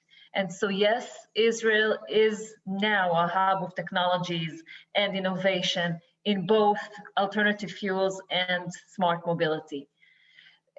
What we have in Israel is about 600 companies or startups in those fields, which span autonomous vehicle-related technologies, artificial intelligence, cybersecurity, connected vehicles, the shared vehicles economy, and everything related to electric mobility, like next generation battery or fuel cells. So that's like over 600 companies and over 300 research groups in the academia in this sector. And now over 30 multinationals have activities or R&D centers in Israel, referring to the auto manufacturers or component manufacturers. And not just this, but there are over $25 billion capital raised by Israeli startups, either through acquisitions or through investments. So this is the Israeli ecosystem at a nutshell. So it's a big success, but part of this big success was the fact that the government of Israel decided to put a strong emphasis on this sector and created a national plan, which with the mission, with the goal to place Israel as one of the world's leader in a technology leader in those fields. And so that's how the smart mobility initiative, a unit under the Prime Minister, within the Prime Minister's office, coordinating the activities of 11 different ministries and government agencies, was launched. That was 9 years ago. And our mission as a coordinator of all this program was first to encourage research, development, entrepreneurship in those fields. And this is by supporting every segment of the technology production chain, starting all the way from supporting basic research and launching research centers, supporting startups in all their stages, promoting pilots and demonstrations, and also launching a community of entrepreneurs, which now has over 10,000 entrepreneurs in it. And so, and also promoting programs to encourage investments. And so a lot of technology was created. And what we needed to do now was take this technology and incorporate it in the transportation system in Israel, bring the technology to the street level, to the community. So we work closely with municipalities, with authorities, aiding them with deployment of innovative technologies, of innovative concepts. So we're actually gone from strongly encouraging innovation and technology in the last few years to now shifting to encouraging implementations and deployment. And on this end, what we need to do is also support, not just financially, but set the right regulation in place. So the regulation supporting also for the pilot phase, but also for the long-term phase, setting the right legislation. And yes, our goal is actually to take the 4 megatrends of the autonomous industry, which are the automotive industry, sorry for that, which are the autonomous, the shared, the electric, and the connected, and through that deal with everything that was said prior to in the lectures before, that will actually be very, very efficient for the transportation system to reduce traffic jams, road congestion, reduce air pollution, road accidents, and make everything more efficient, affordable, and used by all. And I would just like to add one more thing, that I visited Sweden, Gothenburg, and especially the Lindholm Science Park. And I was very pleased and encouraged to see that the way Sweden works is very much alike what we do in Israel, which is putting all the stakeholders together, the public, the private, the academy, and as the government, supporting them with the right set of tools. That's how you create innovation and bring it to deployment. And we have strong collaboration with Sweden. We have a couple of companies already working in Sweden and strong collaborations. So thank you. With this, I will end. Thank you very much, Anat, for this very interesting presentation and the talk. And I'm glad you've been to Gothenburg. Welcome back. Maybe when we have a little more light outside. Now, I would like to invite all our speakers, or at least Anup Chawla, Olof, and Linnea, back together with Anat, and we will have a little discussion. You have all described in a little different ways a future that is connected and automated, and how data and AI create enormous amount of possibilities, but you've also touched upon some of the challenges, of course, that we are also going to face.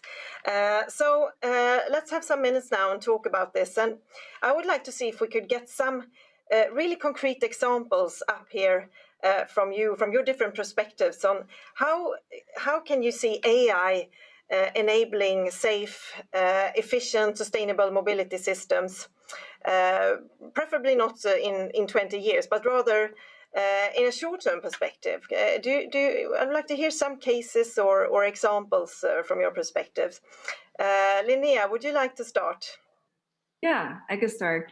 I think that if we want to roll out this technology today, we need to have AI. I think that's like the base case in all of this technology. Is if we want to make autonomous safe and we want to roll out it in a great way, we need to apply AI to make it possible. And like I mentioned a bit in the presentation, I think that there's so much to take into consideration when it comes to both how you do the autonomous part when it comes to the actual execution of the driving, but there's also, of course, a lot of planning that you need to do to be able to even drive electric. So I think moving forward in this shift, we're going to have to take machine learning and AI into how we want to plan and execute.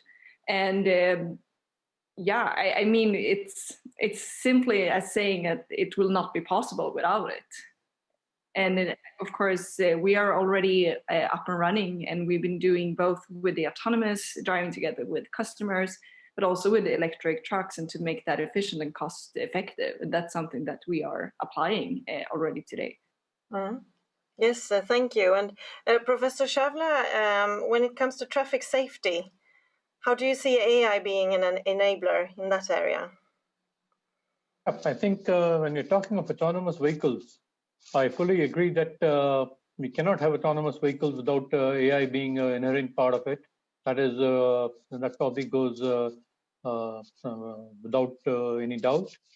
When you're talking of safe roads, when you're talking of vehicles on the road and we want to ensure safety, I do see AI contributing in a big way in terms of maybe identifying objects on the road, identifying vehicles on the road, and many of the algorithms or many of the techniques which we'll have for autonomous driving will have to take into account the vehicles which have been identified, say the pedestrians which have been identified on the road, and so on. We cannot do without that, and there will be other aspects also where AI will become important, and that would be even when we're talking of let's say vehicle maintenance. We have so many sensors in the vehicles today. So managing all the data, understanding what the condition of the vehicle is, and then deciding what the response of the vehicle should be in view of an impending scenario in front. That is also going to need a lot of AI techniques, a lot of machine learning based techniques. So when we are talking of autonomous vehicles, yes, AI is going to be there in a big way, but all these aspects that I mentioned, they are being addressed by researchers right now, and will have to be addressed further. Yes. And you mentioned road maintenance. That is one of your major tasks, Olof. Yeah, definitely. AI. Yeah, we can use AI in many different aspects. I think it's very interesting examples that have been given already. I think if you look also around the roads using AI, for example, we can, by having advanced picture analysis, we can see what kind of dangerous areas are around the roads. For example, steep slopes.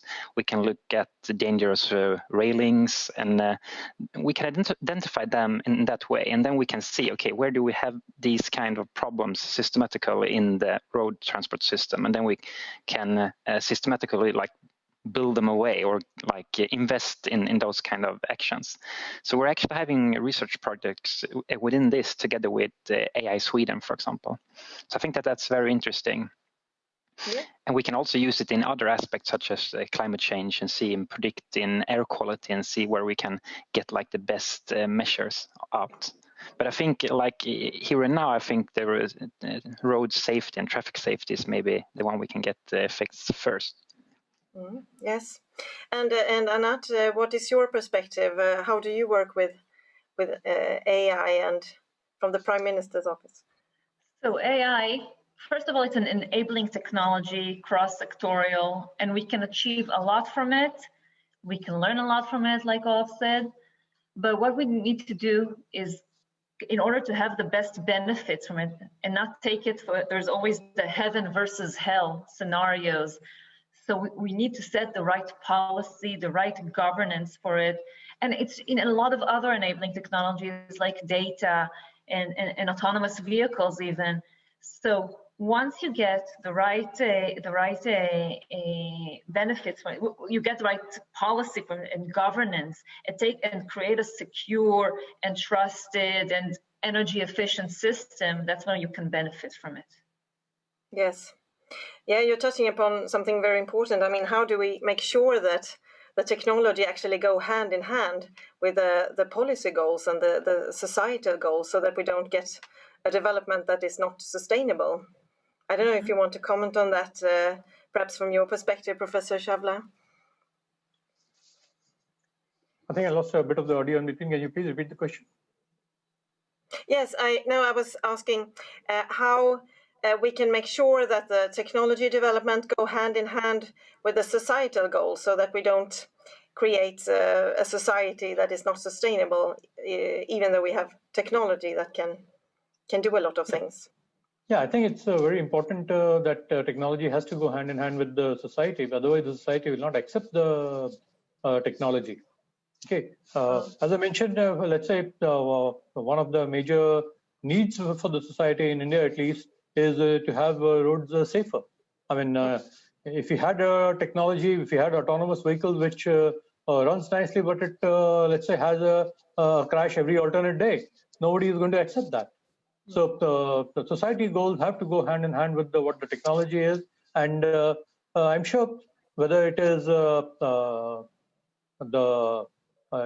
industrial partners or the government agencies, whether it's public funding or private funding or whatever, no funding is going to succeed if you're not addressing the society goals.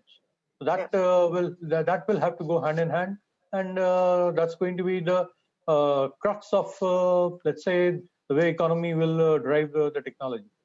Yeah. Can I maybe? Yes, Linnea, one last word. Yeah, no, I think that it's so interesting, because we talk a lot about the policies and also legislations within this area, and I think it's so important also to highlight that again, that we've been running our simulations on how autonomous technology would respond to being on a diesel platform, and we could actually see that that would increase the amount of CO2 emissions. So I totally agree also that we need to see into the society's best interest also when we are deploying this new type of technology. It's so important. And by that, I think that we could have gone on and on for at least 2 days talking about AI and mobility and the future of mobility. So, but unfortunately, we will have to pass over to the last session. And I would like to thank you all speakers. And just to summarize that, in order to really benefit from what new technology and can do, we need to work with real users, real cases, and base our work on real challenges that we are trying to solve. So a warm thank you to everybody, and thank you from me at Lindholm and Gothenburg, and back to Stockholm again. Thank you. Thanks. Thank you, Sophie. What an interesting, inspiring track about mobility. And clearly, AI has a role to play here, but also mindset, collaboration, and policy. There is no room for lagom here. We have to aim for the stars. And on for today's last track, the grand finale, where we address the foundation of everything, democracy. We've taken democracy for granted, and we're bombarded daily with the news of its threats. I'm obviously partly talking about the US election, but also about the rise of anti-democratic movements, fake news, and a decline in the trust of public institutions. Addressing the challenges of our times require technology and artificial intelligence, a sense of urgencies that we've heard from many of our speakers today, and a mindset shift in you and me, and a flourishing democracy. So let's talk about the threats and solutions here today. And a great place to start this conversation is at Umeå University and Virginia Dignam, Professor of Ethical and Social Artificial Intelligence. She's a board member of the World Economic Forum AI Council and Scientific Director at WASP. Virginia, the floor is yours.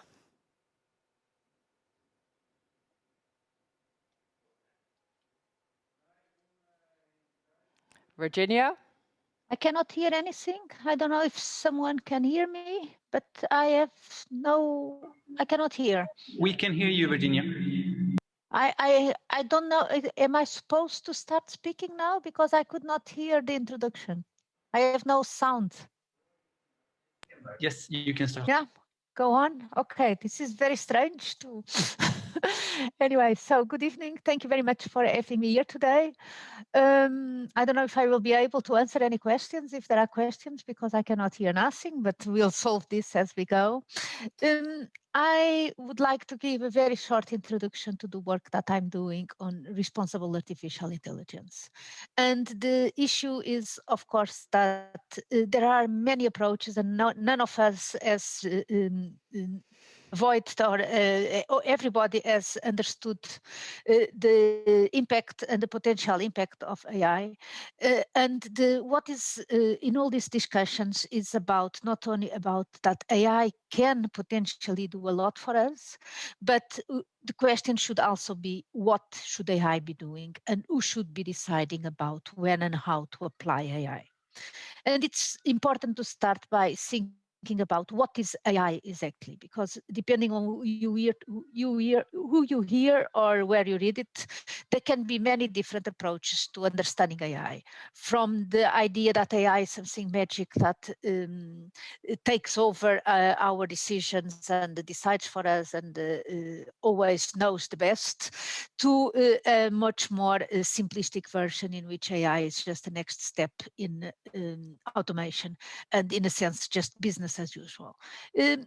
What is important to realize, whatever the approach or the vision or the idea or the understanding that you have about AI, is that these systems are software systems, are systems developed and designed by people, and therefore they are not alone. They are part of a social technical system in which people, organizations, and institutions also have a role to play. If we think about AI systems as being systems which have some degree of autonomy, so software which doesn't really need necessarily all the time to be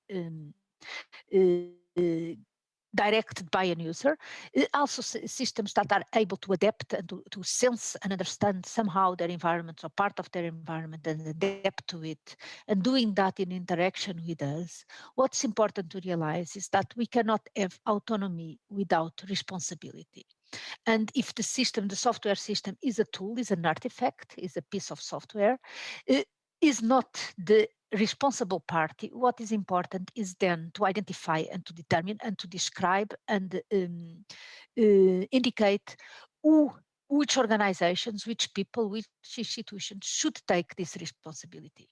At the same time as we are designing interactive systems which can interact and act in the same environment where people have and have impacts on people's lives, we also need to put some accountability for the cases in which the system might do it wrong, in cases in which we need some explanation from the system. So interaction requires accountability. And finally, when we talk about adapting systems that adapt, that change, that modify both themselves and the environment and their understanding of the environment, then we need to have some level of transparency about how this adaptation is doing and what is leading to the adaptation. So for any AI system, we need to have what we call the ART principles: accountability, responsibility, and transparency. And these are principles which are not only principles for the AI system itself, not principles for the software, but they are principles for us. They are principles for people, for organizations, for institutions. And we do need to take this responsibility for the design of the systems. How can we do that? We can look at the process by which we are developing and managing and governing these systems, and therefore ensuring that the development and managing process are incorporating these principles. We can also do the by design approach, try to develop software that in its behavior incorporates some of these principles, but mostly we really need to look at the role and the position of all the stakeholders, from researchers to developers to manufacturers to users to policymakers and so on, to ensure the regulation and the certification of these mechanisms. Because the regulation and the certification mechanisms of these systems, because the systems are, like I say, impacting our lives, and therefore, we need to take the control of take the decisions, and taking into account the possible risks in a way that we ensure that we minimize the risks without taking away the opportunities. And by having a responsible approach to AI, it is not like many see a kind of constraint to innovation, but we should really see it as a stepping stone for innovation, because we want to develop systems that people can trust, that are taking a responsibility and ethical and human principles into account. We are going by definition to develop and generate and taking steps towards a more innovative approaches. Then we can see this as a business differentiation, taking a responsible AI as a way to differentiate from others, and mostly as a drive for transformation. So what I would like to finish with is that this idea that AI can do a lot. Yes, it can, and we should, and definitely should take advantage of all the opportunities that AI offers us as people and as societies. But we need to do it in a responsible way. We need to take into account the potential risks, and we should ask ourselves, what are the system, the situations, the conditions, and the impact of these systems, and how are we going to organize ourselves about that? We people are the ones who set the purpose. AI is the tool that can help us get better decisions, get better opportunities, but we set the purpose. AI can give us the answers. We are the ones who should be asking the questions. So thank you very much. Virginia, thank you for that. Now I hear nothing at all. I see that you are speaking, but I hear nothing. I'm saying thank you for a discussion about ethical AI, and I feel a lot safer when you're at the helm and doing research around this topic. And for our next talk, I think we should take an umbrella view, look at the global aspects and the challenges of AI and democracy. With us is Mikael Hagströmer. He is chairman of the Global Agenda Council on Data-Driven Development at the World Economic Forum, and heads up AI Forum and Planet Smart City. With us today to share his thoughts and experiences. Mikael, show's yours. Well, thank you for having me. So let me start by spending a minute on innovation. Because every Friday I'm asked to judge what AI startup deserves venture capital. And as a result, every week a dozen or so startups receive additional funding. But being based in Silicon Valley, I can safely say that more companies fail due to excess funding than to the lack thereof. And we often work on more ideas than we can properly act on and fragment our time and resources as a result. So my definition of innovation equals ID plus action. And Having followed the first day of the Swedish Innovation Days, I can safely conclude there is no shortage of ideas. But the question remains, what ideas will we act on and remain focused on until we become leaders in that field? And how will you choose? Most successful entrepreneurs and business leaders, they have that in common, that they are focused on what they feel passionate about. I focused 30 years on applied AI, be it as president of SAS Institute, C3.ai, or COO and partner at McKinsey & Company. The last few years I spent on the governance of AI as CEO. I'm currently advising PE firms and sit on boards, including, as you mentioned, Planet Smart City, that's building affordable housing and use AI to foster thriving communities. And I'm passionate about the ethical use that Virginia so nicely highlighted, the ethical use of AI, and engaged as chairman of the Global Agenda Council at the World Economic Forum and spearheading the Data for Good initiative together with MIT. But today I was asked to focus on the work DAF is doing as regards to the impact of AI on society and the future of democracy. But we cannot talk about AI without first talking about data. As a reminder, data is the new oil that fuels the growth of our digital economies. And like AI, the competitive future of Sweden starts with data. Intangible assets, including data, that represented 84% or $21 trillion of the S&P 500 company value in 2018. And it is the expectation that 80% of data worldwide will reside in companies, not private hands or the government. There will be 30 billion connected devices in just 2 years, and we are already starting to see connected humans, the Internet of Bodies or IOBs, generating massive amounts of data. So data defines our age, and it's the glue that binds and drives politics. Data is a tool for liberation, but also potentially a weapon for exploitation. And yet data flows remain largely unregulated, and issues around access and ownership are increasingly contested. So data is no longer just input, but a policy issue in and on itself. Given the importance of data to the globalized digital economy, governance, and politics, I think there will be a few more important geopolitical issues in the coming years. Some even argue that data is the new form of capital. It is already one of the most critical pieces of infrastructure in modern economies and societies. Data requires production, transportation, security, we have storage, refinement, dissemination. So the architectural design of such an important piece of infrastructure should not be left to chance, but should be carefully constructed in a way that addresses some important questions and tensions that were raised already earlier.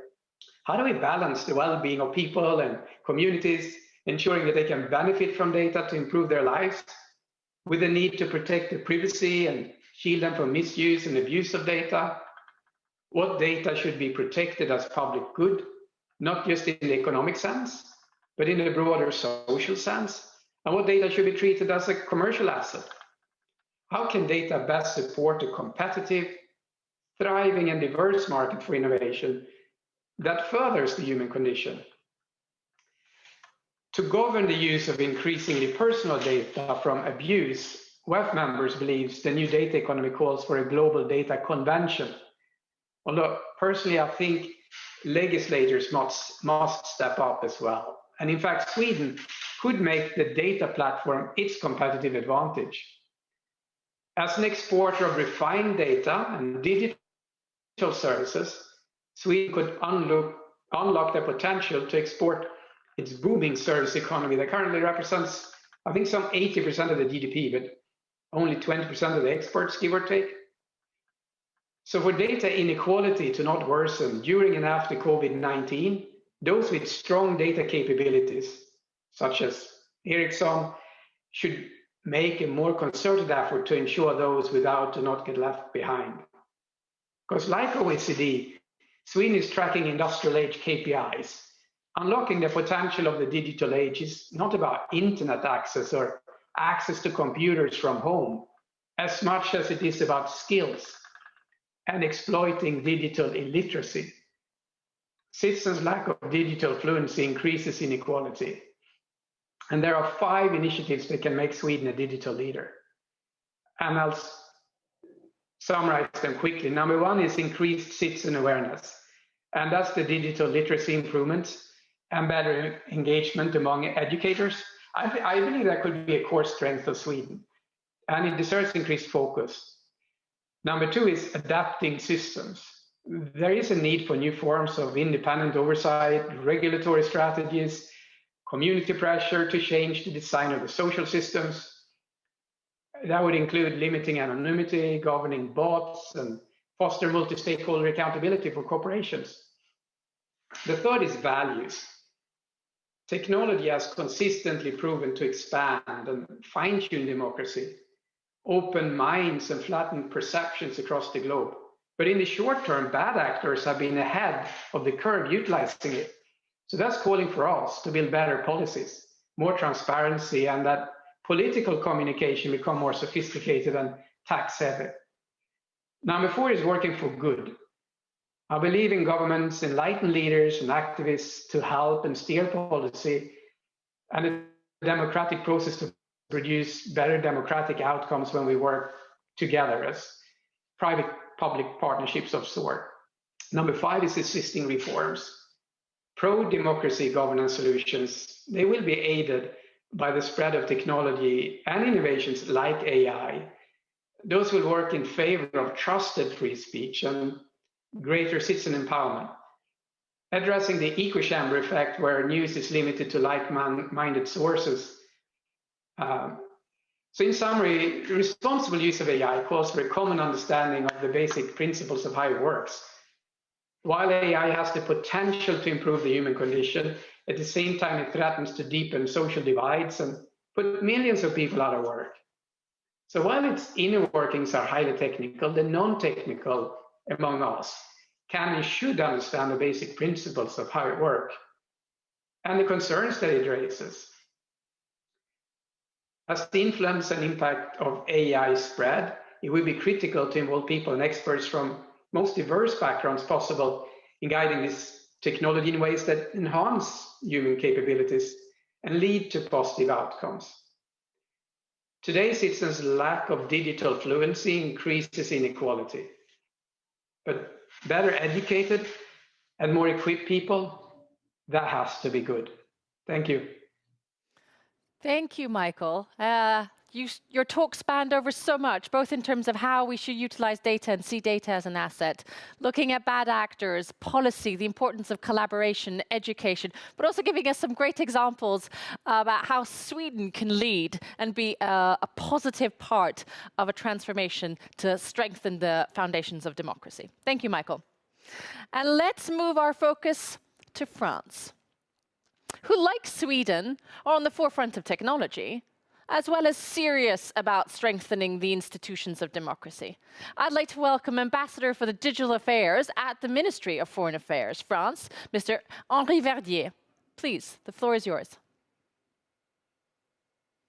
Thank you very much, and good afternoon, everyone. It's a great pleasure to be with you. And to go straight to the point, I think that, yes, AI is a radical innovation of our times, and we have to use it to make progress, but it could threaten democracy. It's not just that we can use AI to enforce democracy. It could be a threat. It could be a threat because it can be weaponized. It could be a threat because it can be used in a way with a lack of transparency and accountability, and we can make mistakes, we can have bias, and we can be unable to audit this. And also because we can have a bad balance of power, and we could have a world with a huge monopolies with AI and no counterpower for democracy. So here, if I may, I would start my intervention with 2 reminders. First, the fact that democracies need political institutions that respect the rule of law, and that's very important. The rule of law is a restriction of the arbitrary exercise of power by subordinating it to well-defined, established, and transparent laws. and it requires transparency, accountability, and powerful counterpower. And with AI, in this new world, we'll have to build a new rules of law system. And the second reminder is the famous quote of the first Kongsberg law. Technology is neither good nor bad, neither it is neutral. Technology is not neutral. The spread of technology changed the world, and the way we apply the technology changed the world.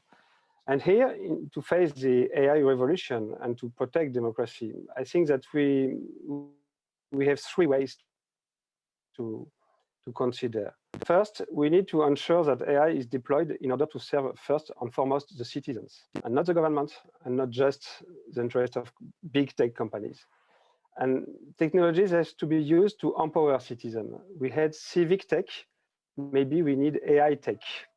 And we need to share the power of AI with the citizen. And of course, that's very complicated because we all know here, code is law. All those things start, we are not free if we act as consumer. We are free if we are able to produce, to create.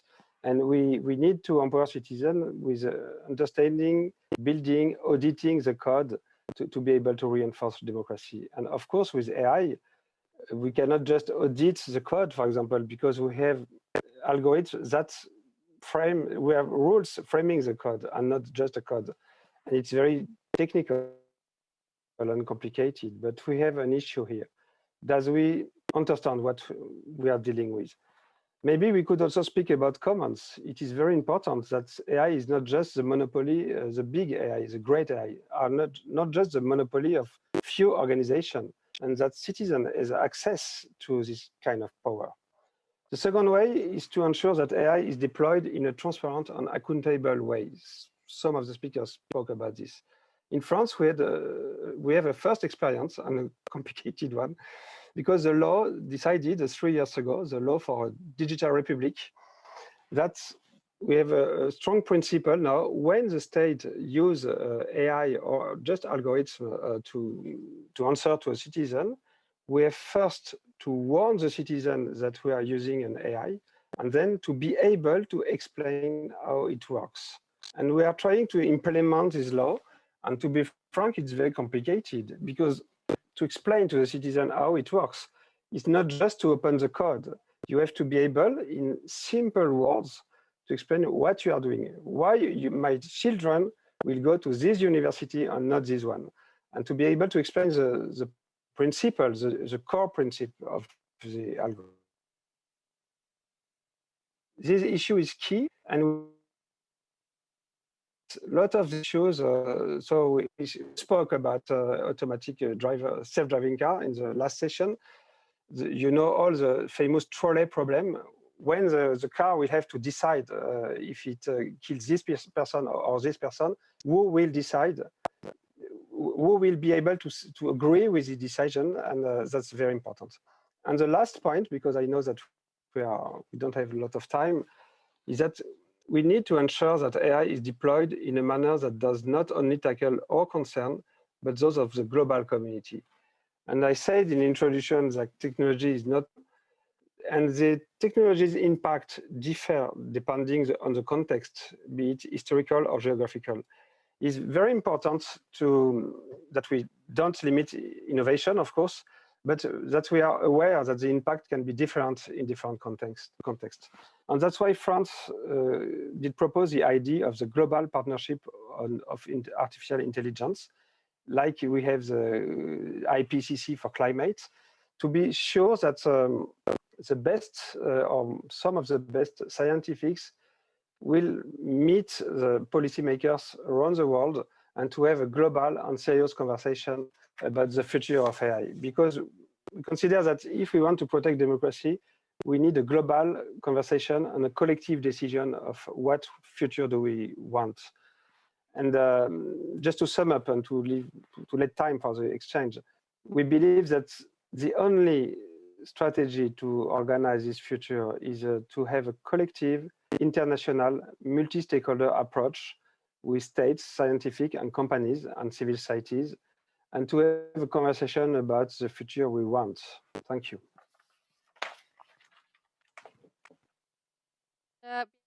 Explain everything in simple terms, but I will hold you to that when you join the panel in a little bit. So, many speakers today have addressed the importance of diversity, not only because it's right and fair, but it's actually an integral part of success, period. Our next speaker has dedicated her professional career to this aspect of transformation. Welcome, Milena Kell, the Swedish Ambassador to Women in AI and part of the H&M Group. Welcome. Thank you so much. It's so great being here today and following this wonderful day.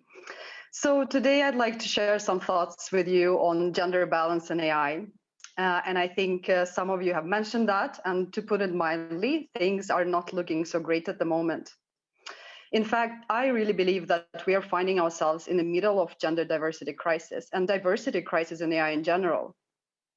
According to recent research by the World Economic Forum and LinkedIn, only 22% of jobs in artificial intelligence are held by women, with even fewer holding senior roles. Recent studies also found that only 18% of authors at leading AI conferences are women, and more than 80% of AI professors are men. This is a huge problem. Think about it. Representatives of the half of the world's population is barely involved in developing technology that is shaping our economies, our societies, our future, and democracy. And of course, we know that AI boosts innovation and offers a lot of opportunities to improve lives and society, hence this fantastic day that I've been following. But also we know that it's a powerful tool of amplifying already existing inequalities. So what can we do? Where do we start? And I think to start with, we really need to be aware and recognize that there is a problem. There is an overwhelming evidence that gender biases are baked into AI tools, and there is no lack of such examples in AI systems.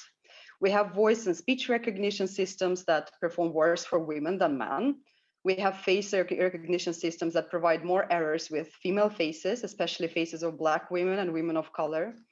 We have recruitment tools reinforcing gender bias from the historical data that they've been trained on, search engines that reflect societal stereotypes present in the data, and last but not least, in health-related and in criminal justice systems.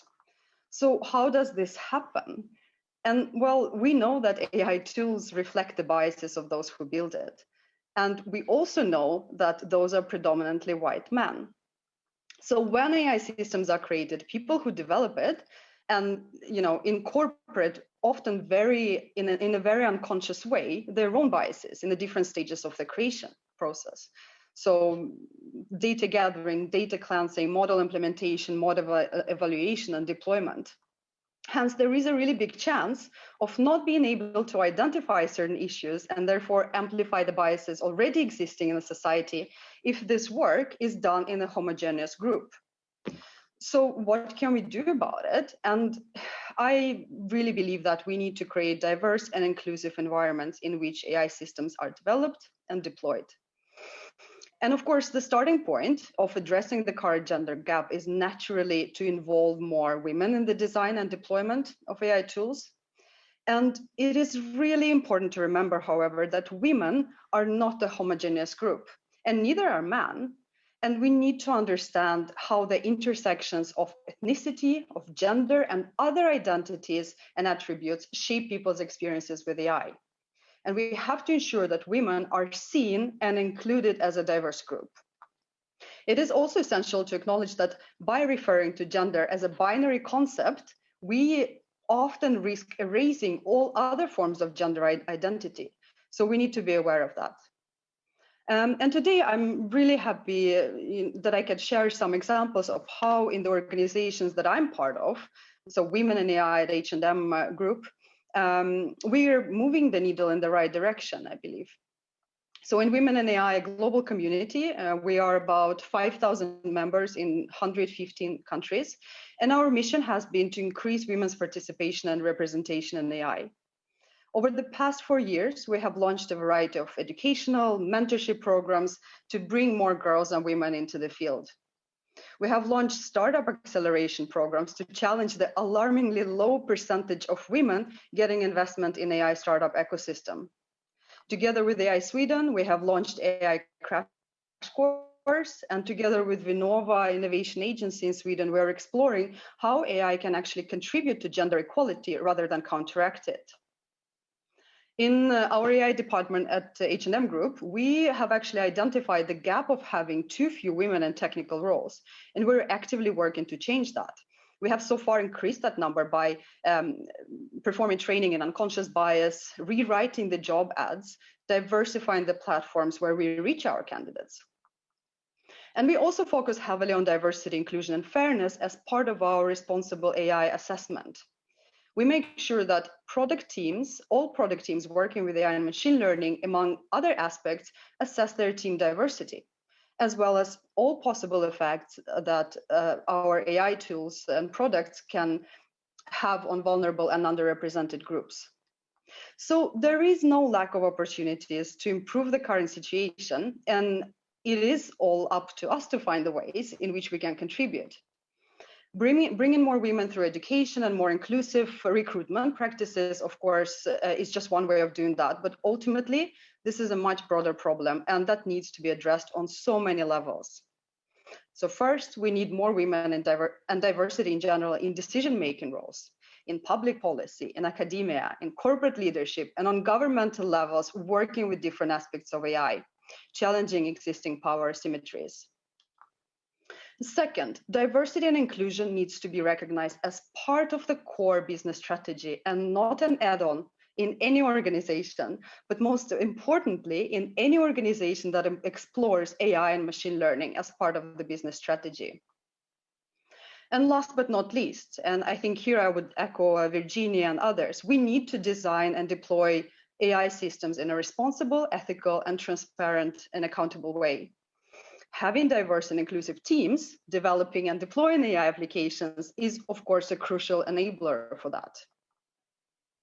So gender inequality is a societal problem, and all of us, being part of global ecosystem, have a big responsibility. So there's a lot to be done, and we need to do it now. And I would actually like to use this opportunity to ask all of you to reflect through this small exercise. So take a moment to reflect on your team, your organization, any context that you find yourself in at the moment being part of AI ecosystem. Who is represented? And most importantly, who is not? What perspectives are you missing?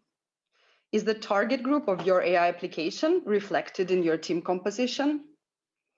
And once you've done that, really use those insights and start thinking about the ways how you can include those perspectives in your product development. Involve people from different disciplines that can help you to identify possible consequences and effects of your products on different groups. Lack of gender balance and diversity affects how AI companies work, what products get built, who they're designed to serve, and who benefits from them. So to sort of sum up, fixing the gender balance in AI is not going to be a quick fix, and we cannot treat it as such. But we all have a role to play. We often say that technology is an enabler, and it is. But I think it is time to ask ourselves, an enabler for what? Are we enabling a better society, a more sustainable and equitable future for all, or just certain groups of people? Thank you so much. Thank you, Elena. Very interesting. And as you said, diversity is not only a numbers game for fairness. It's also a question of for what? Why are we adding more perspectives, more competences, and more angles? It's because it's the way to solve the challenges of our time. It's what we need. So time to discuss this and make sense of all the perspectives we've heard so far in this track. It's time for a panel. And firstly, I'd like to welcome Evelina Anttila, almost right, General Counsel and Head of AI and Ethics at Peltarion. Please give us your take on this topic and reflections of today's speeches. Thank you. Yeah, so a few years ago, we saw technology or AI technology as something for the future that was cool, but we've seen a shift, And now companies are actually looking and exploring how to make use of AI in their organizations. And as part of that, they are thinking about ethics issues. And that is so good. It's really, really good. I wish I could do a high five. But yeah, exactly. Corona. And it's important that we take this seriously. Although today there are quite a few players that are actively and truly using AI, like the big American tech companies, in the long term, this will have a huge impact on society. And we can today choose to build systems that are fair, secure, and that will take all of this into account. But we need to actively put resources into it now. And another thing I'd like to add is that it's so much more than the algorithms. It's actually about our society today not being equal. For example, I mean, not everyone has tools to realize that we live in filter bubbles. So I think it comes back to education. So much important stuff and a lot to unpick. And I'd like to start with you, Henry, to unpick this. And how do we move this conversation and all the big words that have been said today into some sort of constructive action? You've been muted.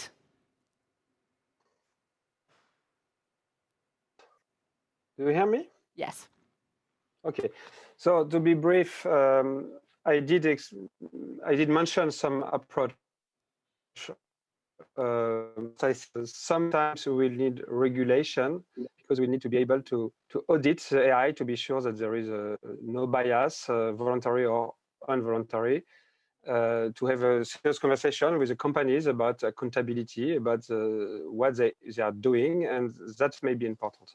The second point is that we need a global, international, multi-stakeholder conversation like the JPI, but we can have other fora, and that's very important to exchange between stakeholders.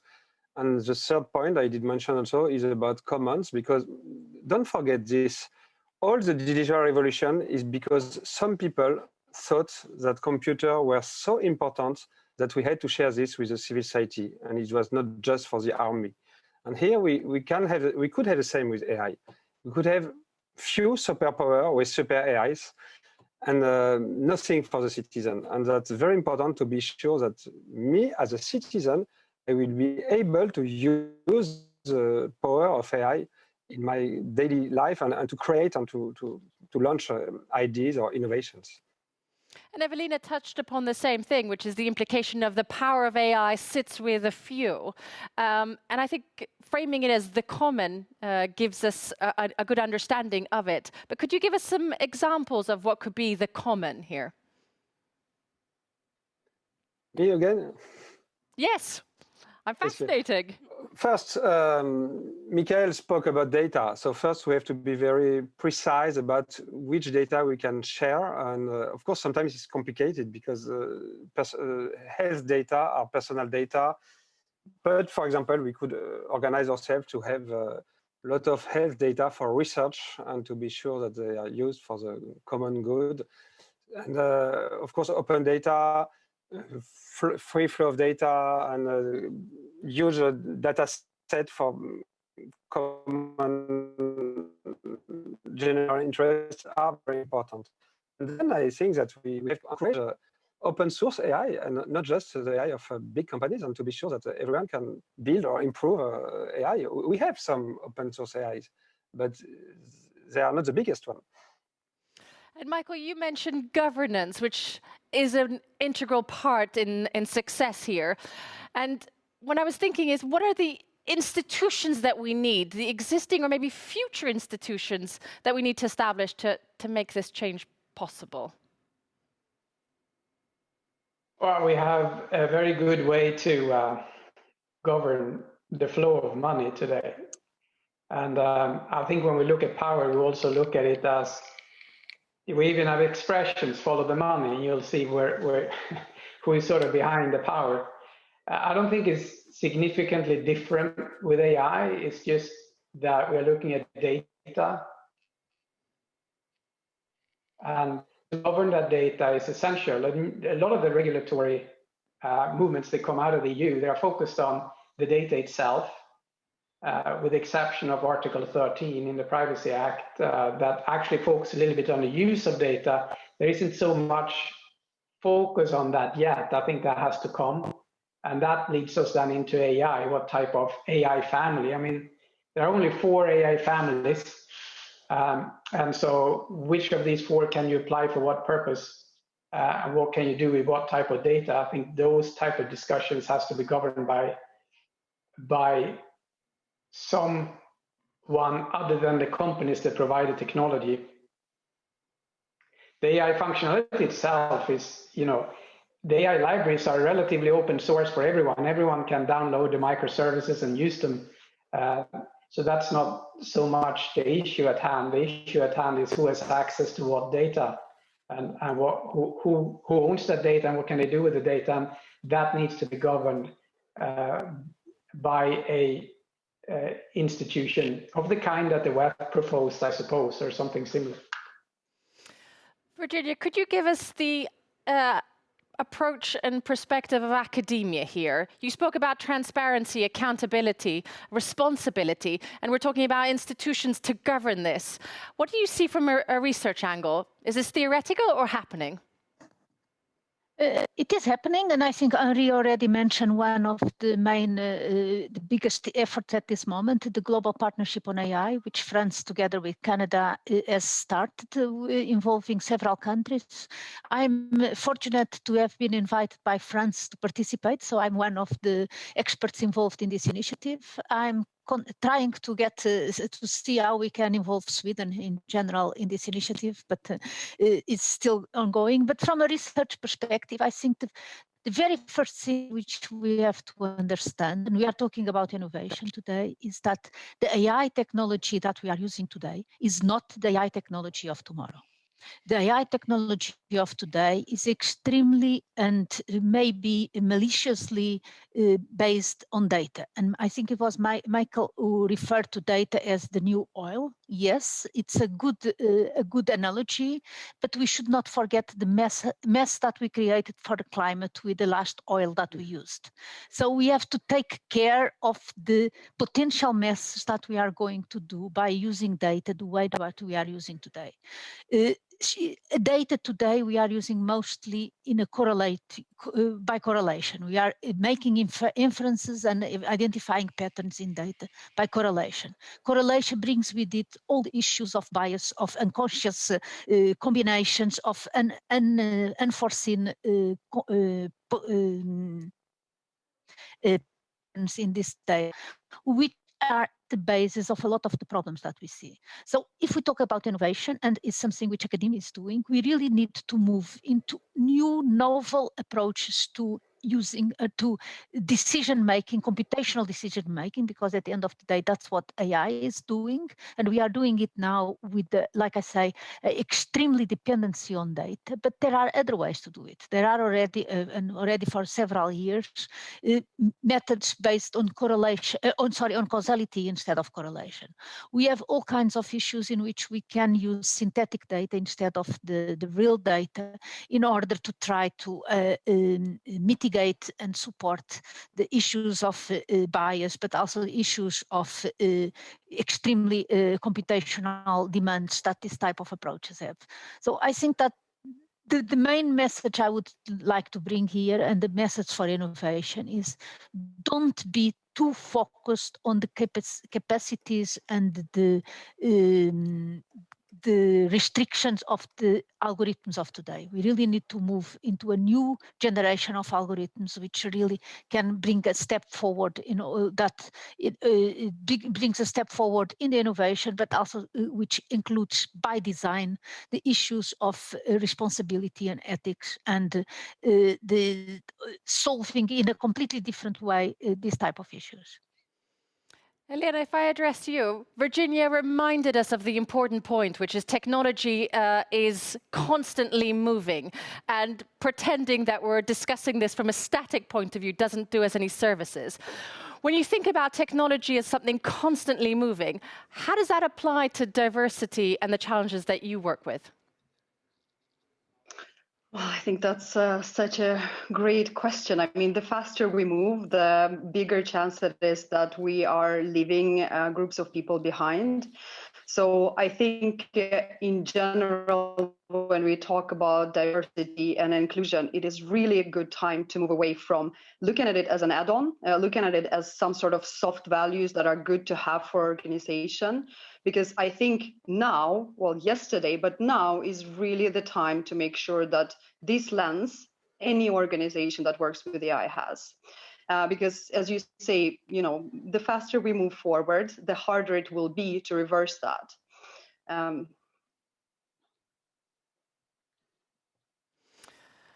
Hard to sum up a big topic and different angles. Evelina, you have a few more seconds before we have to end the panel.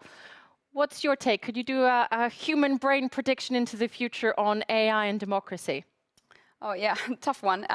But I think courage should be the lead word, because I think it's important that we actually start to use AI, to test it, iterate, and have the possibility to evaluate it. Because we tend to focus quite much about technical and ethical issues instead of seeing the effects, and then we can actually apply legislation to that. There we go. Courage is the lead word of a full-on day of together, collaboration, technology, innovation, and a genuine sense of solving the big problems of our time. Thank you, panel, for sharing your experiences and insights. This has been a fantastic track, and thank you, Evelina, for joining us here today. Thank you. So, the day comes slowly to an end. I feel filled to the brim with insights, experiences, projects. Peter, yes? You've been behind the scenes looking at all the chat rooms and all the back buzz. What have you learned? There's been so many interesting questions. There have been so many interesting talks. And what I'm really happy about is that we're talking about so much about the human side of AI. We're talking about collaboration. We're talking about that leadership is the new, or partnership is the new leadership. So I'm really looking forward to seeing all of these collaborations that we're talking about really happen, because that's what we need to really make out of this. Collaborationships needs to happen.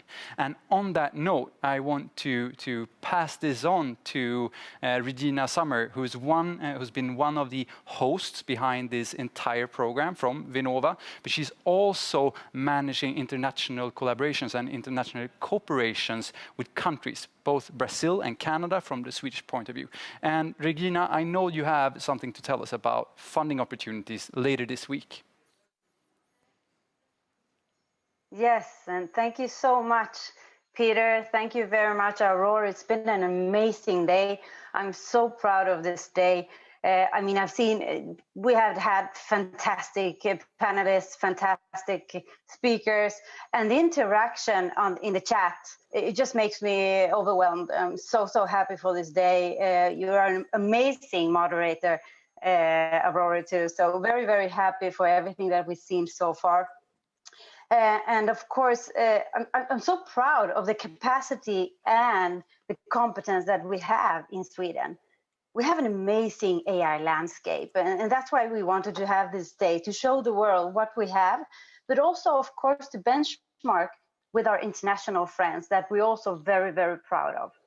So, I mean, the purpose of the Swedish Innovation Days is about showing the AI landscape, creating, forums for knowledge exchange, and then matchmaking and network. And the matchmaking we have here on day 3, it's amazing. It's 435 meetings arranged by Ignite. So, I mean, it's going to be 2 more great days. So I'm very happy for this. The goal, of course, is, to give you as much as possible during these days, but I look a little bit more ahead, and I think we all do that. We want this to become collaborations. We want this to become international collaborations. So to, learn of the effects of these days, that's going to take us some months before we know the effects of these days. So what we want to do during our session is me and some colleagues will present to you different funding and the future network opportunities to continue the dialogue and also to continue international collaborations, even if it is, business, creating new businesses, trying to attract talent or creating innovation projects. Any of those things are interesting, of course, and I hope it interests you. So on Thursday, the 19th of November, we will have 4 sessions presenting funding opportunities from Vinnova to the Swedish actors that they can use in their collaborations with certain countries around the world. So that's a session on Thursday, and I hope as many as possible can join us. I think it will definitely be rewarding and giving for the future collaboration. So I think that's all for me for now. I'm not going to take more of your time, but to join us on Thursday. And again, thank you so much for this amazing day. So happy. Thank you so much, Regina. So this is turning to the end of the program for the first day, or the talks for the first day. But before we end, we have a half an hour of the release of the AI landscape for the European startup mapping. But first, Aurora, I really want to ask you, what's your takeaways from this day? Well, my key takeaway is that many of the innovations that we need exist. Many of the ideas exist, and several of the speakers have echoed that, which means that the importance of a conference like this and meeting like this is to further shift the mindset of people, helping policymakers, helping all parts of society in that ecosystem to make this happen. Because, as we said, these aren't innovations that are nice to have. They're actually important to have, and our existential survival depends on it. Yeah. And I think one of my key takeaways was from the H&M discussion, where they really talk about like AI is to enable and enhance our human abilities so that we can do more with what we do best. And I will definitely bring that into the future work I do within the area. Can I give you a challenge? Yes. The challenge is that we've had so many speakers from so many diverse different perspectives, and we've talked about collaboration. And I'm going to hold you to the fact that these people need to continue to meet and talk, so this network is real and alive, and that we in a year's time can demonstrate tangible outcomes. We definitely want that. So if you're interested in the AI ecosystem Sweden, please connect with us. AI Sweden is a non-profit organization that are here to support the acceleration of the entire Swedish AI ecosystem.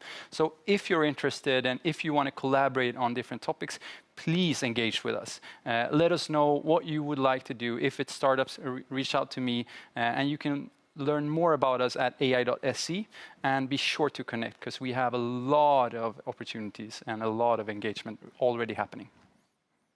And with those words, I would like to welcome Sandor to the stage as well.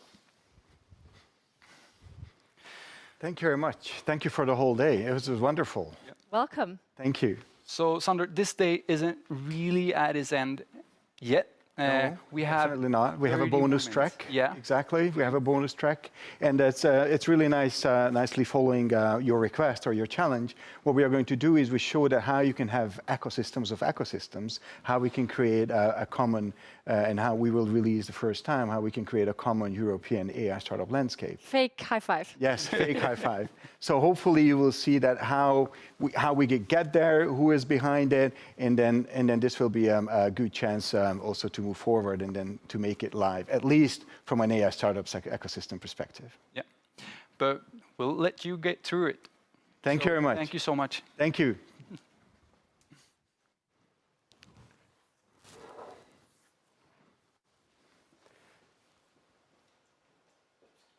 So welcome everyone. Welcome you all who stayed online after this long day, and then also we welcome you, all of you who are joining specifically for this event. We are going to launch now the first European AI startup landscape. My name is Chandra Albrecht. I live here in Sweden. I'm working very closely with AI Sweden and Ignite Sweden on making this common landscape. The story of the European startup landscape started last year at the Hannover Messe, where I had the honor to be on the same panel together with Andreas Hartl and Andreas Liebel. And basically, after discussing the bilateral Swedish-German AI partnership agreement, we really decided that we have to do something for the startups and something for the whole Europe. But that's history now. And of course, 18 months dedicated work for a lot of other people. And I'm so excited to have so many distinguished guests and participants from France, from Germany, and from Sweden. So without further delay, let's start the program. And first, we are going to have a fireside chat with representatives from the different governments from Sweden, Germany, and France. Let me introduce Andreas Hartl, Head of the Division Strategy Artificial Intelligence, Data Economy and Blockchain, Federal Ministry of Economic Affairs and Energy of Germany. Mary Wall, Startup Expert, Minister of Enterprise and Innovation of Sweden. And Christel Fiorina, Senior Project Leader, Artificial Intelligence, Video Game and Esport, Ministry of Economy and Finance of France. So, as we understand, as we live in it, the current revolution, the current industrial revolution is driven by ICT, and among lots of other technology areas is driven by artificial intelligence. So my question to you then, how does the government foster the adoption of AI, and how the government supports the AI startups in your country? Andreas, if you could have your view, and then the German view. Yes, thank you, and good Qual Allah into the audience. Thank you for having me. Now, the basis for the German support of the AI adoption is the National AI Strategy that was adopted almost 2 years ago. And we decided to allocate another 3 billion euros investment. And this year, we also decided to spent another 2 billion euros coming from the economic stimulus and future package. So 5 billion euros dedicated only to AI until 2025. In a nutshell, the narrative of the German strategy is we know how to make AI, but we are not doing it. So therefore, the transfer is really key to us. And just to highlight a couple of initiatives we started. One, of course, is Gaia X, a secure and trustworthy data infrastructure. And I'm sure, or I hope at least, that most of you already know that. And Gaia X is not only about storage, it's also about services that can be provided in a whole data ecosystem for the whole economy. What we also do is we support breakthrough innovations. We set up and established an agency only for breakthrough innovations, the Agentur für Sprunginnovation, which means like breakthrough innovations. And we're also supporting sandboxes, not only for technologies or business models, but also to try and test regulatory approaches. And I think that's also very important for AI. Now, with a special view on SME, one of the flagship initiatives we started is that we established a system of AI coaches, more than 50 at the moment in the 26 regional SME centers of excellence spread throughout the nation. And they're teaching, training, coaching SME companies. And we also conduct special innovation competitions. We currently have a third call on the crisis resilience of the whole economy with a special view, of course, to the corona pandemic. And to wrap up with startups, we doubled our funding for Exist, which is a program supporting people from universities to start their own business. We extended our German accelerator program with bringing startups to the US and to very interesting markets in Asia. We have our DE Hub initiative, bringing together corporates, academia, and startups in several hubs in Germany. And we are working on a more innovative procurement system, which is a very hard task. Thank you, Andreas. Thank you for your thorough answer. So now I move over to Christel. So how do you see what's happening in France? How do you foster AI adoption and how you support the AI startups? Good evening, everybody from Paris. We have in France our national strategy since March 2018. And since 2018, we had a huge public investment in favor of AI and especially in favor of startups. in that program, we lead call for projects, for instance, in sharing data. We help groupments of enterprises to share data in order to develop AI technologies. And we also help the startups to make challenges with big companies or big public organizations so that they can have use cases in AI to develop new technologies in the sector of health, environment, mobility, for example, and the future of industry. On the second hand, we have also a program which name is French Tech, and the French Tech program is led by the French government in order to help startups to invest in France, to grow in France, and also to develop technologies with an accurate legislation, and also with strong links with the ecosystem of research, because in France we also invest on the research center. We have an ecosystem of AI institutes, which is the ecosystem of excellence for research in France, and the AI institutes are leading programs in transfer from research to industry. Thank you. And on French Tech also, just to finish, we have also an opportunity to promote abroad the French technology on that. But I would like to conclude on that point that for us in France, the good level to lead the battle in AI between USA and China is the European level. That's why we strongly want to cooperate with the European Commission and the member states, and we strongly support the coordinated plan in AI. Thank you very much. Thank you, Krista. So from Paris back to Stockholm, Mary, please share the view from the Swedish government.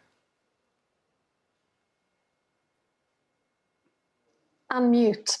So I think that our most important initiatives is probably AI Sweden. That is this collaboration platform between different parts of Sweden. And that platform also supports both collaboration with startups, collaboration within larger companies, test beds, etc., and research. Apart from that, I would say that much of the things that we do with AI is part of all the generic initiatives that we have, both when it comes to research, when it comes to policy. We have COMI that is working with policy issues that have a lot of things to do with AI, and we have collaboration programs with industry, within digitalization, and within education that also involves a lot of discussions, a lot of initiatives that is based where we try to implement AI to solve those challenges. But apart from that, I would say that currently what we in Sweden have, we have a strong focus on data as well, because we need to also to secure that we have the data sets and we have open data that can really be used as a basis for smart AI solutions. OECD submitted a report to the Swedish government on the digitalization policy. And in this report, one of the strong recommendations was really to work hard on artificial intelligence.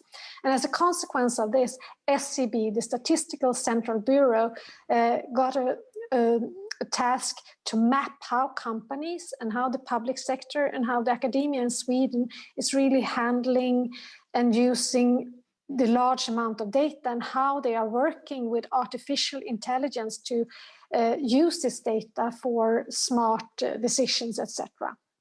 And this assignment will actually be reported at the end of this month. So I really look forward to read what they have come up with, read what they have seen. We also have intends to develop a strategy for the focus of strategic data during 2021. And further, the National Innovation Council, that is the Innovation Council headed by our state ministers, Stefan Löfven, have decided and have initiated an evaluation assignment promoting data as a strategic resource for artificial intelligence and other digital innovation. And our innovation agency, Vinnova, is also financing a lot of data labs with different themes such as space data, real estate data, medical data, and railway data, and it's a lot of different data. And the main goal of those data labs is really to be the foundation for smart innovation with AI. Thank you. So it's a combined strategy, I would say. Thank you. Thank you very much. Thank you very much, Andreas, Krista, and Marie. We have to move on due to the time constraint. Thank you very much that you attended, and then please stay with us for the rest. Because now we are moving on. I would like to really that you meet also some of the people and the organizations who are behind this common European AI startup landscape. So let me introduce Stina Lantz, Program Manager from Ignite Sweden. She's with us in the studio. Also Agneta Jakobsson, Head of Strategy Partnership AI Sweden in the studio. And online we have Dr. Andreas Liebel, Managing Director, Applied AI by Unternehmertum Germany, and Gail Pinson, Director General Hub France AI. So I have a question first. So very basic question. Why is it important to have a joint AI startup landscape in Europe, Stina? Well, there's of course a number of answers to that question, but I think from a Swedish perspective and from a European perspective, in Sweden we're only 10 million people. Okay, so in order to actually compete on the AI stage, startup-wise, we need to be together on a European level. That's basically the most important answer, I think. Great, thank you. Andreas, what is your view on this from Germany? Andreas Liebel. I think from our perspective, it's we as Applied AI, we invited a couple of startups from different countries, also from Sweden, and then we thought, why don't we have this kind of European view on startups? Why is it always kind of the national ones, as we're all Europeans? And therefore, I think it's also very important to have this spirit as kind of feeling also Europeans, building this joint ecosystem. And I think that is one of the biggest values, that it's kind of beyond the single individual context and exchanges, but it's like really seeing what we are doing in Europe. Thank you, Andreas. Gail, from the French perspective and from Hub France AI, how do you see, why is it important to have this common landscape? Gail? Well, the access to AI capacities is really decisive for companies to achieve digitalization and stay competitive. So, in fact, the landscape is creating a clear view of these AI capacities and giving access to them.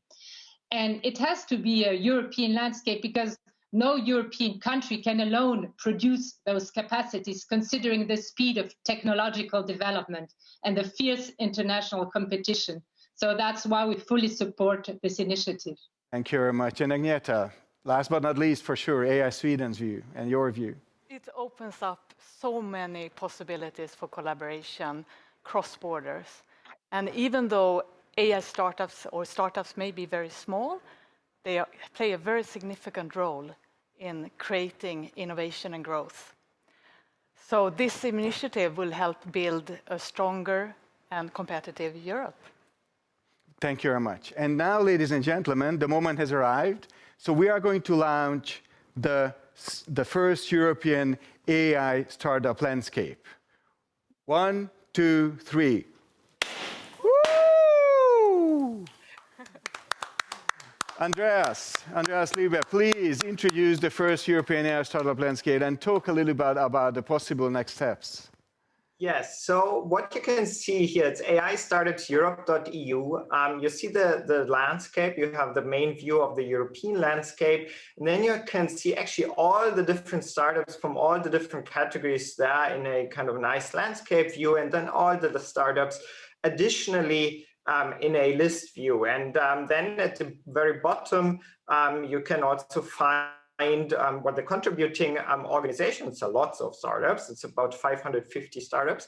And in the end, as said, you can find us as the contributors, like a get in touch form, as well as a couple of descriptions of what we do. The nice thing now is that you can switch to a national landscape, the German one, the French one, the Swedish one, and you can filter the landscape. It's a pretty dynamic view. Then if I go back up here, so you can filter, for example, by industry. So if you look for a different industry or a specific industry, you can just click on that and you see the startups that fit to the industry. You have the direct link to the startup, and you have a direct connection where you can then actually simply, well, approach the different startups in each category. You can find and search for specific companies. You can also filter for a specific startup landscape. Well, this is now in education. I need to go back up to, let's start the European landscape here. You can click on from all industries, then let's see the French startups, and then you have here all the French startups from all the different categories as well. So that's a nice, easy to use overview. If you're a startup and you want to be part of that, each of the national landscapes has a direct connect to the organizations that manage the landscapes. If you are a country within Europe and want to be part as a country on that landscape, in the European landscape, there is a link where you can actually also ask to be part of this landscape as a whole new country in there. Because what we want is ultimately a European landscape. It shouldn't be just the one for the 3 countries, but it should be really a European one. So we're happy to extend it to many more countries. What is important that the startups on this list are quality checked. They are the good ones, not all the startups that say that they're using AI, but really the ones we see and consider as the best European startups in AI. Thank you. Oh, thank you, Andreas. And then it's very important, as Andreas said, that it is official that we will have next steps, and we would like to onboard more and more startups, of course, but not just more and more startups, but more and more countries. So to be continued for sure, and then we will drive that further. Thank you very much. So before we leave the organizers, I have a very specific questions a little bit towards you. So why does your organization support this? And then what is it, how does it relate to your strategy really? So what is in it for the different organizations who are part of this? Gail, what is it in for Hub France AI? Well, Hub France AI has as a mission to support the best use of AI among its members, and also to contribute to a European AI, because we believe AI is so important that Europe really has to develop its own solutions and infrastructures, not rely on non-European solutions. Even if we have good partnerships, we need to have our own capacities. And this European landscape is one of the milestones to develop our own European capacities. Thank you very much. Which is fully aligned with the mission of Hub. This is very good to hear. Stina, Ignite Sweden. Yes, I can, of course, totally agree with Gail. And I think furthermore important from Ignite Sweden's perspective, we're an organization helping startups actually find customers. That's what we do on a daily basis, also non-profit and national. And to have this being a part of the map for our Swedish startups also opens up the market of European large potential customers. So that's basically, that's why we think this is super important. This is very more good. Business to the startups, absolutely, basically, which in is Europe. Very important. Yes. Agneta, AI Sweden's perspective. Yes, if we go back to our goal, our primary goal, it is to help accelerate the use of AI in Sweden. And startups play a most significant role in this, and we are committed to making them successful. So we believe strongly that giving startup this visibility will really help promote collaboration and their possibility to be successful. And in addition, this joint map are really making sure that we also, our corporates and our public sector that we work with, and that are also important partners in order to make the whole ecosystem use and apply AI. They can find and learn and need to work with startups, and they can find now also other European startups. So that's very important to us. Thank you very much. And thank you. And then Andreas, of course, I mean, you have done the first one, I guess, in Germany. At least we got inspired by you and then adapted. So from an applied AI perspective. Please. So Applied AI is part of Unternehmertum. Unternehmertum is the largest innovation center in Germany, also non-profit, and it's really, Applied AI also is really about the acceleration of the adoption of AI. That's why we built Applied AI. And obviously most of this adoption topics come from startups. They are the ones that help the organizations, the industries. And that's why we started with the landscape in 2018. So it's the third year for us to have an AI landscape, and it actually helped startups. So we got some good feedback from the teams that are on the list. So that's why we then said, well, we need to have this on a European level, and very happy that also from a German perspective, the German Accelerator and German Entrepreneurship joined, and now we have this on a European level. Thank you very much. Thanks a lot. It's a great work. You should be really proud of yourself and the organizations, and then to be continued. But most importantly, the next session is about the startups themselves. So we have 3 startups with us, one from Germany, one from France, and one from Sweden, who are on the map, obviously. So congratulations to you. So they are Greater Than from Sweden, and then we have Liselott Johansson, the CEO, with us. Greater Than is basically a company who has a solution for price risk per individual car in real time, helping insurance carriers and automotive OEMs to take better decisions. So InsurTech company. We have David San-Macaire from 22 from France. They're specialized in computer vision, including AI and virtual and augmented reality. They develop tools of tomorrow to augment humans. Very, very interesting. And we have Josef Suss, founder of Blinkin from Germany. And then they provide a frictionless visual remote support to help anyone, anywhere, with anything using their computer vision, AI, and augmented reality technologies. So I have a question, the first question to you then, startups, representative of startups, is that what are the benefits for you to be on the AI startup landscape? Liselott, what would you say?